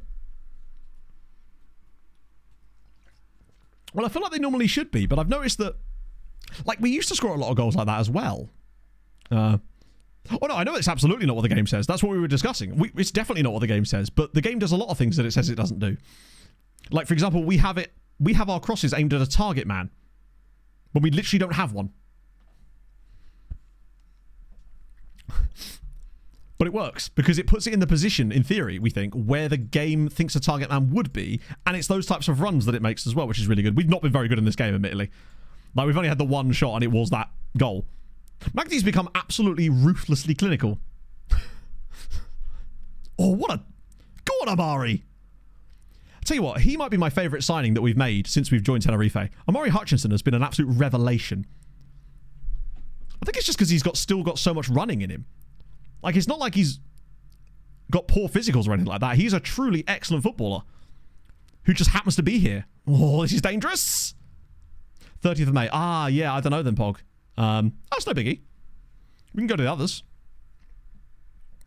Here we go. Christensen driving forward. That is brilliant. Oh, look at him go. Right, now pop it through for Magdi. Or Christensen again. Oh, that's a good tackle. That's never a penalty. Let's get to the second game. Maybe. It might just be set at 0. Bart's going to look for a shot creating spaces for others. I have no idea. That to me did not look like a penalty. It looked like a really, really good tackle. But I didn't think their penalty was a penalty either. So if Christensen can give us back the lead again, which he does, brilliant. Tenerife 2, Rayo Vallecano 1. Lovely. I would have thought he was. Because where was Amari Hutchinson at the start of last season? Was he at Ipswich? No, he joined Ipswich this summer, didn't he? Yeah, still under the 18th minute. This game has been crack. We've got a lot of these, like, two-shot... How are we now suddenly... Okay, since we've made that tweak, we've also started a lot of games with this, like, every shot on target is a goal vibe. Weirdly. It's obviously entirely apocryphal or whatever, but it's just interesting that we've started a lot of games lately since that switch with these weird, like, scoring every chance kind of thing. To start off matches. And then as the game wears on, it starts to, like, calm down a little bit. It's not another penalty, is it? I thought that was going to be another penalty. Here we go. Magdi. Setting the play up. Nice. I wonder if we can get on the end of this, potentially. If we drop this into the midfield, Magdi makes the run. There we go. Hutchinson can find him, maybe. Here we go. Gallardo. There's runners. Magdi's one of them, obviously. He's in lots of space, too. Space for Diusi. Oh, I can pull it across. He doesn't need to. It's 3-1. Mbaba Diusi. That's his first goal in Spain. This guy, I'm telling you, is going to be a brilliant player. I reckon, bold prediction, he's in our starting 11 when we win the Champions League with Tenerife. I truly think that Giussi could be that good. Potentially. Look at this. Just power there. Little toe poke. Glorious. Release clause. Everyone has release clause, obviously. But his is... I think it's like 20 million. 14.5. That's okay. We can get him a new contract in the summer. Also, what a first half. These guys are probably the second best team in this league currently, and we're 3-1 up in the first half against them. Bang over the top for Gallardo. Tell you what, Magdi can get the end of this. There's so many bodies in there. Just pull it back. Hutchinson! Oh my god. Magdi buries that. We've just become absolutely clinical. 5 shots has generated us 2.3 expected goals in the first half. Gallardo again. Oh, all the way through. Gallardo, all the way through. How's he missed that? How's he missed that? What an absolute... The quality of chances that this team is now creating. Less shots, weirdly. But I guess not overall. It's only the first half. The quantity of high-quality chances we are creating now is actually insane. Christensen again. Look at the drive. I mean, he's fucked it up that time. Bit unnecessary there, bud. Get it back. Go. Ah! Oh, it's deflected and it's now 3-2 in the first half. God, this is like the Kings-Oilers game last night. Can we bring on McDavid at half-time, please? I know, cross the target forward has been on for like my last 2 saves. I've had that basically switched on since the MTK days. Okay. It's kind of a fair result in the first half, honestly. 3 shots on target, 3 goals, but a lot of XG. What's Magdi on? 0.9. Damn, we spread it around a little bit. This game reminds me a little bit of the FC Andorra game, though, where we were brilliant, create loads of chances, and then just randomly lost it 5-3 because it just suddenly went away from us in the second half. We can't afford for that to happen here. I think this is a big test. I swear I used it in MTK as well. Oriola could... No, Oriola's not McDavidish. Oriola is more like... I don't know, like Carter Verhaeghe. He's clutch. Magdy's through again. Ah, there you go. That's the downside of... I think he would have done that anyway, to be fair. He said, clutching at straws. Like, we've created a lot of chances, but... Or rather, we've created a lot of good chances. I still don't... I don't know. I actually don't feel like we win this game. Something just doesn't quite sit right. Despite all our creativity. We've been quite lax defensively in this game too. Right, come on, come across. That's an absolutely world-class save from Moreno. No idea how the ball got to the feet of the striker there. Danny Canal has a lot of explaining to do. Fizzgog would be livid. Yes, that Bundesliga game, that was insane. And as usual with these things, it fizzles out immediately, and in the second half, as you say, 4-4. Further forward to shoot often is not the usual. Potentially. There's any number of things that could be going on, but as long as it starts to work, then we may well have found a way that could permanently increase the attacking output of the shadow striker in this tactic, which is the dream. Because it's always been one of the hit and miss parts of the tactic. Magdy's in again. Can he go for the hat-trick? I realise it isn't a hat-trick, is it? It's his second goal of the night. It's now 4-2 to Tenerife. Magdy has 5 goals in 3 games. This man had 2 shots on target in 11 matches, and he's now scored 5 in his last 3. What a pass from Christensen that is, by the way. Great first touch from Magdy to set himself up. Takes it past the defender. 4th goal of the game for us. Glorious. Is it now a permanent feature? Oh, I love it when a plan comes together. Serie B fight? No. Enlighten. His Majesty. Shabic is 100% leaving this team right now. I might even get Gallardo off. Sorry, for him, and then we'll bring Schumer on the right-hand side. I'll get Rovirola back in as well. Mekwar's on a booking, so we'll take him off too. I want to save Oriola for later. It's... This guy... Oh, I thought you meant an actual fight. Like fisticuffs. Shenanigans. Tomfoolery. I reckon Magdy gets a hat-trick.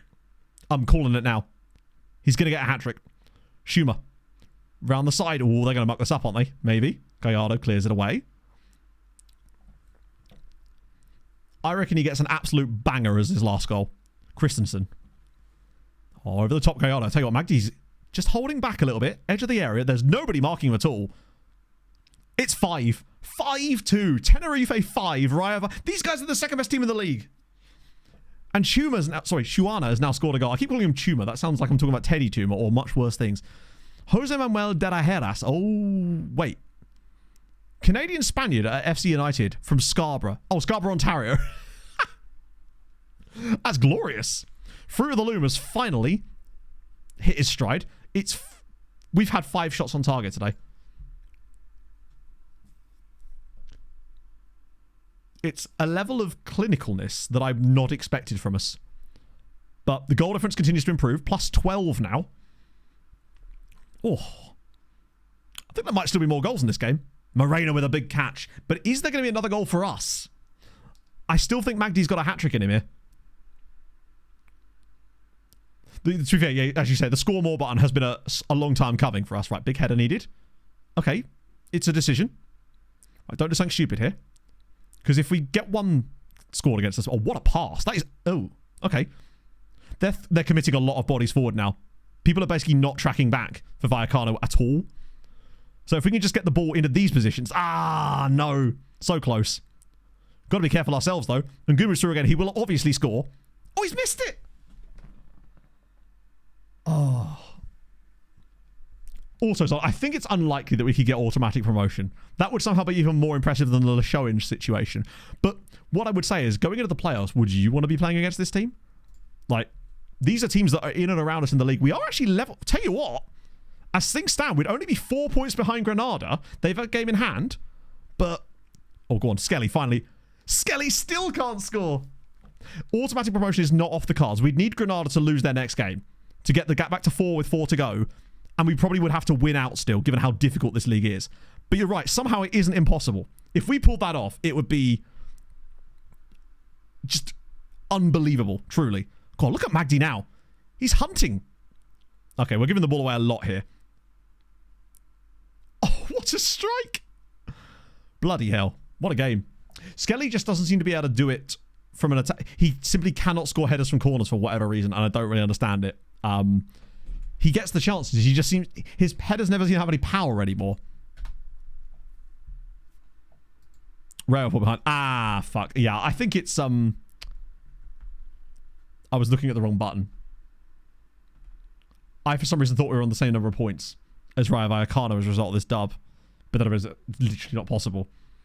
We basically, to have any chance of getting auto, we'd have to win out. Or the game might have glitched out on the league table screen. It could never be my fault. Oh, I was looking at Levante, not us. Yeah, I think... The problem is, right, if Granada do start to drop off, we'd still have to overtake Valladolid, Levante, and Rayo Vallecano as well in the last 4 games. That's where the issue becomes. I think at least it's looking good for the top 6, though. Like, we need to win and we need to play as if we're going to get it and be there to collect any, like, scrubs. Any scraps to fall down. He's got 5 now. What was the form like for that game? 3 shots, 2 more on target. So he has scored every single shot on target since we switched to that role. Obviously, that's not sustainable, but look how he is shooting more and he is shooting on target more, and his XG per game is phenomenally high. Like, he's cooking up something good. And remember, those were the 2 tough games that we had. Like, Malaga were 10th and Vallecano were 2nd, and we've just put 7 goals past them. And just the 1 defeat in... Look at the amount of green. What's that? 1, 2, 3, 4, 5, 6, 7, 8, 9, 10, 11. We've won 9 of our last 11 games, drawn 1 and lost 1. And now we get to play against Castellon, Mallorca at home as well, and then Alcorcon and Albacete. I don't see any reason why we can't win our last 4. Which would put us on 74 points. Moldovan Irish guy. I suspect that he'll be way too expensive. Unfortunately. I can't remember his name. Certainly worth a little look at him, though, if you can remember his name. But I suspect that he will be a little out of our price range. We've got a 9-day rest as well, which is great for fitness levels. Not quite long enough for a Ardlianu. Okay. I think, unfortunately, because he was at the Showinge and their reputation has improved, I reckon he'd be in excess of 15 million. Okay. Okay.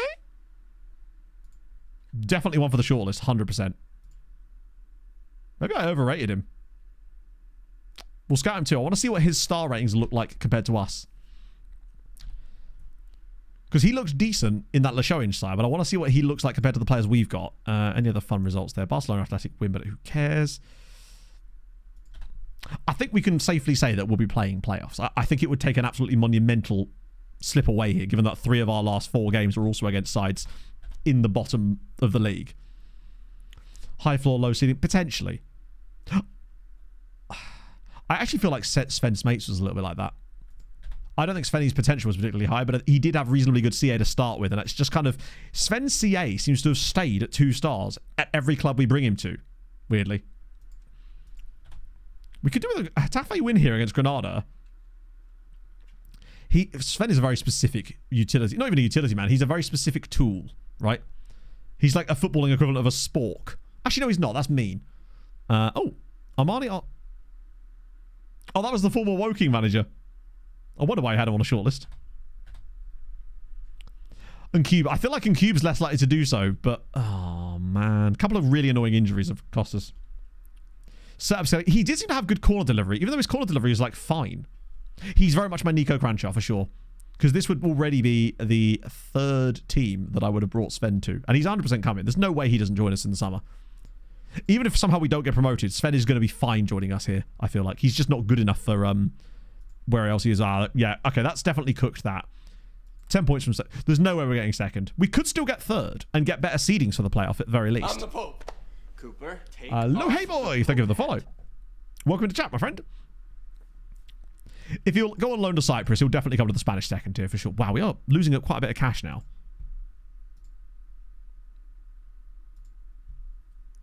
The thing is, I still feel like Antonio Molina... They're giving us... Let's just say 3 million. 20% profit. So if they sold him for 50 million, just out of interest, it'd be 20% of 30 million. About 6 million?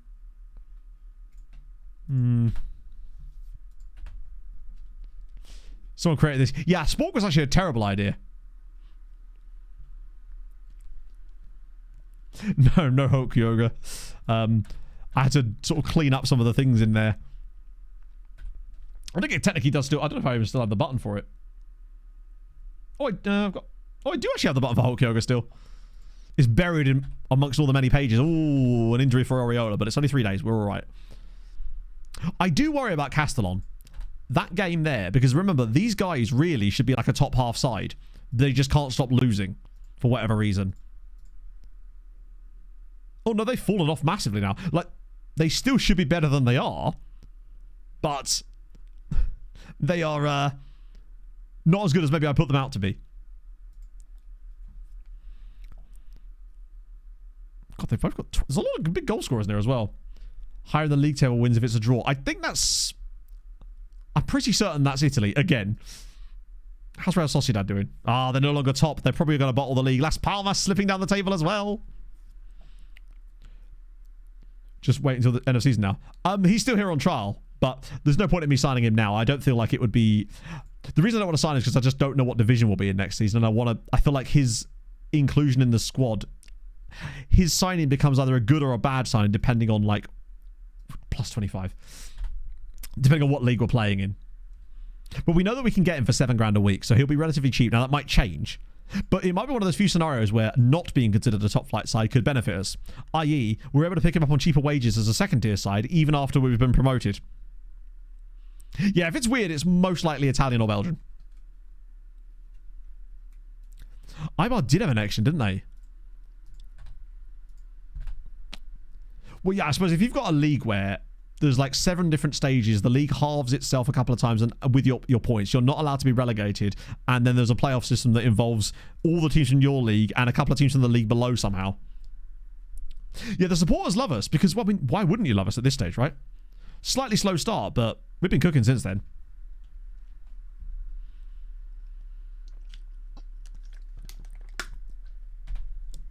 The reason the board don't like me at the moment is because I still don't have very good managerial support from the players, despite all of that. It's getting there, but because we've got a load of players that wanted to leave before we got here, that means that they're not interested in it.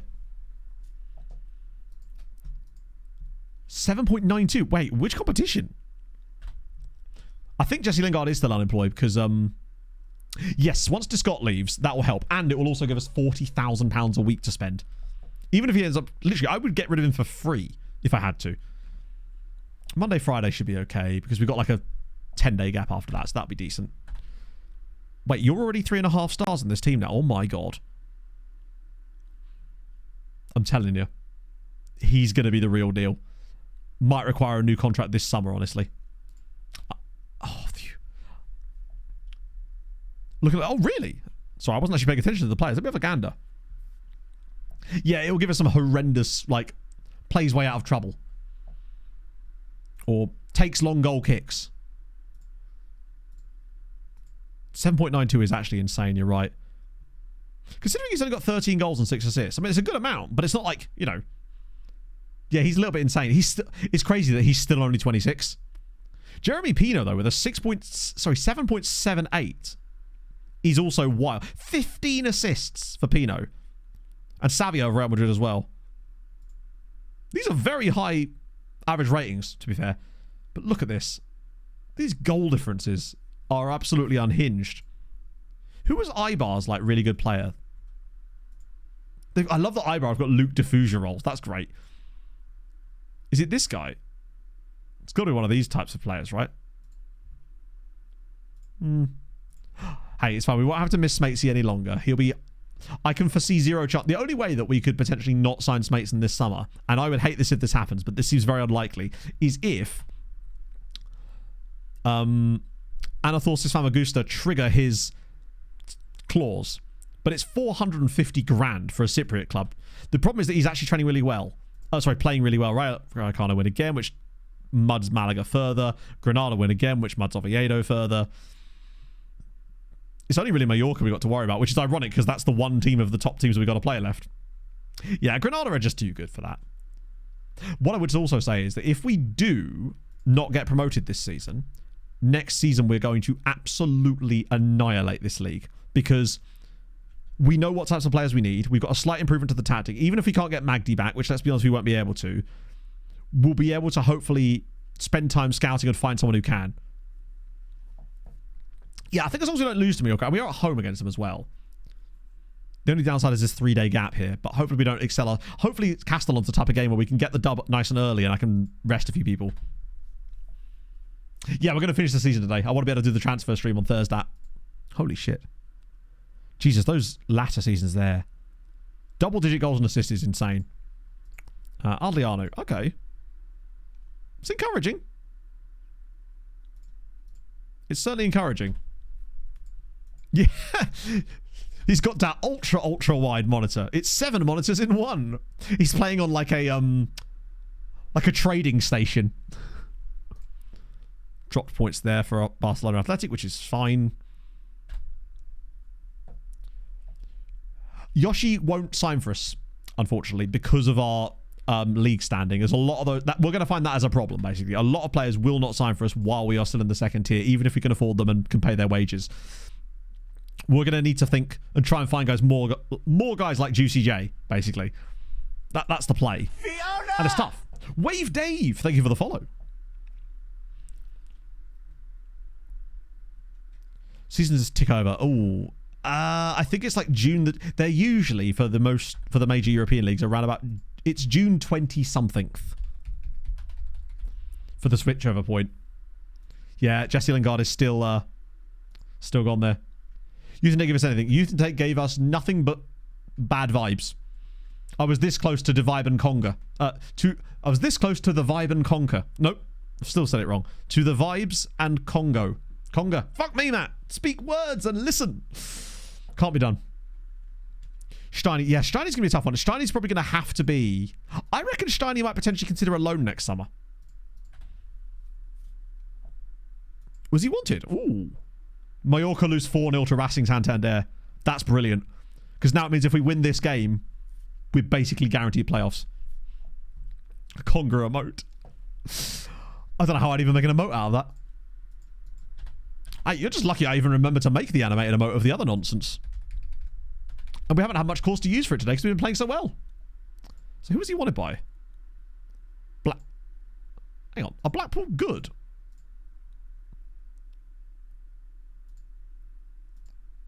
Ah! Ugh! Forgive me. What have I... There we go. That was weird. Yeah, a little bit of a virtual progress. No problem. Right.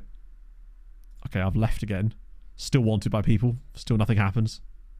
Another 4 weeks for you. I might just sign them both up in the summer and do what we should have been doing at the show. It's just it feels like it's easier to get these guys clubs when you've actually got clubs already. A variation of this. What, just with me in it instead? I don't have that level of design ability, unfortunately. That's the problem. Unshortlisted. Did I? Oh, shit. I didn't mean to click it. I thought I just clicked the top option. No, I didn't. I could have. I nearly clicked it.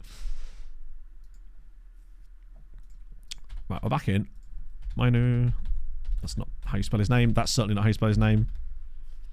Get there in the end. Colby Minu. Newcastle. I think he's been there a while, hasn't he? Yeah, it's actually his 9th season at Newcastle. 54 caps for England. Very good player. Work rate's a little low. I feel like his work rate would be higher than that. Speaking of Newcastle, where are they these days? Oh, wow, they've really pulled it up. Under Chris Moore.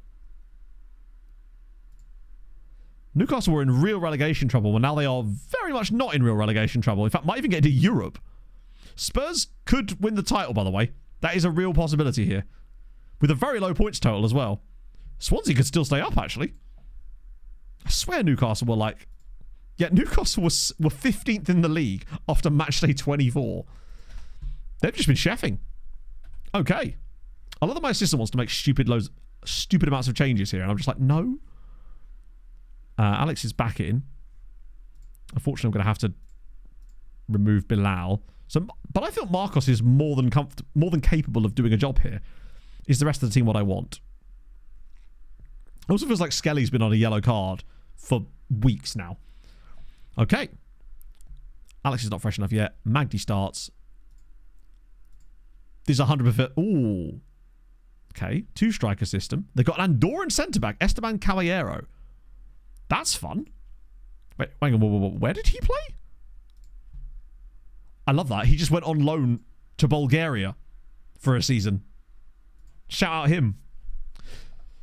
I know. What are they doing? What's this? Disappointed with how his teammates' promises go. Which promise? Which promise is that? Oh my god, I can't click the right button. Teammate, that can't be the one. Sell him. He's literally being sold at the end of the season. Feels let down.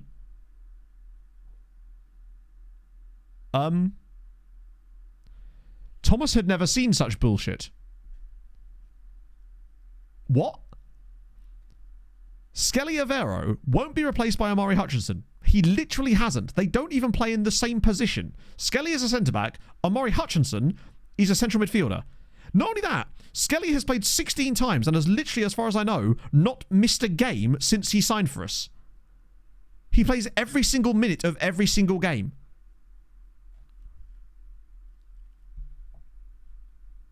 I can't fathom the bullshit there. He literally couldn't have played more games. That's... Hutchinson's playing too. Yeah. And? That's mental. That's a bit like your goalkeeper being upset that your striker's playing loads. That's wild. Yeah, I understand this promise. We've had this promise a few times. But as long as they're playing, then it doesn't matter. They also don't even play in the same position. Unbelievable levels of nonsense. Skelly, this is how you get sold, my man. Getting Hutchinson plays too much. It doesn't. I can assure you it doesn't. We've had that promise several times. As long as the player that you're playing time doesn't drop, then that's how he fulfills the promise. It's got nothing to do with how often the other player plays. It's only about the playing time of the player who has the promise. Maybe he's just upset because he's not scoring corner goals. Yeah, I would be as well. Maybe he feels like he's not getting scoring chances. Yeah, bench him. I'll give him something to complain about. Bearing in mind, we've had to promise Skelly this exact same thing at previous clubs in previous transfer windows, and it has never had an issue before. But yes, the reason it's triggering it in the first place is because you've signed a guy that technically plays the same role as him. But this happened at Lashowinge as well. But as long as you don't actually reduce his game time, it's fine. I suspect he will just randomly tick over to green. It's just funny the fact that it's somehow not at the moment when he's literally played every minute of every game he's been available for. It is because of the custom skin. Agreed. Right. Slow start here for us. Pretty much team talk. Because... Oh, that's unfortunate. Because I just find that the ones I'm doing work better. So as expected to. I guess, but... Again, this has not been an issue before, so there really shouldn't be any reason to. Also, if I drop his squad status, he'll probably complain, and then we do have a problem. Unfortunately. We're also losing against these guys. I told you these guys would be more difficult than we expected. They've caught us off guard there. But yeah, the reason I don't trust the assistant there is because they basically just always use worse things. The ones I use will almost always get me the result I'm looking for. If you ask your assistant to say stuff there... half the time he just says stuff that's really unhelpful and doesn't make any sense, and the players will react negatively to it, or at least at best neutral. So I just find that the things I do just work better than whatever he says. No matter what the situation is, I pretty much do one of two things. We've not been very good in this game. We've been truly bad. Magdi's been awful today. Maybe we can own it against the big teams. Has he even had a chance in this game yet? 0.4 XG, so he's still having shots. Plus, yeah, FM assistant managers are notoriously useless for the most part. Look at some of their pre-match decisions. When you look at the selection advice and it's like, has been in high spirits lately. Cool. That's not a reason to put my 16-year-old in goal, though, is it? Some of the logic they use on there are absolutely mental. Right, this is looking like an early Oriola. He's a good lad, though, yeah. He's familiar with the tactical shape. God, I hate that our Shadow Striker doesn't always appear at the top of the list there. Oriola's in. We've been bad here, to be fair. We're missing a little... I think Bilal's absence is not helping. Gallardo's been good, actually. Alex isn't really ready to start. It's a tough one. I might just do, like, bare minimum roll of the dice here. Maybe whack it on attacking later. Yes, the perform well in training. Yeah. So I can sort of understand in certain areas why that would make sense. Like, if it's the end of the season and you're already kind of guaranteed to not be in any real danger or not going to win anything, I can sort of see why that logic applies. But they do it when you're in a title battle. It's like, yeah, no. This would be a sucky game to lose. But also, as things stand currently, completely deserved. We've just not turned up. Right, here we go. Come on. Oh, it's insanely in, and it's... Wait, what? It's in. It's 1-1. Danny Canal with the equaliser. Yeah, in good spirits as well was. It's like, oh, cool, so he's drunk. He's come into some money recently. Okay, we get the leveller at least. It's a great ball in from Christensen. But Danny Canal, why is he the one winning the header there and not Skelly? Like, Danny Canal has got like 7 inches less height than Skelly Alvaro. That wasn't even close. Can we go and get the dub? We might be able to turn this into a win. Yeah, Skelly's still sulking. Doesn't surprise. Oh, no. Chaser, thank you for the 5 bits. This is going to be poor, isn't it? Right, come on, keeper. This is yours. Yes. Come on. Skelly feels like it's too many. I think Skelly's just got a bit of an inferiority complex, which is difficult for a man who's 6 foot a billion. Oh, can we nick in there? Oh, hang on. Wait, they're cooking now. Right, get a touch. Oh, no. Yes, Frolic. That's brilliant. Don't do something stupid now. Never mind. You chose to do something stupid now. Cool. Amazing. Definitely wanted to lose to a team in the relegation zone. Sometimes you're just going to. Sadly, sometimes you are just going to lose to a team in the relegation zone. Like, he wins the ball back and then goes, I'll tell you what, how about I pass it directly to a guy who's marked and then it deflects off of him as well. Ah, dear. Oh, well. We haven't deserved it. They've been the better side. Frustrating, though. It still keeps us 5 points clear of Mallorca, though we do have to play them next. And a loss there. That's really annoying, but also entirely predictable, given this team is underperforming their XG by so much. Did I mark it down? I did have that one down as a defeat, didn't I? My little prediction. I just felt like that was guaranteed defeat. That team that's in the relegation zone that's like underperforming massively is almost the guaranteed loss, it feels like. They're always going to turn up against you. Not that we play very well ourselves. Right. That's fine. I think at this point it's just... This one is the one that matters the most. So, Michael Jackson has just joined Charlotte FC from Colorado Springs. He's from Bloomington. Cool. They've been kind of where are they? They're actually kind of good again now. They started the season poorly, but now they're back to +3. They're actually starting to get there a little bit. God, the showings have kind of just dropped off a little bit. But yeah, Alvica are right there. The showings still right where you'd expect them to be. Benfica have lost 1 game and are currently 15 points clear at the top of the league again. It's just what they do. Surprisingly, not got the league's top scorer this year. How many goals have they scored? 65. Okay, they're actually not scoring as much as they were before. Last year they got, 86, 104. This year's definitely looking like a drop-off in goal scoring. But they lost that game to Alvica. Oh, wow, they actually didn't. Last year they definitely did. 100%. Oh, God, my ribs on my left-hand side are still popping and clicking. It's very odd. How'd the loan go? Ooh, I think he's still managed. I mean, he's still there, because obviously it's same season. But so far, so honestly, pretty good, I'd say. What if there's a... Not that we can really see. I wonder if there might be a clause in that contract, but it would be a lot of money to spend. I'd be very surprised. It's really weird for me that Borussia Mönchengladbach wanted to get rid of you in the first place. Oh, is this a future option? There's no way they're paying that. Not a chance. 34 is... They've got money, but I don't think they've got that kind of money.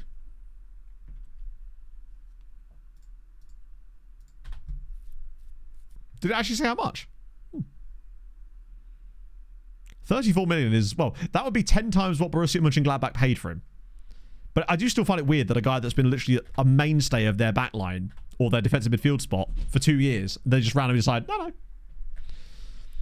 We're going to try and loan you out to Estrella of all people. Right, let's see. Yeah, even that's the thing. A tycoon will give them a lot of cash, but they're probably not going to be dropping that. I wonder what their record transfer fee is. Absolutely not. Never touching that. That was one of the worst ones. Because even if you're expected to reach it, they'll be like, how dare you put all this added pressure on us? It's just a great way of ruining our chances of winning the next game. I actually can't remember how many points Tenerife had when we joined, because we pretty much had bang on half a season at the club, did we not? But I've actually forgotten how much they had when we took over. But I think just that last little spell of games has probably earned us enough points to double their points tally. Right, Mallorca. Let's go.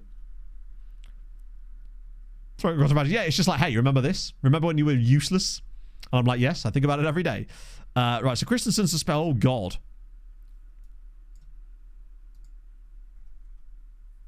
It might have to be... I don't like a Juicy and Williams pairing here, but we really have very little choice in the matter. That is a really not ideal partnership to have in this spell. Oh. Gutierrez. I don't know if Gutierrez is... He can't play DM. I never played him as the DLP. I played him as the CM in that game, and he did really poorly, if I recall. I think I'd rather just play Williams for the time being. I don't trust the game to not absolutely murder us. Guys, the perfect place for Steinmetz too.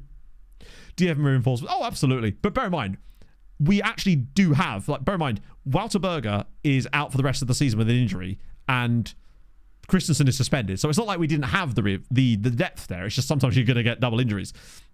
No team is going to have 6 players that can start for one position. Sometimes you are just going to get a spell of injuries that is going to negatively affect you, unfortunately. And we've had that in that role. Yeah, Skelly wants to play the role. He'll probably kick off about it. But I'm sorry, you're playing me out of position? I demand satisfaction. Right. At home. They're in decent form. We're in slightly decenter form. Worrying. Because if we were to lose this game, suddenly things get a little bit squiffy. Because the gap would shrink back to 2 points. And Magdi's hurt himself. Or has he? No, I think he's okay. For the time being, anyway. Watch Magdi now go for the rest of the season and not have a single shot. He just had that mad spell of games where he's just flourished and then decided, nah, I don't feel like it anymore. Right, come on, get in there. Oh, wait, here we go. Right, pop it around the side.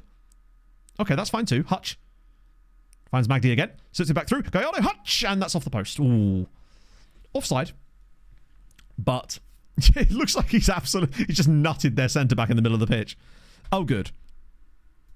Another injury. Wait. Doesn't appear to be suffering too bad. 1 day contracts, that'd be the dream. A poor first half so far.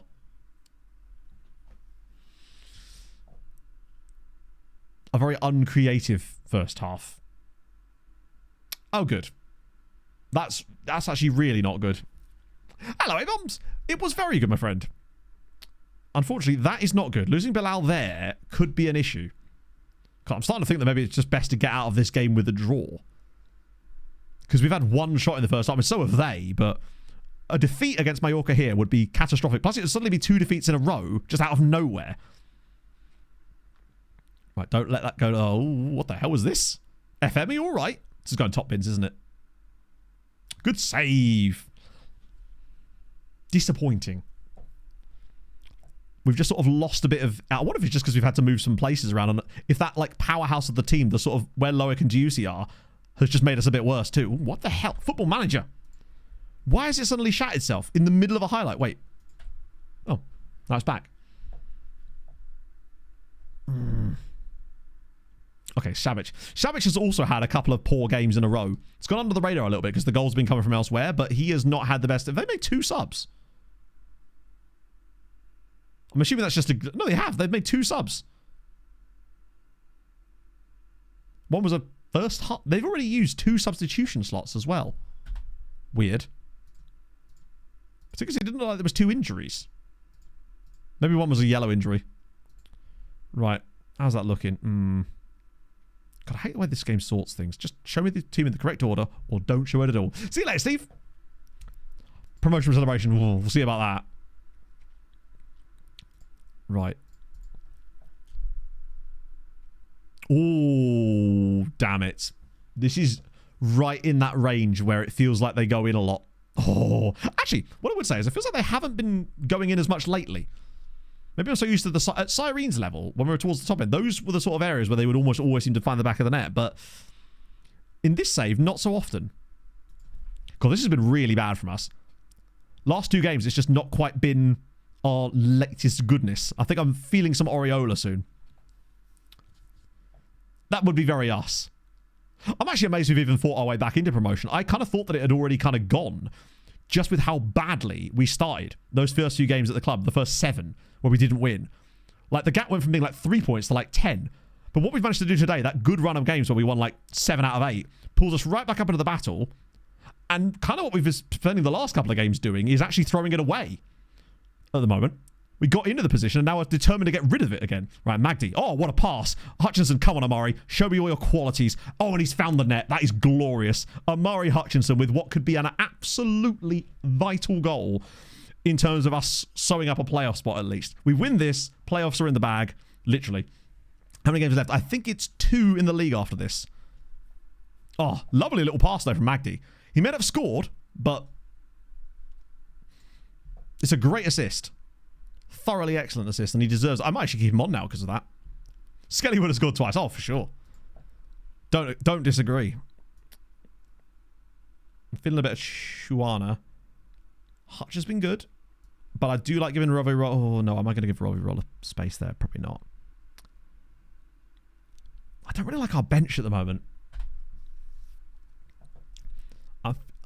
These injuries... Oh, my God. Ah, fuck it. These injuries have severely limited the players I'm willing to bring off the bench in games. And that's not ideal, because it's making it harder to like look for options in matches like this. Jimenez as a centre-back, I don't even know what Jimenez looks like as a centre-back, so I have no faith in bringing him on to play that role, basically. Like, Skelly is good in his position, right? And plus size, he'll find some new way to complain. That was a really bad pass. And I'm a bit worried that that's going to lead to us conceding a goal because we've just given up the ball for no reason. Right, come on, good tackle. Right, please don't do the same thing you did the last game, Frölich. Slightly better, but still incredibly risky. Right, Shabic, drive inside. Never mind. Right, big header needed. Nope. Nah, goal's coming from him, unfortunately. Yeah, that's a shame. Ah, that's a shame. Can't complain. What? Oh. Oh, yeah, no, he is just... Oh, that's narrow as fuck. I just didn't think he was offside. Fair enough. That would be very fortunate if we got it. Right, let's go into game management mode again. Miles off, yeah. Could park a truck in there or something. He was one tiny pube hair offside. Oh, nah. Wins player for levels off. So there's no penalties. Yeah, that's the downside of us finishing, at the moment anyway, where we are, particularly as I think we're about to concede the late equaliser here. Which is fair. We've tried the game management thing a few times and it's worked, but... oh, hang on. Right, slide him in. Slide him in. Yes, thank you. Chuana needs to keep driving it. Slide him in. The space is there. Shabic, right, he's got 3-on-2. Please square this. There's plenty of bodies in the box. Hopefully this is just us having one last chance, whether it turns into a goal or not. Loic! Don't know why, of all people, he was the man on the end of that, but if it gets us the very important 3 points, which it does, we're not out of the chance of finishing third. Big win again. That's lucky. One shot on target again. I feel like Magdi didn't create... Sorry, no, he created stuff, but he didn't look amazing from an attacking standpoint. Maybe that's just they just marked him out better. He's allowed an off game. To be fair, he kind of had an off game against whoever it was. I can't remember who. Castellon. Playoff rules now. Yeah, probably best. Otherwise, we'll get surprised by it. But that's a big win. That now pushes us 8 points clear with 2 matches. Yes, we're officially in the playoffs now. And there's still a great chance. It's going to be tough. They've got games in hand as well. Wetsgard, thank you for the follow. 6-7 days is okay. He's out. That's okay. Now, you've got 9 days off. You'll be fine. Dino, thank you for the 16 months. We'll give that a second to come through as I keep hitting the spacebar. That's what I do. Welsh League to turn pro. I've never had to do it. 6 months away from FM, but I've watched your Lone Farm video and really want to give it a crack. Thanks for all the great content and long may it continue. Thank you, friend. That's very kind of you. I'm glad to see you back into FM. A few people have been saying that lately, which is cool. I wonder what's been bringing people back, or is it just like some time away? You feel like you want to scratch the itch a little bit, right? Yeah, as for getting teams in the Welsh Prem to turn pro, you need to have a certain level of money. If the league isn't going to be forced professional, you need to have a certain amount of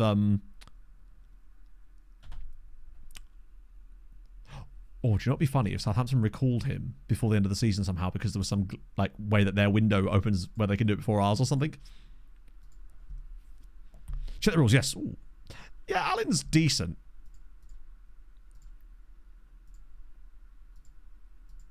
So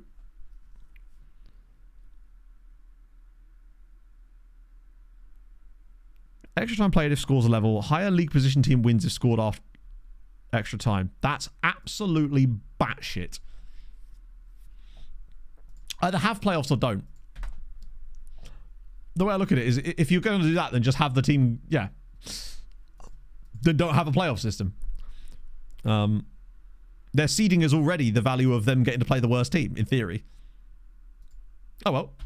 I just don't know how much realistically we're going to be able to climb up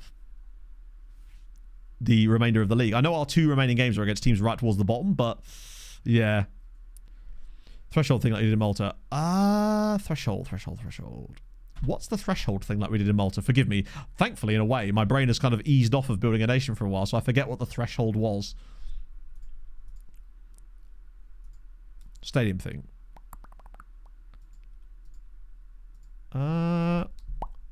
Forgive me, I'm not entirely sure what that means. It's almost certainly something to do with the data, I suspect, but I'm not sure what the stadium threshold is. New stadium.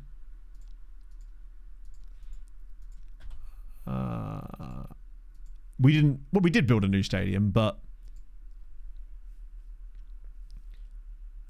25 years since new stadium, I guess, but I'm not really sure what that affect... The 5K stadium. Oh, right, yeah. Sorry, I totally forgot about that. Oh, yeah, because teams were building new... Were they? Yes, they were building new stadiums, weren't they? And it was causing the clubs to go into huge financial damage. Yeah, that won't happen in Poland.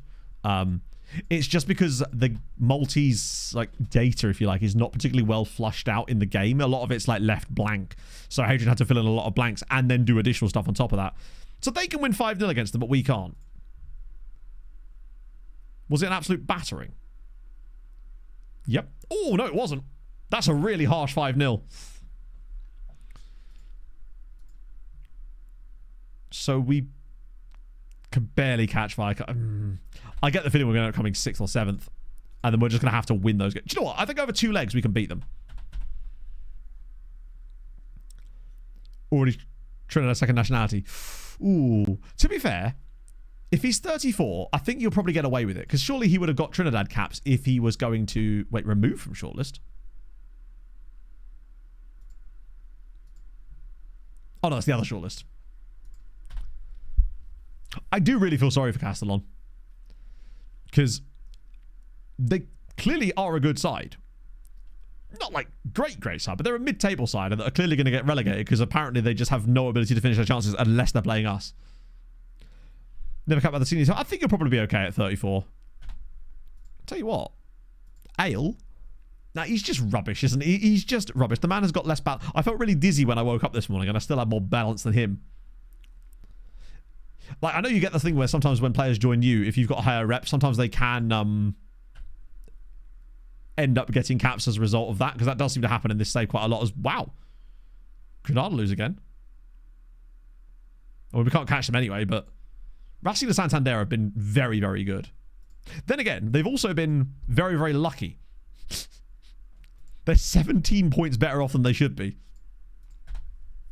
Too much ale. Good point. It's been a bold claim, but as far as I'm aware, you can never have too much ale. It's still a nice day out there. It's getting a little bit cloudy. Don't know how I feel about that. Chat, I'm getting a haircut tomorrow as well. Finally. You won't notice it because it won't look any shorter, really, for the most part. I'm just going to get tidied up and thinned out so I can fully commit to this new 80s long hairstyle I've been rocking lately, which I really enjoy. I think I finally found a hairstyle that suits my head. It also means gossip stream on Thursday, more importantly, yes. And it means I get fish and chips tomorrow night, which is going to be fire. Honestly, wouldn't even know what you'd consider ale. Does IPA, India Pale Ale, count? Because I don't mind an IPA. But I much prefer generic beer. That is my favourite drink. Generic beer. Will you see the naughty man? Who knows? Potentially. Now that she's got a studio upstairs in her house and turned like a spare room into it, like a proper salon studio thing, there's every chance. I mean, it happened last time. Right, the little name. But maybe people are. Maybe it's like metalheads where they're like, metalcore doesn't count as metal unless it's Metallica. It doesn't matter. It doesn't count. Up the Slayer, etc. Take the binocs. I think that would start to put the crime back on me again there, AJ. Also, there is no need for binoculars. We're talking like 30 feet away. Maybe 40 feet at a push. Or a tug, in this case. It's too close for comfort. Like, it's... You'd be able to count the veins. Like, that's the level we're talking here. Sadly.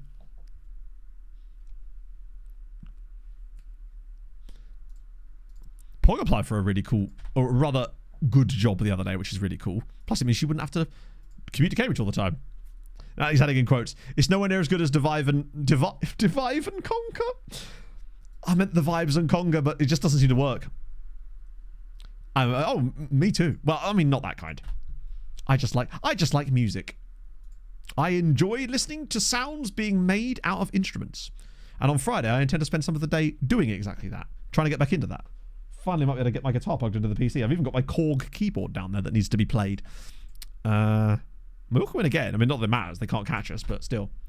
Oh, the Chelsea game, they deserve the win. I was amazed that we kept it going as long as we did, frankly.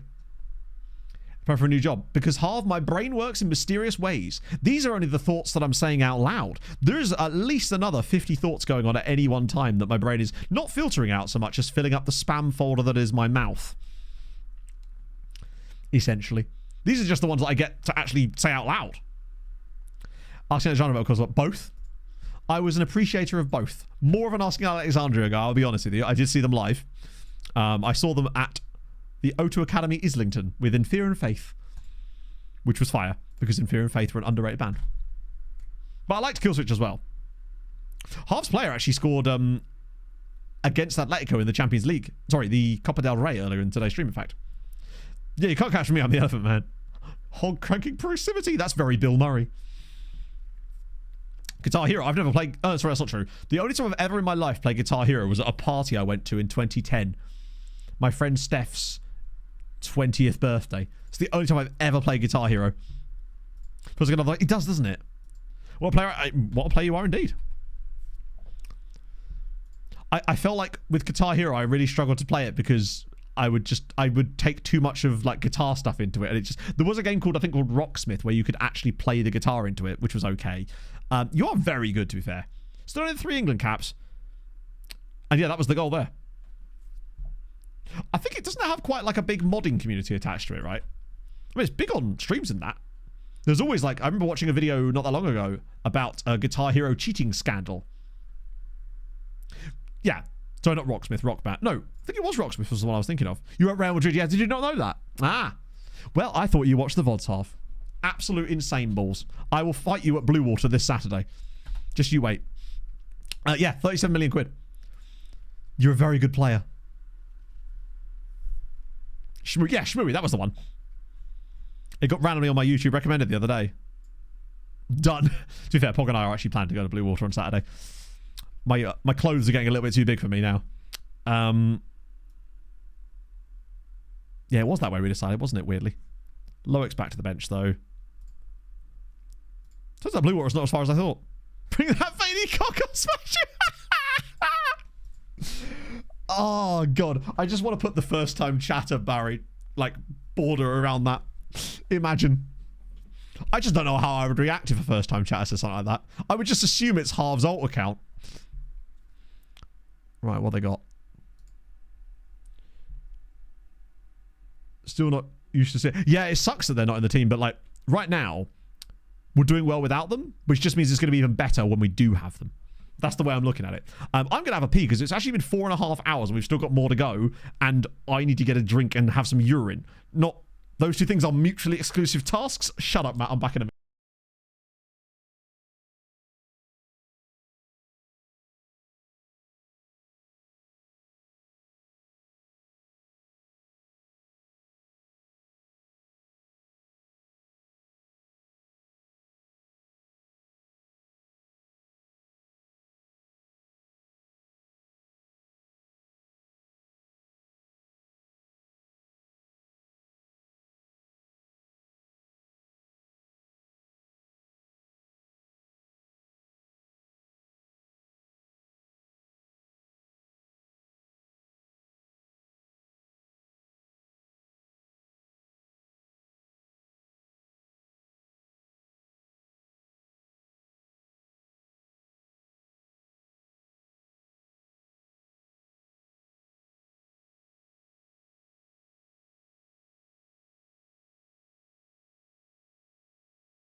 It is, in fact, Chris Morris, as you should have known.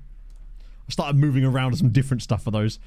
Oh, it's also occurred to me that once again I've been overly ambitious with the number of games that I was able to accomplish in a stream. I thought, oh, 14, that'll be fine, knowing full well that I simply would not, in fact, be fine.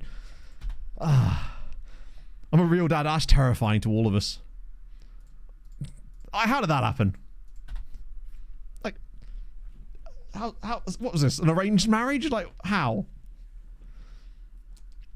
Yeah, and the playoffs as well. 12 would have been like, oh, okay, you could probably do it. I mean, and I've been properly spacebar abusing today as well. How's the injury? Yeah, it's not too bad. Mostly now it's just like mild pain and still I can't see from my left side that well. And then obviously the random popping. Show you a blue water. Meet me by, I was trying to think of something of blue water. The Costa, there's also a Costa there, right? I haven't been to blue water in ages. But I always feel like now, particularly with how far away I am, if I'm going to go down that way, I'm going blue water. Because I just prefer it to Lakeside. Lush. Oh. No, I'm eating the body shop because I'm going to body you, motherfucker. Least aggressive pre-fight ever. Blue Water's place. Yeah, it's a shopping centre south of London. Around the M25. I'm going to bath bomb the shit out of you. There's a shop. I mean, there might be a shop at Blue Water, call it. Being serious or not. Oh, yeah, me and Harv are going to properly fight. There's a Haribo shop open now. Alright, I'm going to beat the shit out of you, you fucking gummy bear. Excuse me. Forgive my language, chat.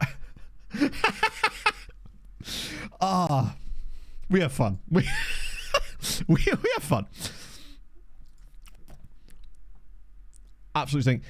Yeah, Lush. My sister used to work for Lush. Absolutely horrible company to work for. Yeah, we're definitely going to randomly lose to these guys as well. It's just what we do. Only sugar-free Haribo. From what I... Basically, back when my sister worked at Lush, a set of managers, and this was not unique to the one she worked at, ironically, referred to themselves as the Mafia. Unironically. I mean, how cringy do you have to be? Like... It just... No. Do you just assume my texture? Pando Goyrian. Oh dear, I'm so sorry. You've had to listen /see/hear/witness and smell, let's be honest, this today, chat. So it's like, yeah, I feel like it's just overpowering, innit? For me. Right, Magdi off for Oriola. Why are we so bad against crap? Forgive me, Alcocom, but I'm sure you'd agree. Let's go Alex. Actually, what? Yeah, let's go Alex. We're going to go Alex. We've got him. He's gone. And he's on. Stole our overtime pay. Yeah, you don't want that. Oh, God, I can't wait till Pog leaves their current job so I can finally blast the shit out of them. We are, like, weirdly uncreative in these games. Do you reckon the tactical tweak was one of those things that FM does where sometimes you make a tactical tweak and you're like really good for like 5 games and then you go back to being exactly as mid as you were before? Not that we were particularly mid before either. And what's happened today in Emirato is that we've actually been really good for the most part. We've only lost twice today and oh, that was the chance. Wait. No. Oh God. Actually, wait a minute. We are basically doing a challenge just without the ability to actually win the league. We're not quite that good. But we've pulled ourselves from being 10 points outside the playoffs to now being 6 points inside them. But unfortunately, we are looking like we're about to drop points for the second game against a team in the relegation places. Frustratingly so. And I think with that goes any chance of us finishing anywhere other than 6th. It seems that we're just destined to come 6th, which is going to be tough because it means we're going to have the... We basically cannot afford to draw any of the playoff games. I mean, let's be honest, with Smates, we're probably not going to be a lot better. And Steiny will make a difference to this team, for sure. I think he would improve us. Not as angry as Matthews. I mean, you know me. I'm an incredibly angry man. There you go. Amazing work. I want... Perfect. No notes. I'll hang that on my wall. It's all I've ever needed in my life. I want that on my eulogy. For you. When I murder you. Lower back tattoo? I am 100% getting that goose tattoo. Sometime over the summer. Behind you in neon letters. What, like those Pilsner signs? It's just that lit up in neon. I wonder if I could get that made. It'd probably be quite expensive, wouldn't it? Give, you know, the whole neon part of it. Gideon. Not Gideon specifically, no. It's going to be a goose wearing a suit. But the suit is kind of disheveled and he's holding a briefcase, but his papers are all falling out of the... Yeah, it's not a goose tattoo. Just to clarify. That would be very painful. And he's, yeah, wearing a suit is business. Basically, it's business goose because I try to be business goose, but underneath I'm still silly goose, and I want to get that as a tattoo. That is going to be my next. I say next as if I've had a tattoo recently. Goose, not goose. Next tattoo, not my next goose. Specifically, I have no geese. I am sans geese. I put up a front, but underneath I'm a silly goose. That's my plan. I want to get that on my thigh. I haven't had a tattoo since 2010. Excluding Gideon. Yeah, no, it can't be good. Gideon is always business. Damn. Silly goose. Silly goose, yeah. I suppose you're right. Even if I haven't had a goose yet, it would still be my next goose. Another Sven, you say? No, Matt, you can't. There is no time. Just add them to the thing, send them around again. I do see a lot of geese. I know the spots where the geese hang out, you see. So I know where to go to see geese. There's this lovely bit down by the river, obviously, because it's a river, but like a specific part of the river, this slipway, near this art, like, gallery thing. Geese hang out there. It's good to see. Stalking the geese. I don't need to stalk the geese, Hadrian. They come to me. I'm the goose whisperer. the goose honkerer. But in front on top of a silly goose is, yeah. In general, I feel like I've spent most of my life trying to be business goose, whilst underneath I'm silly goose. I suppose. I'm lately embracing the silly goose more and accepting that that's just who I am. Blue Water has geese. There you go. Sleeve tattoo of all the team's badges. Good God. What, just from this save? Fantasy dog. We haven't actually done fantasy dogs for a little while now. I am a hurt goose. I've got my wings clipped currently. A goose conga line. Oh, don't even tempt me. That sounds amazing. Oh, thank God. To the eyes. Hope it makes more sense to him. I think it makes perfect sense. Picture the scene, if you will. If your brain has that capacity, half, join me in this imagination journey. It's a goose. He's wearing a suit, but the suit is disheveled. His tie is to the side. He's not sure. His briefcase in his wing/goose-like anthropomorphic hand is open. The letters are spilling out. He can't keep it together because on the outside he is business goose, but underneath he's still silly goose. There you go. I think I've explained that perfectly. How dare you? Silly goose and Lucy is perfect. I actually found the goose hat the other day when I was looking through this thing under my bed. I'd watched that cartoon. There you go. What more do you need? I explained this to my sister at dinner on Saturday. And do you know what her response was, chat? I really want you to get that tattoo so I can be around you while you have to explain that tattoo to other people.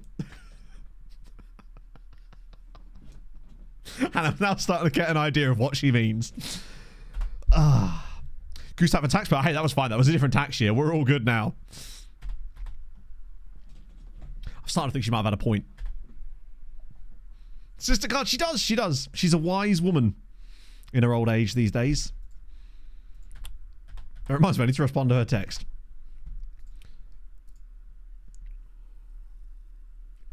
We're trying to convince my mother to get WhatsApp so we can finally have a family group chat. The sensible one of the family is... Oh, no. I wouldn't go that far. Like, what you don't know, this is not a sensible human. This is the person that I once sat outside. I gave her a lift to somewhere and we were picking up her mate. She's on the phone to her mate. And then she goes, oh yeah, is that your house? Pointing. I'm like, my sister in Christ. She's on the phone to you. She can't see where you're pointing. It's good times. I'm ready for your revision. We're pretty much ready now. We know... We're still trying to work out what we want to do on the Saturday. Because we've got the house for Friday and Saturday night. Just because it was easier. And we're trying to think of something to do in Cambridge, potentially. Yeah, thankfully... Oh, God, you're right. Those games could really cost us. This is where we don't get promoted because all of our key players have gone on international duty while the playoffs are happening. That would fucking suck. You have to speak up on wearing a towel energy. Exactly. To be fair, I do that exact line to Pog constantly. But my version of it is gloves. I'll just say, sorry, Pog, I can't hear you. I'm wearing gloves. It's my favourite thing. World Cup? Surely they're not going to go to the World Cup before we finish the season? Right? Please? I hope. That would fucking suck. Right. Christensen, Ducey, Hutchinson, Gallardo, Magdi. I want to just look at Magdi's form quickly for the last couple of games because it does seem like it's dropped again. Yeah. So he went back to only having one shot a game. It's like he went, my work here is done. Ran out of free image requests. Tattoo concept. There you go. Perfect. Yeah, I'm a bit worried that we're going to lose this. Which, to be fair, this doesn't really matter. I don't think we can even finish higher than we are currently right now.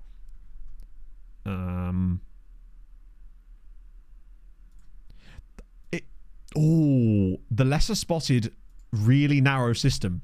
If I recall, this tactic doesn't do that well against really narrow teams. I'll see. Understood. City Goose. Oh, God, that's terrifying. Also...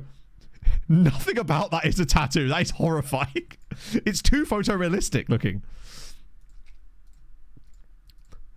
Yeah, let me just have this photorealistic tattoo. I'm thinking like cartoonish style is probably how I get it done. Think the geese from the Aristocats. That's where my brain's going. Like proper like but I know they were female geese, but who cares, right? It's a goose. I saw some swan nests on my run on Friday as well, actually, which was pretty cool. They were just like vibing in these little nests along the side of the river. It was really, really cute. And I sent Pog a video of it, and she thought it was cute too. And I just wanted to share that with you because swans are dope as well. Vicious buggers, but they're also dope. I could randomly totally see us losing this now. Oh, what are we doing? Yeah. Oh. He has literally... He's come in, been appalling, scored a few, bon appetit, end of season. He's done. He's off for his hollabobs. He's probably been called up to the Egypt squad or something. Right, come on. I need to see him score in this game just to let him know that it can be done, as Skelly has won us a penalty. Geese was one man more. I'm a fan of the geese. I believe that swans are too... They're too together. They're too gracious and, like, graceful. Whereas geese, they're more, you know, absolute weapons. Christensen slots at home 1-0. Come on. 7-hour stream. At this rate, it's certainly looking like we're going to be going a little bit longer. Pulls out silly. Now, the geese would all be crowded at the back of the... I just said auditorium, like I'd be married in an auditorium. Like anyone would be married in an auditorium, for that matter. 2 turtles to live with the swans. That's amazing. I love shit like that. To be fair, I also enjoy the fact that there are multiple flavours of goose down by a river where I like to go. There's your standard Canada geese. Love a good Canada goose. Great, good geese. There's your more sort of traditional looking goose as well. But there's also some other flavours of goose that I'm not so familiar with, which is exciting. I look forward to learning more about the geese if I could just get them to talk to me. The day is young. I might go for a walk down by the river later, see if I can find my geesey boys. I tell you what, that's what I might do after stream chat. I'll go down to the river, take a picture of some geese just to prove that I could find them on demand. Oh, God. Cool. Act 3 interval on marriage. Ah. We need to get you some friends. I know. Geese are my friends. Haven't you? I'm sure that was clear by now. Also, I'll have you know, I hung out with my friends on Friday night. I promise they're real and everything. Capybaras fishing? No way. It's giving South America. This is disappointing now. Wasn't geese. I mean, I can't prove that they weren't geese, James. So in fairness, you kind of got me there. Tattoo idea. Do you know, I may have done. But I can't remember if they laughed at me or not. We were sat inside an igloo. Like, no, not an igloo. That's not even close to being the right word. It's like one of the places we go to, there's this place called The Yard down in the city. It's run by the same people that did the coffee place. They've got this, like, this outdoor seating bit, but they've got these little, like, almost like gazebos. No, what's the word I'm looking... Like miniature summer house things that you can sit in. No, it's wooden. It's like a shed, basically, but with windows. On one side that's open that has, like, flaps on it. Skelly just is never going to score again, is he? Pistion, thank you for the follow. We sat inside an igloo. Yeah, like a cabin, I guess. Like miniature cabins, like little grottos. I suppose. Best way to describe it, I think. For 6 months, geese. A greenkeeper. I thought you were going to say a goosekeeper. Because if that's the case, you have my respect. I'm sorry. I'd like to apologise for the rest of my kindness. Magdi hits the crossbar. Oh, dear. I have to speak up. I'm sat in an igloo. Oh, tremendous. A shack, like a fancy ass shack. Like really, really cool. Room enough for 6 people. There's like one of those, a heater inside it too, which was kind of sick. Matt's pub apparently. Oh, for fuck's sake. Yeah, nailed it. It's exactly what I was sat in last night. Why am I doing this when I could literally show you? Why am I describing these things when I could quite literally show you it? Before they're not visible. In any picture on here, they're literally not, right? You'll have to believe me, chat. As if every single picture is not of the thing I'm trying to describe. God damn it. They must believe me that they exist. Why? Every single picture is of the opposite side of the place. They're just down there. I promise. Sheds are as real as his friends. Yeah, this is exactly why I only did the 4 hours, because otherwise it just descends into farce. Not that it wasn't already a farce, but... Never believe that picture proof. I'm sorry, I can't type. I was eating an orange. No, they're licking geese. No, not licking, biting. Very clear about this. One does not simply lick a goose. Used to show things in it. I think it's just because usually I'm so used to describing things to you being really nondescript about the... Yes! Like that! That's exactly it. See? How cool is that? Yeah, now you're jealous of my... Whatever you'd call that. Isn't an igloo. I know it's not an igloo! I know it's not an igloo. How have we not won this game either, by the way? Like a pod, yeah. It's very warm. It's really nice, actually, when the rain came. A clam. A wooden clam. I would smack my head on that distinctly not igloo. They're pretty dope. Just happen to be they're kind of like Scandi pods. It's nice to just sit in there and have my Indian mango cider. Because that's what I drink now, you know. Mainly because my mate bought it. So furthest inside, that was me. I was just the dude with the back pain. Yeah, we literally can't finish it. Oh no, the season is over now. we definitely can't move up the league now. So we've got to play Rayo Vallecano, a team we've already beaten. Oh god. It's not for 10 days. Mango cider. Hey, that's just what was bought to me. To be fair, the mango cider you can get, I can't remember what it's called. Other than mango cider, is really good. How was it? Oh, you know, it was alright. People kept coming and say, I was just like, I'm waiting for a mate, and they're like, the mate never came, chat. The mate never came. Yes, the playoffs are two-legged. Which I guess won't matter if we get knocked out in the first one. DPT, thank you very much for the 9 months, my friend. Igloo. Yeah, and I'm just like chatting away like I am right now with no one else in the room. Much like I am right now and such. Igloo. I bet you there's at least a dude called Igbo. Which is what I've typed in. Oh my god, this dude, this is a club, isn't it? Iglupol Dybice. There's a Polish team called, that's got Igloo in the name. Love to see it. Turns you with a gifted sub to not an igloo. Oh dear. This is the problem. This is the problem. I go stir crazy when I'm here by myself, you see. Pog's not here today. I've got ages. This is why I'm streaming with you. That's why I'm finishing. That's why I'm not finishing the stream early today. Because otherwise it would just be... I'd just be so alone. Row of blank screens. Yeah. And I've got like a hentai mask on for some reason. Benny Canyon. Hasn't he gone to Saudi? Oh no, he's the one at Gateshead. Which I think must be his new club, right? Yes, as of the start of this year, after successful spells at...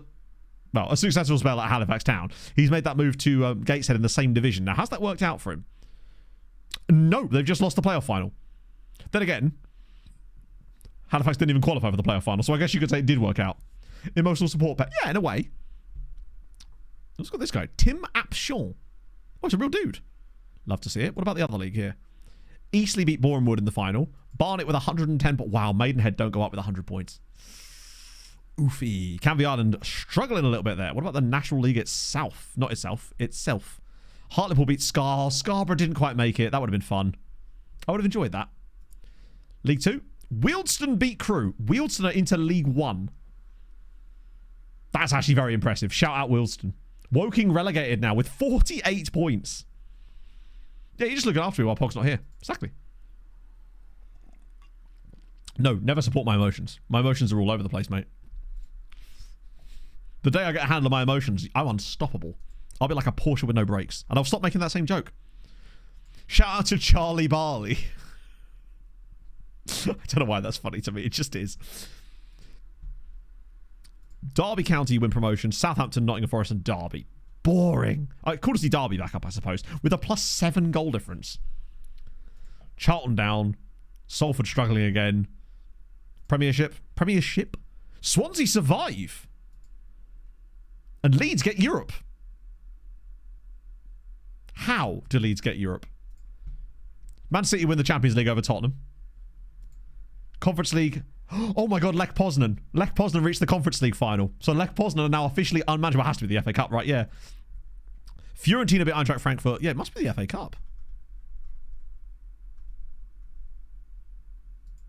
Did Spurs not win the league? Yep, Leeds beat Liverpool in the FA Cup final. Spurs have been winning the... I swear, Spurs have been winning the league pretty much all season.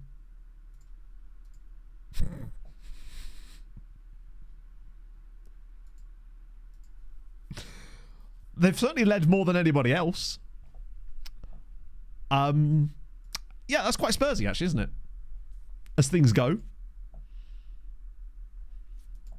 Tottenham bottle. They did indeed, in fact, bottle. But this England, oh god.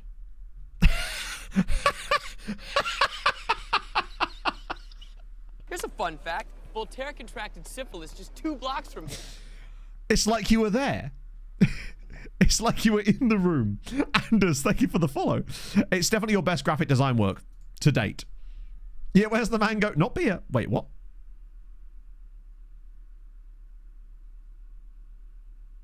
What? We are in the playoffs. We are literally in the playoffs. Is it because Barcelona Athletic finished above us, but the game doesn't count them? And so the board are just like, unless you're in the top 6, you're not in the playoffs. That is extremely dumb.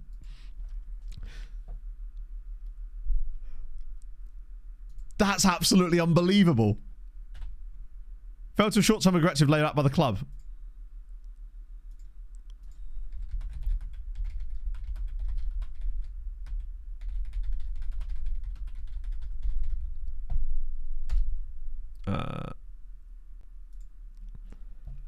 Insane.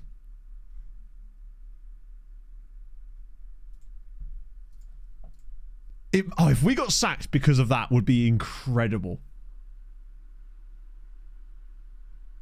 I can't believe that.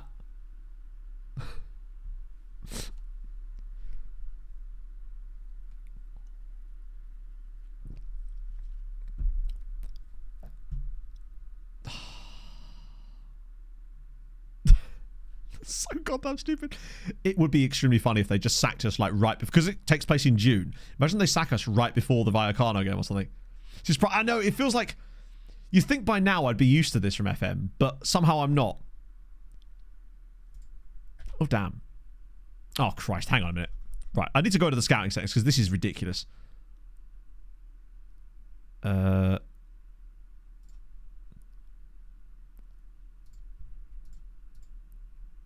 Right, everything into there, please. Thank you. Saves that issue. Yeah, it literally. If we get sacked, it's just like greatest moment. Well, not greatest moment ever. Actually, really annoying moment because I really like this Tenerife team and I really want to go all the way with them. The game's only 4 days apart as well, which is annoying. I wonder if that lack of fit. We're gonna have to smash them. Also, hang on, are we going to be missing players for this? I just want to check. Yes, we are. We're going to have players on international duty during the playoffs as well. Amazing. That's really, really, really amazing. And not at all annoying that we're going to be missing 2 players for international duty. And it will be 2 of our starting 11 as well. In fact, let's just check. DUC and Canal. Literally 2 of our best players. Hopefully they'll have more, but like those 2 are absolutely crucial to this. I don't know who's going to play alongside Skelly. Oh, wow. That is annoying. Tommaso Martinelli. They are friendlies. Well, it won't matter if they're friendlies because they're already on international duty, right? I mean, I assume they're friendlies pre-World Cup, is my guess. Who's our Hoyd? It's a guy called Johnny Vega. Yeah, Skelly wants to play in both positions, so what? Now's the time to start, right? So yeah, that's Tommaso Martinelli. It's been around a little. Well, has he though? Fiorentina, then to Angers, now to Hellas Verona, and it's done all right. Canal is Ecuadorian, so maybe he's involved in a friendly against a team that's in the World Cup potentially. Hello, name I can't actually read because Twitch is being weird. He's still at Watford. He's available on a free transfer. God, if we get promoted, we might legitimately be able to get him. Imagine getting him for free. You're right, he might actually have qualified for the World Cup with Ecuador. Is there a quick way of seeing what players Vallecano are going to be missing for this game? Or is that not really easy in the same way that we can do it for ours? Like, if I go to their squad page, for example, is it going to have them with a status icon on them or something? Schedule, you're right. Yep, schedule. Vallecano news. They've got... Oh, Ngumu's on international duty. So, yes, they are missing their star striker. God, FM is so dumb. So, yes, their star striker is missing. The guy that's got 22 goals for them. So, that's something, I guess. Hang on. Release fee? Yeah, I don't think it's the release fee that's the issue. It's the fact that he's literally told us he wants to leave.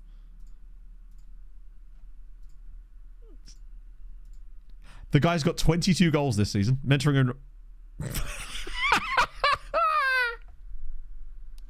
If that isn't why I have zero business getting involved in mentoring, I don't know what is. It's given me plays no through balls. Bear in mind, I'm a striker and I'm on trial. That's why I don't fuck with mentoring. It's like the game is actually trying to mess with me now.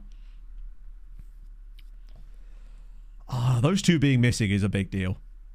And there's no way they're going to get knocked out of the World Cup anytime soon. Yeah, it feels like FM was trying to be business goose all along. Chat looks like, according to Pog right now, it turns out I'm not going to Snetterton, unfortunately. To keep promise. No, the reason I can't sell you is because we're not in a transfer window and your contract is up in a month. We just looked at their squad for internationals. They are missing that guy, basically. Their main striker. Oh, I'm going to be so good playing for Grimsby now. Don't you risk any through balls there. Oh, no, no, no. Yeah, the final is also 2 legs, apparently. Which might favour us, honestly. I suspect you may be right. He may well have extended his promise beyond... Yep. Yep. He has now extended his promise to 50 days. Bear in mind, his contract expires in 27 days. I can't wait to fail that promise while he's already playing for another club. That's going to be some serious FMery going on there. Tremendous. Sometimes I actually want that sort of stuff to happen just because it's funny. Annoyingly, though, we could do with someone like... We're going to have to play Loic Williams alongside Christensen in the next game for both those. Except the problem is, because we've not got Canal, Oh, this team is not going to be in a good spot. Those two are really not easy to replace. Yeah. Weird things in my FM save, part 38. Updates in F25? Nope. Oh, F25, that's not happening. There isn't not going to be an F25. Sorry, there is an update to that. Yes, there isn't one, and nor will there be one. Lost in the playoffs. Oh, wow. 88 points. What did the winning team get? Speaking of Loic Williams.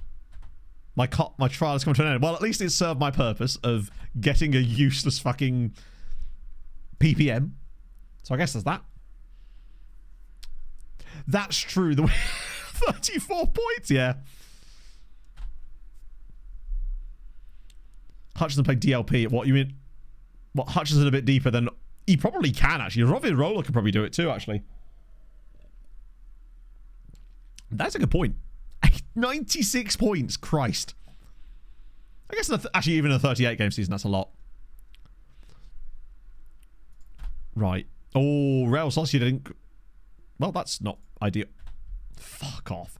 Really? I swear this always happens before major games. Do you remember the thing in Sirens where we'd always get an injury to one of our starting players in the spell between the finish of the season and the Champions League final? No matter what you did. You could remove every training session, they'd find a way to get one of them injured.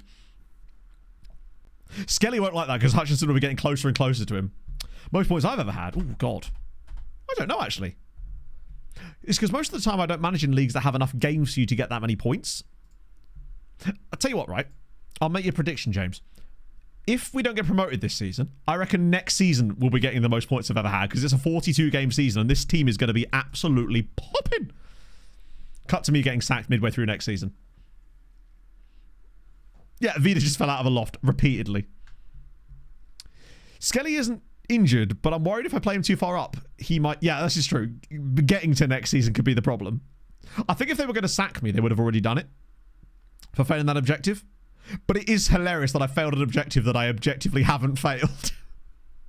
Not only have I not failed, I've actually succeeded in said objective. Who? I think he must have been a guy we were interested in years ago. Right. The card's just back in. Fuck it. I've had enough of that. Oh my god, he has to... What the fuck? He's so... Why are you so expensive? You absolute...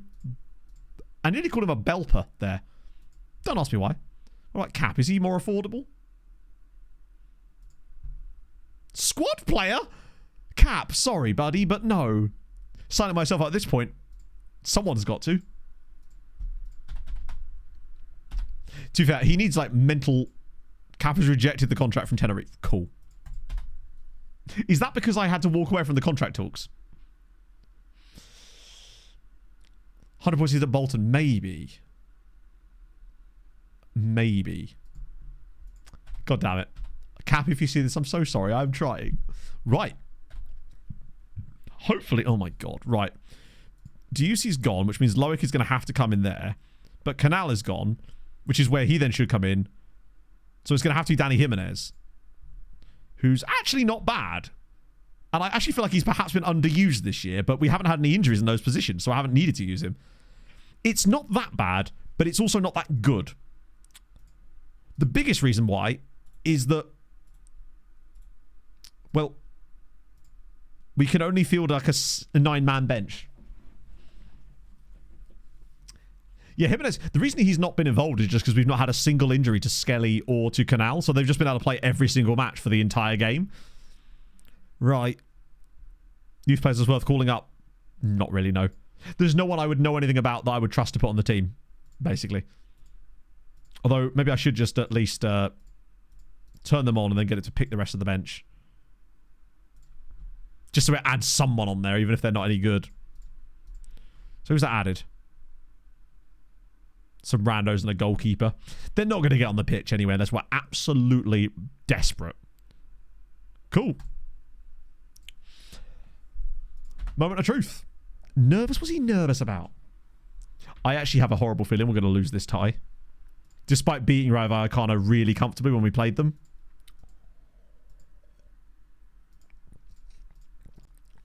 I reckon we're going to randomly lose both games. For some reason, those performances... Like, we didn't win a single one of those games against the relegation-threatened sides. Which is really, really strange to me. Considering the form we were under. It's like they just couldn't do it against those teams. Playoffs work. Then again, maybe the big matches element will actually help us. The playoffs work... so it's 2 legs. And then if it's a draw after 2 legs and after extra time, then the team who finished higher in the league automatically wins. No penalties, nothing. Just automatic win. Which means we have to win every single tie properly. We can't afford to go to extra time. Well, we can't afford to be drawing after that. We would already be last. Magdi. Oh, it's a penalty. It's like Serie Chi. I think that's a disservice to Serie Chi. If it was Serie Chi, we'd be doing rock, paper, scissors already. Okay. 3 minutes in, and we have a chance to take an early lead. I'm not going to say the sentence I think I was about to say. I'll say it.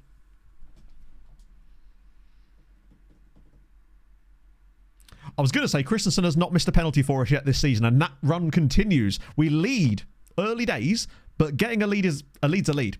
Good work from Magdi to win the chance. Yes, it would be a fight between geese. And not even silly geese, like serious geese. I feel like with the whole higher seed win things, at that point just don't have a playoff then. Just decide it by the league. Just let the third place team go up if you're going to decide it by the team that finished highest in the league. Sort of defeats the point of a playoff. Okay. Imagine if we just give ourselves a massive lead from the first leg. Oh, that's a great pass. Shabic. Christensen again. Surely not. Gallardo. Gallardo hasn't done a lot in the last few matches, but he hasn't needed to. Fröhlich. Christensen again. Oh, the spaces are there. Oh my god, he's got 2. It's an own goal. It's an own goal from David, but Christensen today on how Serie C works. Unfortunately, Ben, there is no such thing as a shortened explanation as to how Serie C works. Basically, the winning team goes up, and then there's a giant playoff that features 28 teams. I shit you not. And it can feature teams that win a lower league cup as well. It genuinely is mental. And not to mention the relegation playoff in Serie C as well, which changes the number of teams in it depending on how close those teams are together. So you have to be within a certain distance of the team in front of you in order to even qualify for the playoff. We're 2-0 up in the first leg. We're actually doing it. Obviously, there's a second leg and the rest of this game to come yet, but this is the perfect start. Considering the depleted team we've had to put out here. Made up for a video. No, Ben, this is the thing. Even I'm not as much of a psychopath to be able to think that up. The sort of things that Hadrian and I come up with for videos aren't even... like, we're like small fry compared to that nonsense. It's like they just hit a random number generator to invent Serie C. Oh, here we go. I do like Magdi's hold-up play and his link-up. He does provide some really nice angles to passes. If we got a third one here, what a pass. Gallardo, can he finish? Yes, he can. It's 3. Tenerife 3. Wow, we are a big game for a small fry. Yes, indeed, Chris. We are killing it. 3-0 up in the first leg. This is big. They've turned up. It does feel like this team does much better in the bigger games. With the exception of that game against Racing Santander, we were clapping teams around us in the league and weirdly struggled against some of the worst teams. We did, but like, we've once again done the whole 3 shots on target, 3 goals thing, which we've been so good at. I mean, I guess we could just put the tie to bed in the first game. They're giving us a lot of space in the centre of the midfield. And once we get into these positions, with runners left and right, look at the space. It's mental how much space they're giving us in this game. When do we take this team? We started, our first stream with the team was last Thursday. So basically last stream. This is our second stream with the team. Hutchinson's through. Amari Hutchinson should make it 4. Wow. Hello, Ashish. We could be out of sight already. I mean, 3-0 is pretty difficult to recover from. But, you know, still a long way to go in 2 legs. Skelly? Oh. Imagine if that had been his first goal. That would be very Skelly. No one who's 6'8" should be doing overhead kicks. That's dangerous for everybody involved, especially him. What a first half. I still don't trust it, though. This feels like 3-2 for whatever reason. They're going to have to get back. Could have knocked down a plane. Oh, dear. Yeah, he's only 6'8". Maybe he just figures if he turns his body upside down, he'll have equal length. Simulate the second game. Imagine we lost it.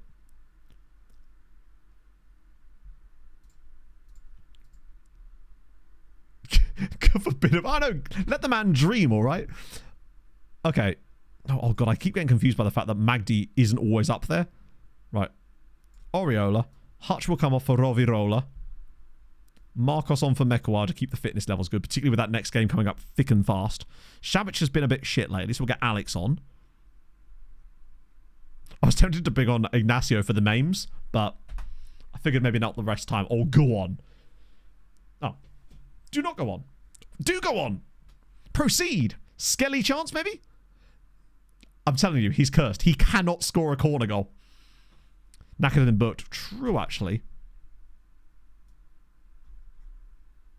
How bad is Ignacio? Oh!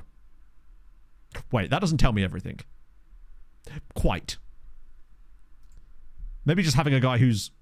At least he'll have match sharpness, right? Because he's been playing for the under-23s or whatever. I do long for the days that Skelly actually manages to score a corner goal. Because he must be approaching like 3 to 4 XG now. What a first leg.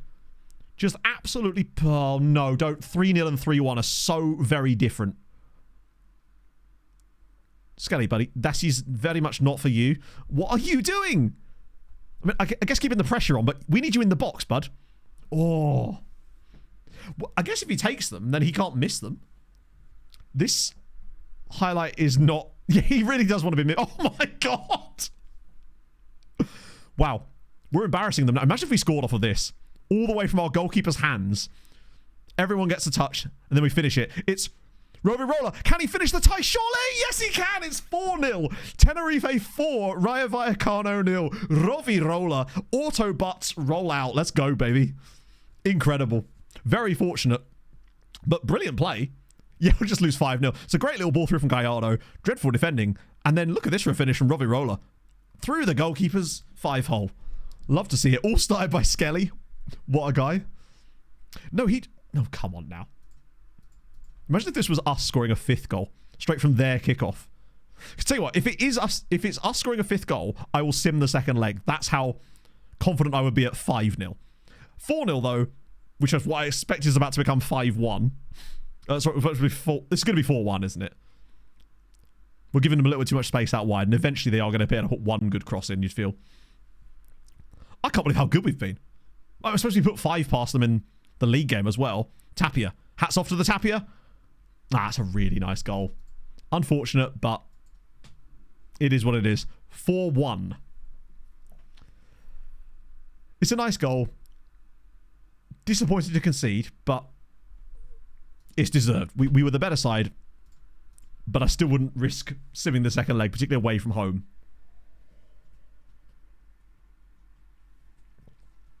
What, you reckon we actually win promotion and they still sack me because we didn't make the playoffs, even though we literally did?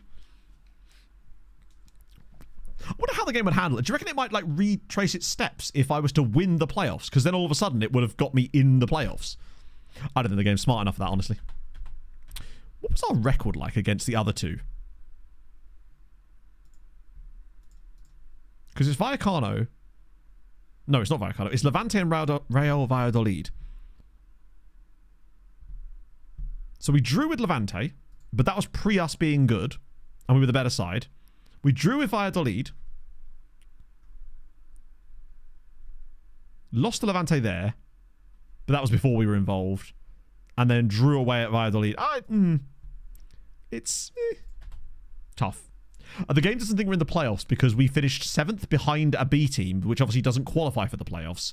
So because of that, it doesn't think we're in the playoffs. It thinks they are, but obviously they're not, and we are. But we failed the objective as a result of it, which is very funny, and yet again, tremendous coding from FM.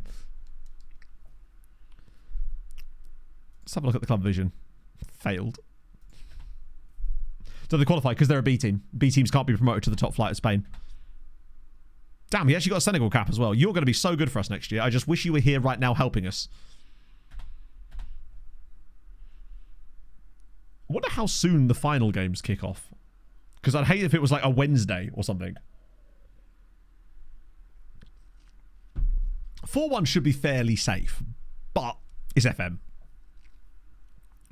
So if Barcelona got relegated, then their B team would be demoted to the 3rd tier in Spain. They'd be administratively demoted. And what can happen sometimes in FM when the league isn't switched on is if that does happen and the team is relegated at the same time as the B team is in the promotion spot, FM will sometimes glitch out and swap them over, as happened in the Looking Forward series with actually in Spain as well.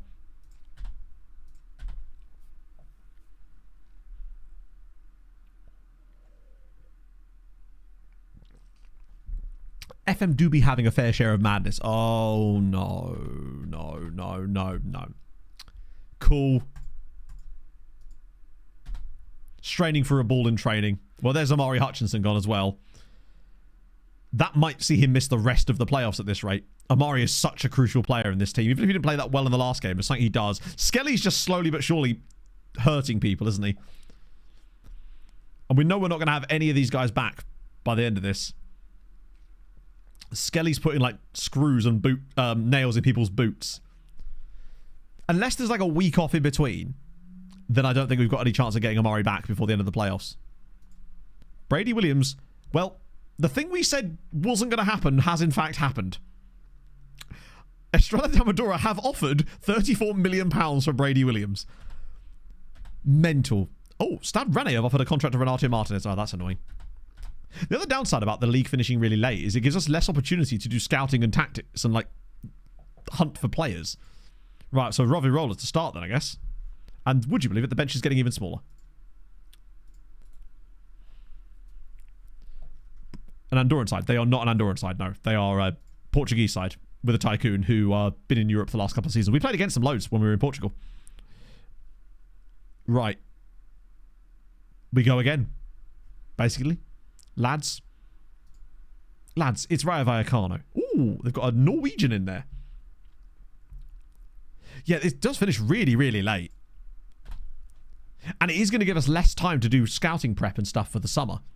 Which is a bit of a shame, but it is what it is. I take it La Liga doesn't finish anywhere near as late as this. It's just, for some reason, the La Liga playoffs just... It's because I feel like, one, it's a 42-game season, but then the Championship's a 46-game season, so that's not an excuse. It just seems like there's a massive gap once the season finishes before the playoffs start. I still don't trust this. 4-1 feels weird. 4-0, I'd have been totally confident going into this, but I think what's crucial is who scores first. There are a few midweek games, but barely, it seems. There have to be some, because 42 weeks. But I think they kind of cluster them towards the start of the season. In fact, to be fair, the only reason we had that 2-match week was when the Barca game was rearranged. Go on, ball in. Robbie Roller. Wait. Oh, it's flicked on. Oh, the crossbar. Start later the most, possibly. I actually don't know when they started. Do you know, though? Strong start. The winter break probably doesn't help either. This has been a really good start to the game, though. Like, we're having shots, we're creating chances. We're not looking under enormous amounts of pressure either. It seems like we've done all the hard work in the first leg, so we can come here and... I do still want to win this second leg, though, if we can. Because the momentum from getting that dub would be really, really useful. The last thing I want to do is go through on like a 1-0 defeat or something, because we'd still have lost the game. Although it looks like the other two are very evenly matched. So they might potentially go to extra time or something, which would be helpful. Like, ideally, if we could get like 2-0 up in this game on the night, we could rotate a lot of the key players out while the others are still playing extra time and stuff and be a lot fresher for the next leg. Except we've now given away a penalty. Because Skelly's decided to be a silly boy, and out of nothing, they've had 0 chances that we've seen in this game, and now 25 minutes in, Skelly's just given them a chance. I think he must have pulled him back or something. Yep. Alvaro was penalised for fouling Garrido, but it doesn't actually say what type of foul. Right. It's Mikel from the spot to make things interesting. Saved by Moreno! What a guy. Oh. Do you remember the calls that Moreno wasn't good enough? I don't think he's been good enough this entire time. And he's punched that ball to the moon. Skelly with the big header. Loic with the big header. Somebody else with the big header. That's a huge moment in this tie. I think they score that, and all of a sudden the momentum shifts. Whereas right now, get to half-time with a 3-goal advantage. Oh, Šabić is driving now. Like, we've looked really good in this game, but that could have killed our momentum. Oh, pull it back. Pull it back. How in God's name is that not a goal? Incredible. That was the old school Magdi there. Christensen's ball in. Skelly Alvaro has not scored again. I don't remember it, Andrew. Oh, you mean me? Oh, go on. I thought you were talking about some other guy. Come on the break. This game's already end-to-end, considering we're in the first half. It's like... This game is being played at the intensity of, like, extra time franticness whilst being in the first half. Gallardo's through. Can he kill the tie? He surely has now. It's 5-1 Tenerife. Oh, beautiful. Gallardo does the business. It's 5-1. Bit of luck when you need it. I mean, we've been the better side in this game. Massively. We've actually picked up exactly where we left off from the first leg, really, in terms of quality. Gallardo's been getting better. And hopefully this will allow us to just slow things down, keep everybody fresh and fit, going into that, what looks to be the final. Still a long way to go yet, though, right? Skelly, don't do anything stupid. Right. Oh, actually, wait. Imagine if we got another one in the first half, which there's every chance we could at this rate. Robbie, oh, look at the link-up. All right, we've overdone it with the link-up there a little bit. Nah, Šabić is going to take his man on again. God, he's just going past his man at every possible opportunity. He's gone past 2 of them. Whips it through Magdi! It's 2-0 to Tenerife. Surely now we're going to the playoff final. 6-1 on aggregate. Magdi's even scored a goal. He's remembered at the perfect time what to do. I think the biggest issue for Rayo Vallecano is that Šabić has got the absolute... He has their right back and their right winger on absolute toast. in this game. What a ball that is. Right through the Coronation Street of uncertainty. Get the kids on at halftime. Probably. I'll get 4 players on at halftime. We'll save a sub spot just in case an injury. Yeah, he really has tried to put that in the roof of the net. 6-1 on Ag. The other game is still tied at 0-0. And I believe they drew the first leg 1-1. Best case scenario there is that... Right. Who's crucially important? Shabic is 1. Magdi, honestly, as well. You're important. And honestly, Christensen, but that'll do for the time being. Oh my god. I should have brought a nasty one. Yeah, you're right. Oh well. He'll be our next sub.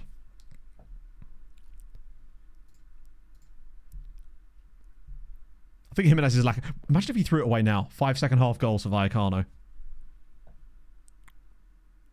Oh, I'll tell you what. They are actually starting to create chances quite fast.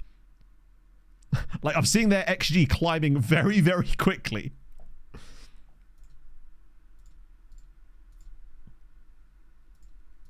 I'm just going to turn the tempo down in the second half. Try and save the legs of the players that actually are on the pitch as well by boring them to tears.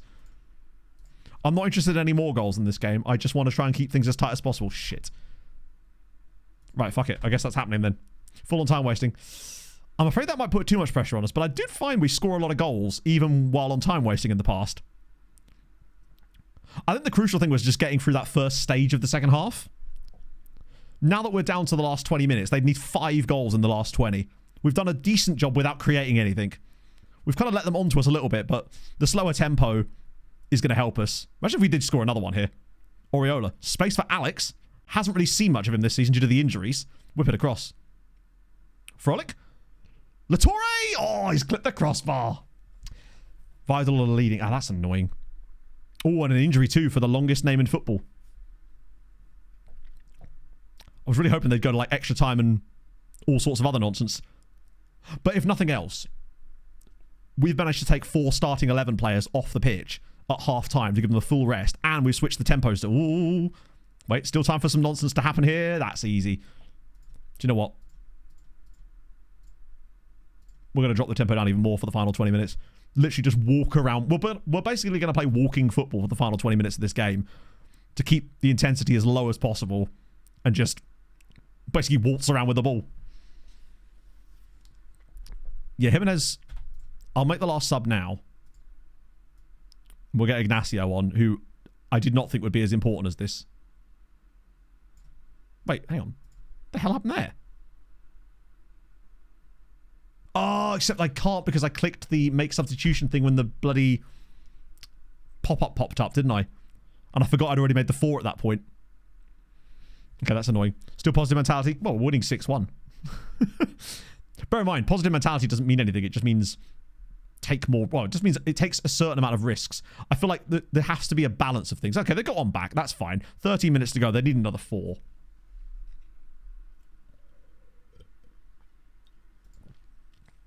I find the way that I like to control games by adjusting the tempo of the pitch, the time wasting, and the set piece play.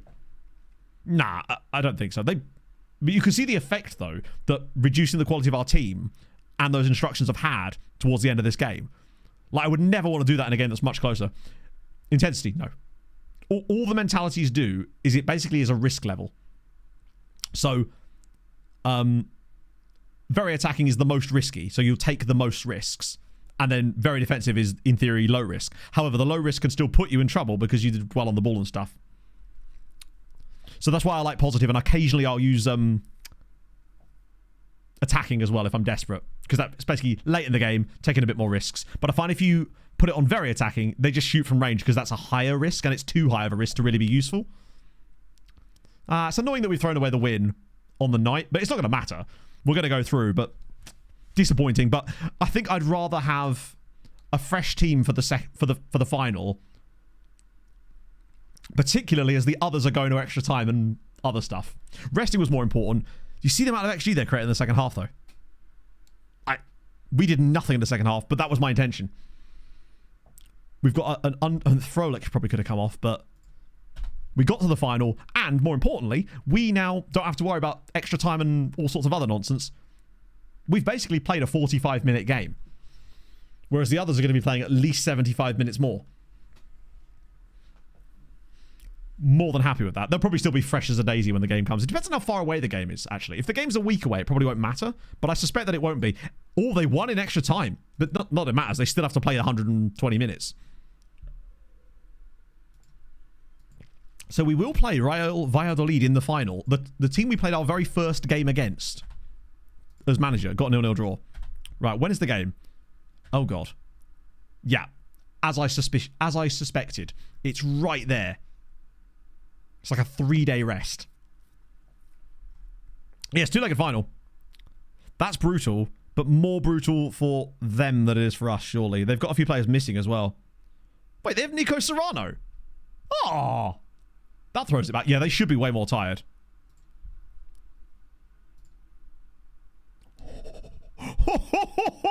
Right, just to clarify, look at their squad. Look at how absolutely dead their first team is, right? Look at ours. Compared to theirs, it is night and day. They are absolutely dead. Also, yeah, we can just quickly adjust the training schedules to remove any kind of intensity. Oh, no, I can't. Oh, yes, I can. Yes, I can. We'll just...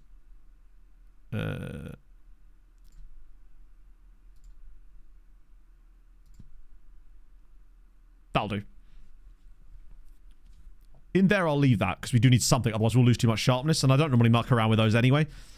Either way, we're in a good spot. You see they had a player with a fun nationality? Who was the guy with the really long name? This guy here.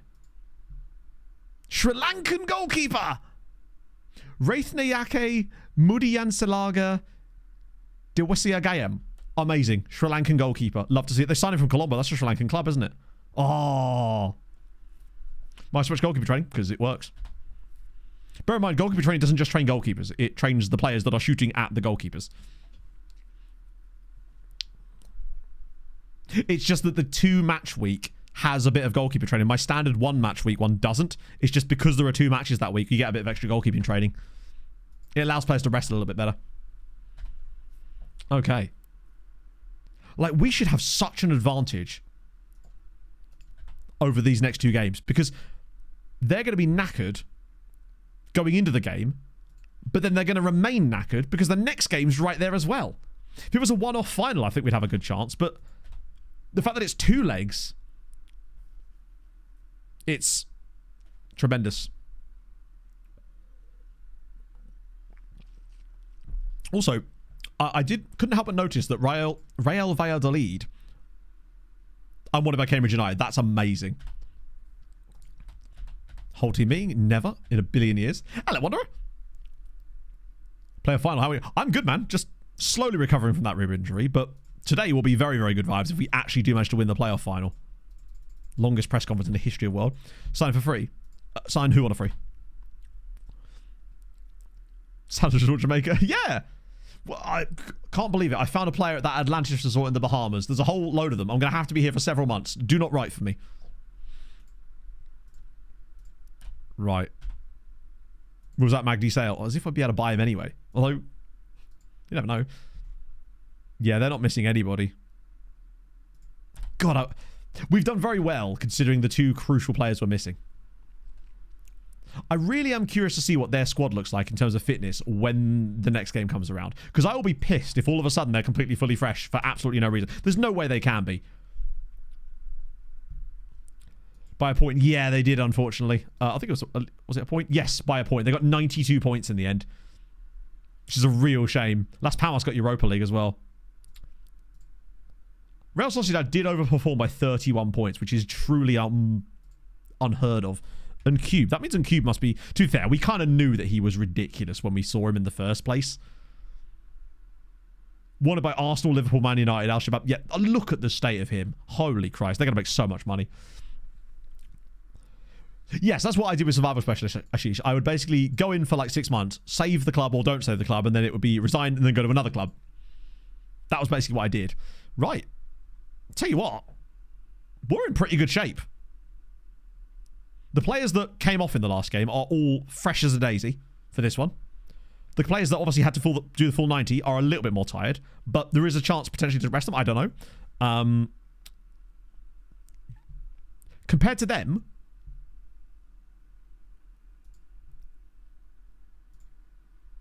I mean, I'm amazed that there is... Oh, to be fair, they've probably rotated a few players out, right? I'm actually surprised at how fresh their squad is, considering the amount of football they've played. They must have been a full rest as well, yeah.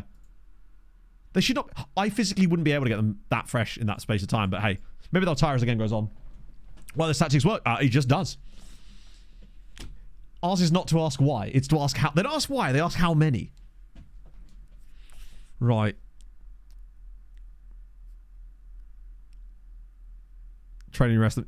Yeah, I still think we're in a better state than them. But it does worry me that they've been able to recover so fast, so quickly. It's very annoying.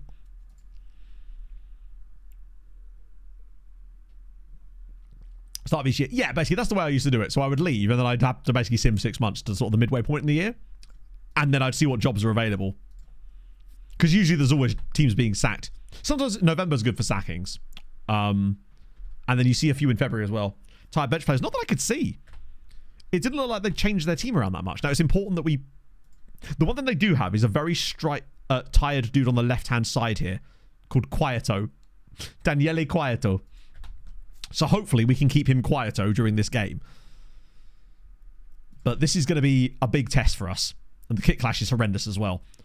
We need to be going to the second leg with some kind of advantage.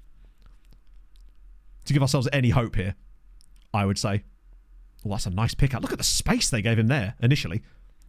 Christensen looks already up for it. Shabic is getting a bit of space too. We need Magdi to score. I think he has to score to make this tie work.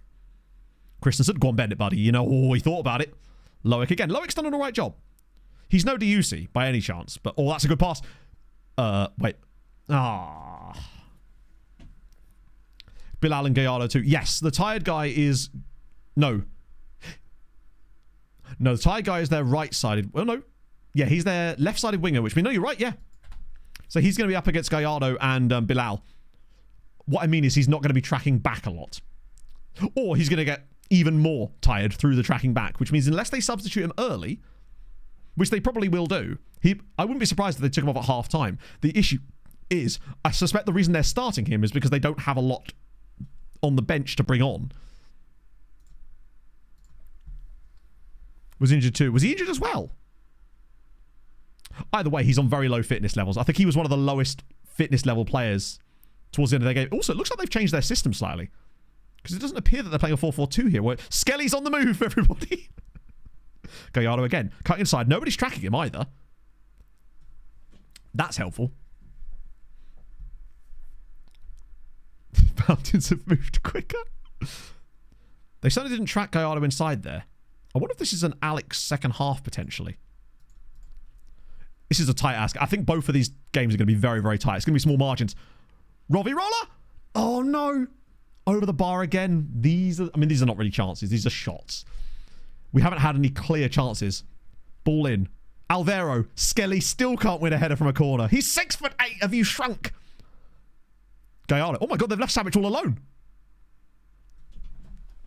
Oh, I'm playing FM20 again. What was that? I know the keeper saves it, but why is he shooting from that angle? Just drill it across the box. There's so many players in there for you to aim at. I can't believe he's chose to shoot there. Robbie Roller into the box now. All the way through. Cleared away again. Oh. Okay. We're playing well. This is good. We're doing good stuff so far, but it's a question of taking our chances again. Right, Gallardo. Flip it through the top. Magdi. Oh. That ball is on, though. If Gallardo is smart in this game, every time we pick the ball up in that area, Magdi is going to keep making that run. I think at some point in this game, Magdi is going to get a chance clean through on goal because of that exact passing combination. He'll get the pass right one time, and that's all we'll need for Magdi to spurn it over the crossbar. Right, flicking it long. Froelich wins the head. Oh, he doesn't win the header as well. This is going to be drilled in. Oh. Okay, lots of long-range shooting today from both sides. We're looking okay so far. It's tight. I don't think we're going to be able to create that amount of XG. I think this is one of these slow games of attrition. Because look at the difference between the two sides. Our tiredest player is about as tired as their least tired player. So I think in the second half, if they don't make substitutions, we should be able... Oriola is going to be a massive impact for us in the second half. Because the tired legs... this feels like the type of game that if we play our cards right, we could maybe run away with it in the second half. Magdi's been poor. They didn't make any halftime subs either, which is very surprising. I'm just trying to pick the right moment to unleash Oriola on them. I'm thinking about 65 minutes. It gives him 25 against the tiredest legs possible. Basically, what I want is the biggest offset between his fitness levels and theirs. Oh, Magdi! Good first touch back on his left foot. Oh, come on now. You can't be missing those. That is... You're not getting promoted level missing. Absolutely shambolic. He's done everything right. That was the one I was on about. Like, one of those is going to work for us eventually. We'll get that ball through. And we did. And then he does that with it. Oh, no. Please, no. We're going to get a penalty or something now. He's not in any danger. Oh, fuck off. I just can't even. Yeah, okay. There's nothing we can do. It's a shame, but there's not a lot we can really do about that. When you miss that at one end and then they get this, like, unfortunately, Jimenez just doesn't tackle the ball. And then Šabić leaves his man. I think it deflects as well. No, it doesn't actually deflect. Real shame. I mean, it's a two-legged tie. But Christ on a bike. The performance today has been good enough to deserve the lead in this game. Quite comfortably. Šabić again. Saved. Nah. These are the chances that have to go in, basically. We're getting the chances. They're just not scoring them. It's a bit like when we first took over. But we've got to keep the faith. It's two legs, but, you know, you don't have all the time in the world, unfortunately. The chances have been there. Right. I'm feeling like I may be slightly earlier sub at this rate. Maybe even 60 minutes. Because they've made a couple of subs themselves. Magdi's been woeful today. I mean, that is... The worst thing about it as well is not only if he scores that goal do we score, but they also don't score because it comes off the same exact play. That's what makes it even more annoying. Oh, I'm actually thinking of an early change. I'm going to bring Marcos on for Mekawar because they're on that side. And the more fresh legs we have down there, the better. No real option for that space. Who do I even want to bring on? I'm going early sub here. Alex on. Oh. I'm just going to keep throwing bodies down that particular side until they decide to take Quieto off. Because it's mad to me that they've not substituted him when they've made 4 subs.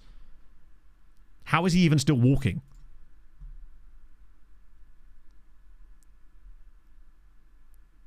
They've brought on old Shig. Didn't he used to play in Scotland? Bilal, right? Oh, no, it's a different guy.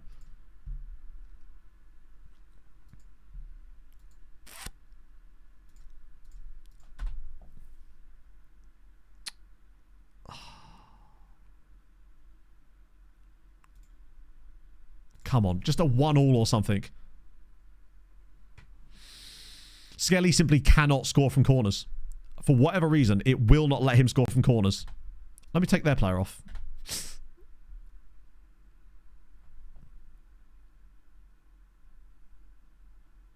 We'll get like a random red card now or something. Roverola's now absolutely annihilated as well. Oriola. Oh, imagine. I don't think we're going to get promoted, chat. You can't really do more than we have right now in this game. All the chances have been there. You know? We won't play anywhere near as well in the second leg, though. That's the worst thing.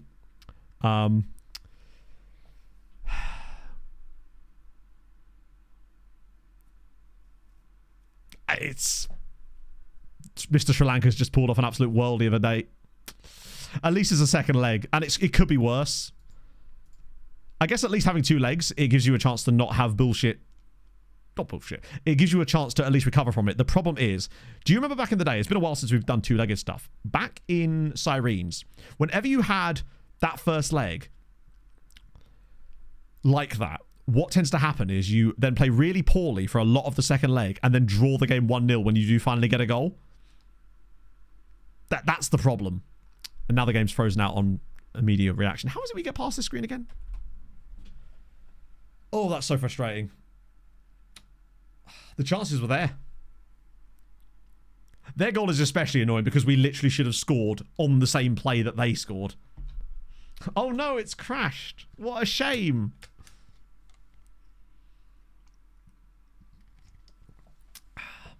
Awaiting media reaction. All the media reaction is going to be is ha ha. That's pretty much what we're going to get there. Suddenly Belize. Yes, bear in mind, we also can't afford to win by 1 goal in the next game. If we draw the next game... Sorry, if we draw the tie in aggregate, they go up because they came higher than us in the league. Even... Oh, come on, FM. You sillies. It's nearly 5 o'clock. It's nearly fucking 5 o'clock. So much for my hot girl walk. Paris FC is doing probably pretty well. Yeah, it's a bit serious, isn't it? Oh, come on. I mean, we'll just have to sort of let it be for a sec. Escape. I don't want to press it that might accidentally shut it. Let me just, Yeah, media are taking their time, man. Tarsky? Could try Tarsky.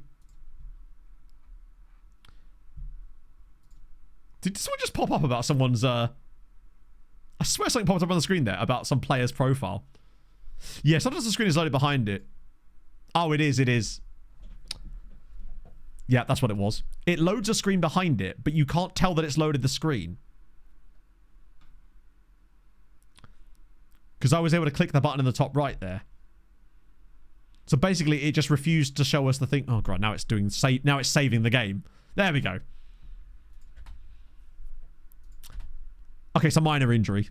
It's not ideal, but... Right. All on the line, I guess. Second leg. A struggle.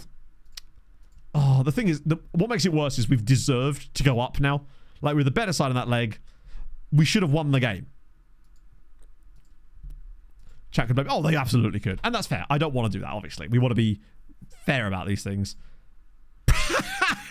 Screw you, Gladback. Brady's turned the contract down. Yes, Brady. Love it. No money for you, Munching Gladback. A 3-day rest. But they're still going to be absolutely knackered.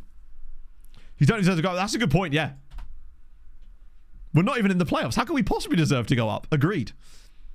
I see you've brought the board with you.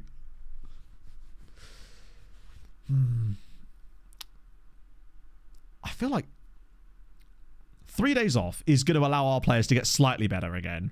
What happened? So basically, we're in the playoff final. We lost the first leg 1-0 at home whilst battering them. Because Magdi missed every chance imaginable. Oriola missed a load of chances. Got to go with 2 strikers next game. Who's that? Who's going with 2 strikers the next game? Is it sure as shit ain't this guy? Valbuena. I'm curious to see how they... I just want to see how their tightness compares to ours next game. I'm hoping that it's not going to be evened out. I don't think we even have one striker. The only striker we have at the club technically is Magdi.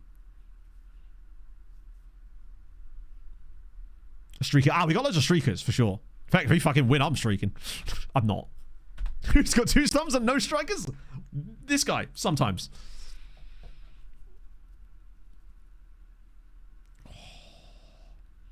Just a classic. What is this? A 6-hour stream now?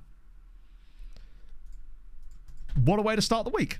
This makes up for the fact there was no Sunday stream. You just get like an extra length stream here. Thumbs. I mean, I've been known to.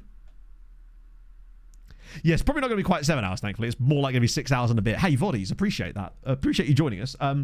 Here's your little thing to put in the VOD comments if you reach this far. This is for the Voddies. Lion's Mane Mushroom Complex. Which just sounds like a really weird sports centre name, if you've reached this far into the VOD. With the word igloo. Sorry, that was really, really loud. Yeah, just do full match. I'll go grab my suit, shall I? Can't wait to suit up for a Champions League final, particularly as I'll probably be, like, standing. Which I don't know how I managed to do for a full... That'd be less, I guess. Okay. For Jakob Christensen. Probably just not going to accept that right now. We do kind of need him. Stabrane have signed Renato Martinez. What a signing that is going to be. Igloo Conga Silly Goose. That's me.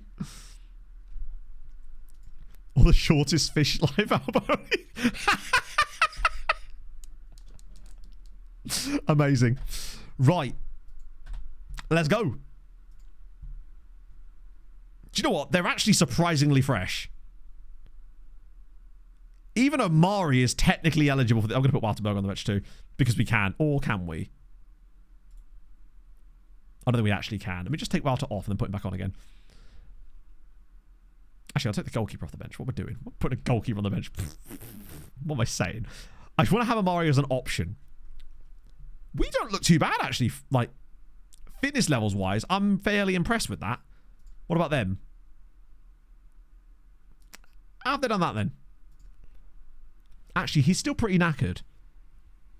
But they've definitely managed to remove the offset slightly. Also, let's go on my shortlist. Oh, he was the guy that was a Fortuna Sittard back when we were at, I presume it was the Showings, right? Never get injured. Never get injured, no. Not once. This game compared to previous years. They were for the beta in the first month of release. Morale boost. We might as well. I think it's diminishing returns. I don't think it's going to be the difference in winning and losing, but hey, particularly there's not that many people we can try. Oh, the goal is probably not a bad shout. It can't hurt. They're still very rare, yeah. And at the end of the day, to be fair, it's dangerous playing without a backup goalkeeper in a save where you don't... Actually, that's all. I don't think I can risk doing any more. They're not training well enough. If you've got Sven's mates, it's fine. Then you don't need a backup goalie. You can just put him on the bench. Right. I was going to say tackle harder on Quieto, but I actually don't want him to be tackled harder because I want him to stay on for as long as possible. Cheers, FM. Did I click on him? Yeah, goalkeeper injuries were really bad at the start of the game cycle, but they fixed that pretty fast. Then it kind of just went back to normal. Like, I have had goalkeeping injuries in this save, but they come around so rarely that it's not... To me, it's risk-reward having that extra substitute option. Although it's less important in a save where you... In a league where you can have 12 subs. But especially earlier in the save when we had like 5 or 7, it was way more... It's diminishing returns after a while. Okay. We need to win this game. But I have a horrible feeling that we do win this game. We go 2-0 up, smash them, but they get like a late goal from a corner or something, and then we lose it 2-all. 15 subs. I mean, 2 keepers is just flexing. Oh, God, if they score first, it could be over. Right. Come on. So they're playing a fullback. Ooh. They've definitely gone quite defensive, but that should, in theory, allow us to... What a pass! Moreno certainly took that training criticism the right way, didn't he? Jesus. Gallardo with absolute acres of space. Can he squirt this across? 1-0 already. 5 minutes in. Beautiful. And that all comes from Moreno. Oh. I know that the others had a lot to do with that goal. Like, Makua was brilliant here. The run from Gallardo is brilliant as well.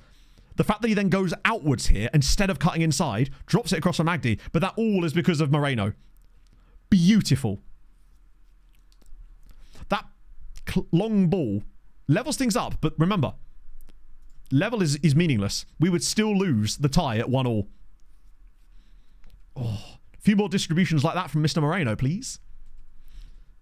I think if we can create chances at the same rate as we created them in the first game, there is extra time, yes, but if after extra time the game is tied, we lose. Because obviously... Yeah, just no penalties.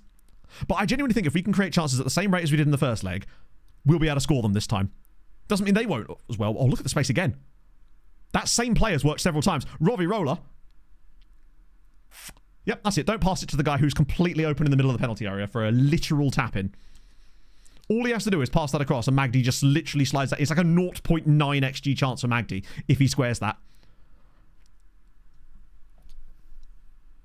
Try and keep Magdi. I don't think we'd be able to, no matter what happens, because Southampton are very upset with me.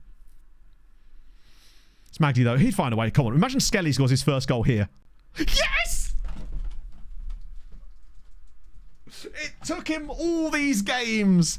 Finally, we've spoken it into existence. Real Valladolid 0, Tenerife 2. Skelly's finally got his first goal for the club, and we lead in the playoff final. What a guy. Right, so as things stand right now, we are going up. But, what was my prediction? That hurt a little bit. 2-0 and they score a late one.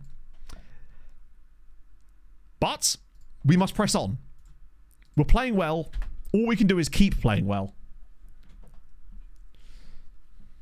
Plus, as far as extra time is concerned, that will probably only favour us more than them.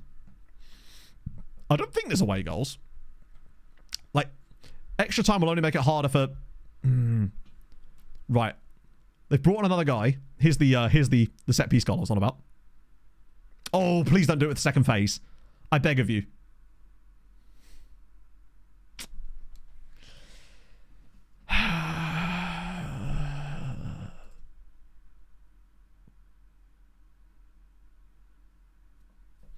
Cool. Yeah. No, that's fine. Yeah. This would be a great way to miss out on promotion, is by a second phase of set piece goal. What's worse is the keeper... Oh, it's a deflection as well. These bloody... Taking a knock. Right. Well, we know what that means. Oriola time. I'm going to go Alex on this side. Away goals. As far as I know, there's no away goals. If there was, we'd be fine, but I don't believe there is. I'll leave it at that for the moment. Risk Amari. I'm thinking Amari might be a risk for later. Because as things stand, we've got more game to go. Oh, that's so annoying. They've been so... Oh, come on. That very nearly could have gone in as well. Holy Christ. That was... We got away with that one. Robbie Roller is playing poorly, and he is dead. He was the most tired of them all. Walter with a big stop there. I think it was either Walter or the defender. At the very least right now, the draw would buy us another half an hour against their much more tired team.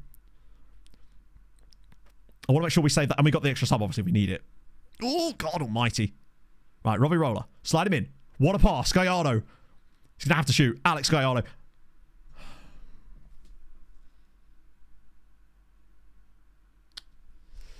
That's the chance. That was the chance. Gallardo did the right thing, got in the right place. Alex is balling again. Skelly out there. Oh, I thought, imagine if Skelly scored again. Come on. Gallardo whips it back post. My God, look at the space. Oh. Loic, what are you doing, brother? Absolutely crazy. One of his intake. Absolutely none whatsoever. It was one of the worst youth intakes I've had in a long time, actually, including Malta. Right. Rover roller off for Hutchinson. Let's do it. Options other than that off the bench. I'm going to go with Marcus because he has put in some really good balls.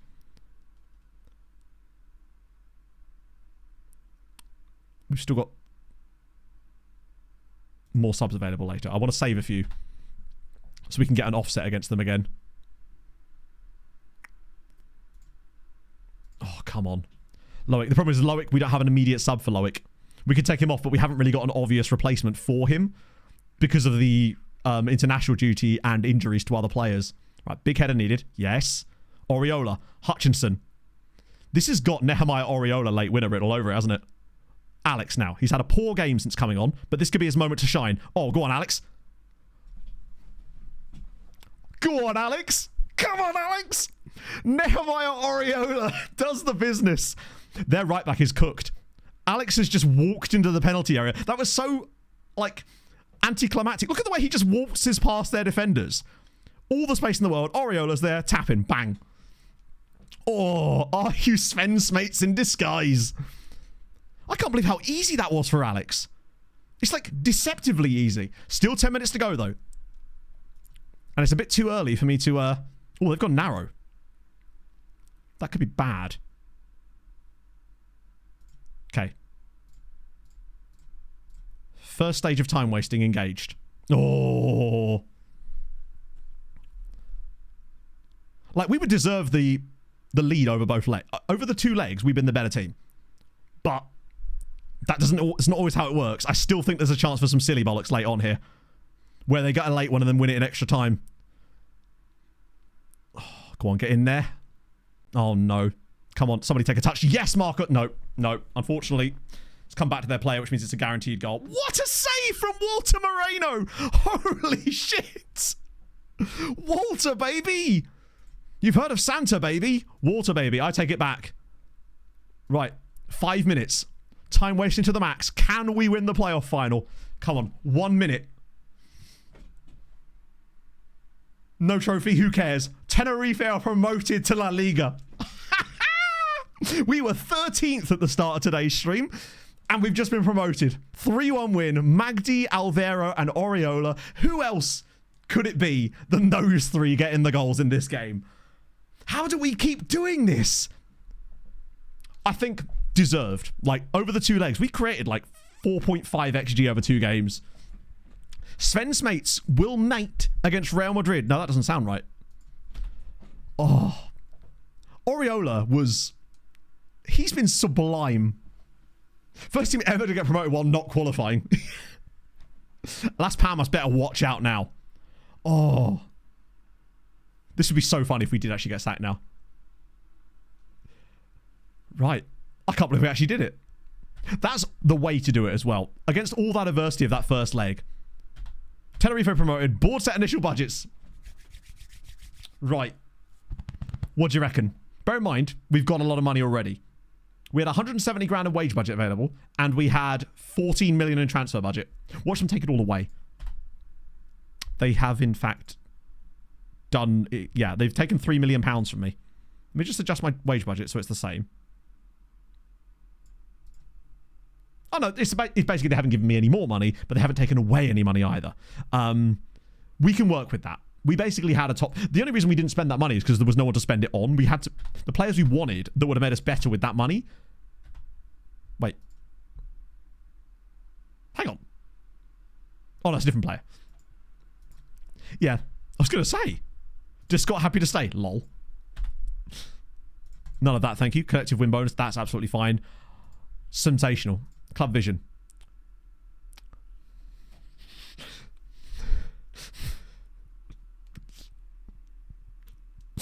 Isn't it great? Reach the La Liga 2 playoffs. Failed.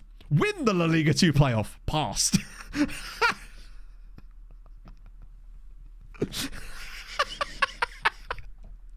Amazing. Just absolutely amazing. That right there is the dichotomy, the duality of man and FM in a nutshell. Right there. Japanese fella would be totally good enough for us for sure, but we won't be able to find out until the tick over point. I'm definitely going to have to screenshot that. Let me just save it there for... Oh, dear. The FRTing us dude will still FRT it, but remember, he's FRTing us at the end of next season. Not even this season, next season. There's so many options, which we will definitely be going over on next stream, which will be Thursday. So, 6 hours. I think it's fair to say you got your money's worth today, chat. So did I. What a result.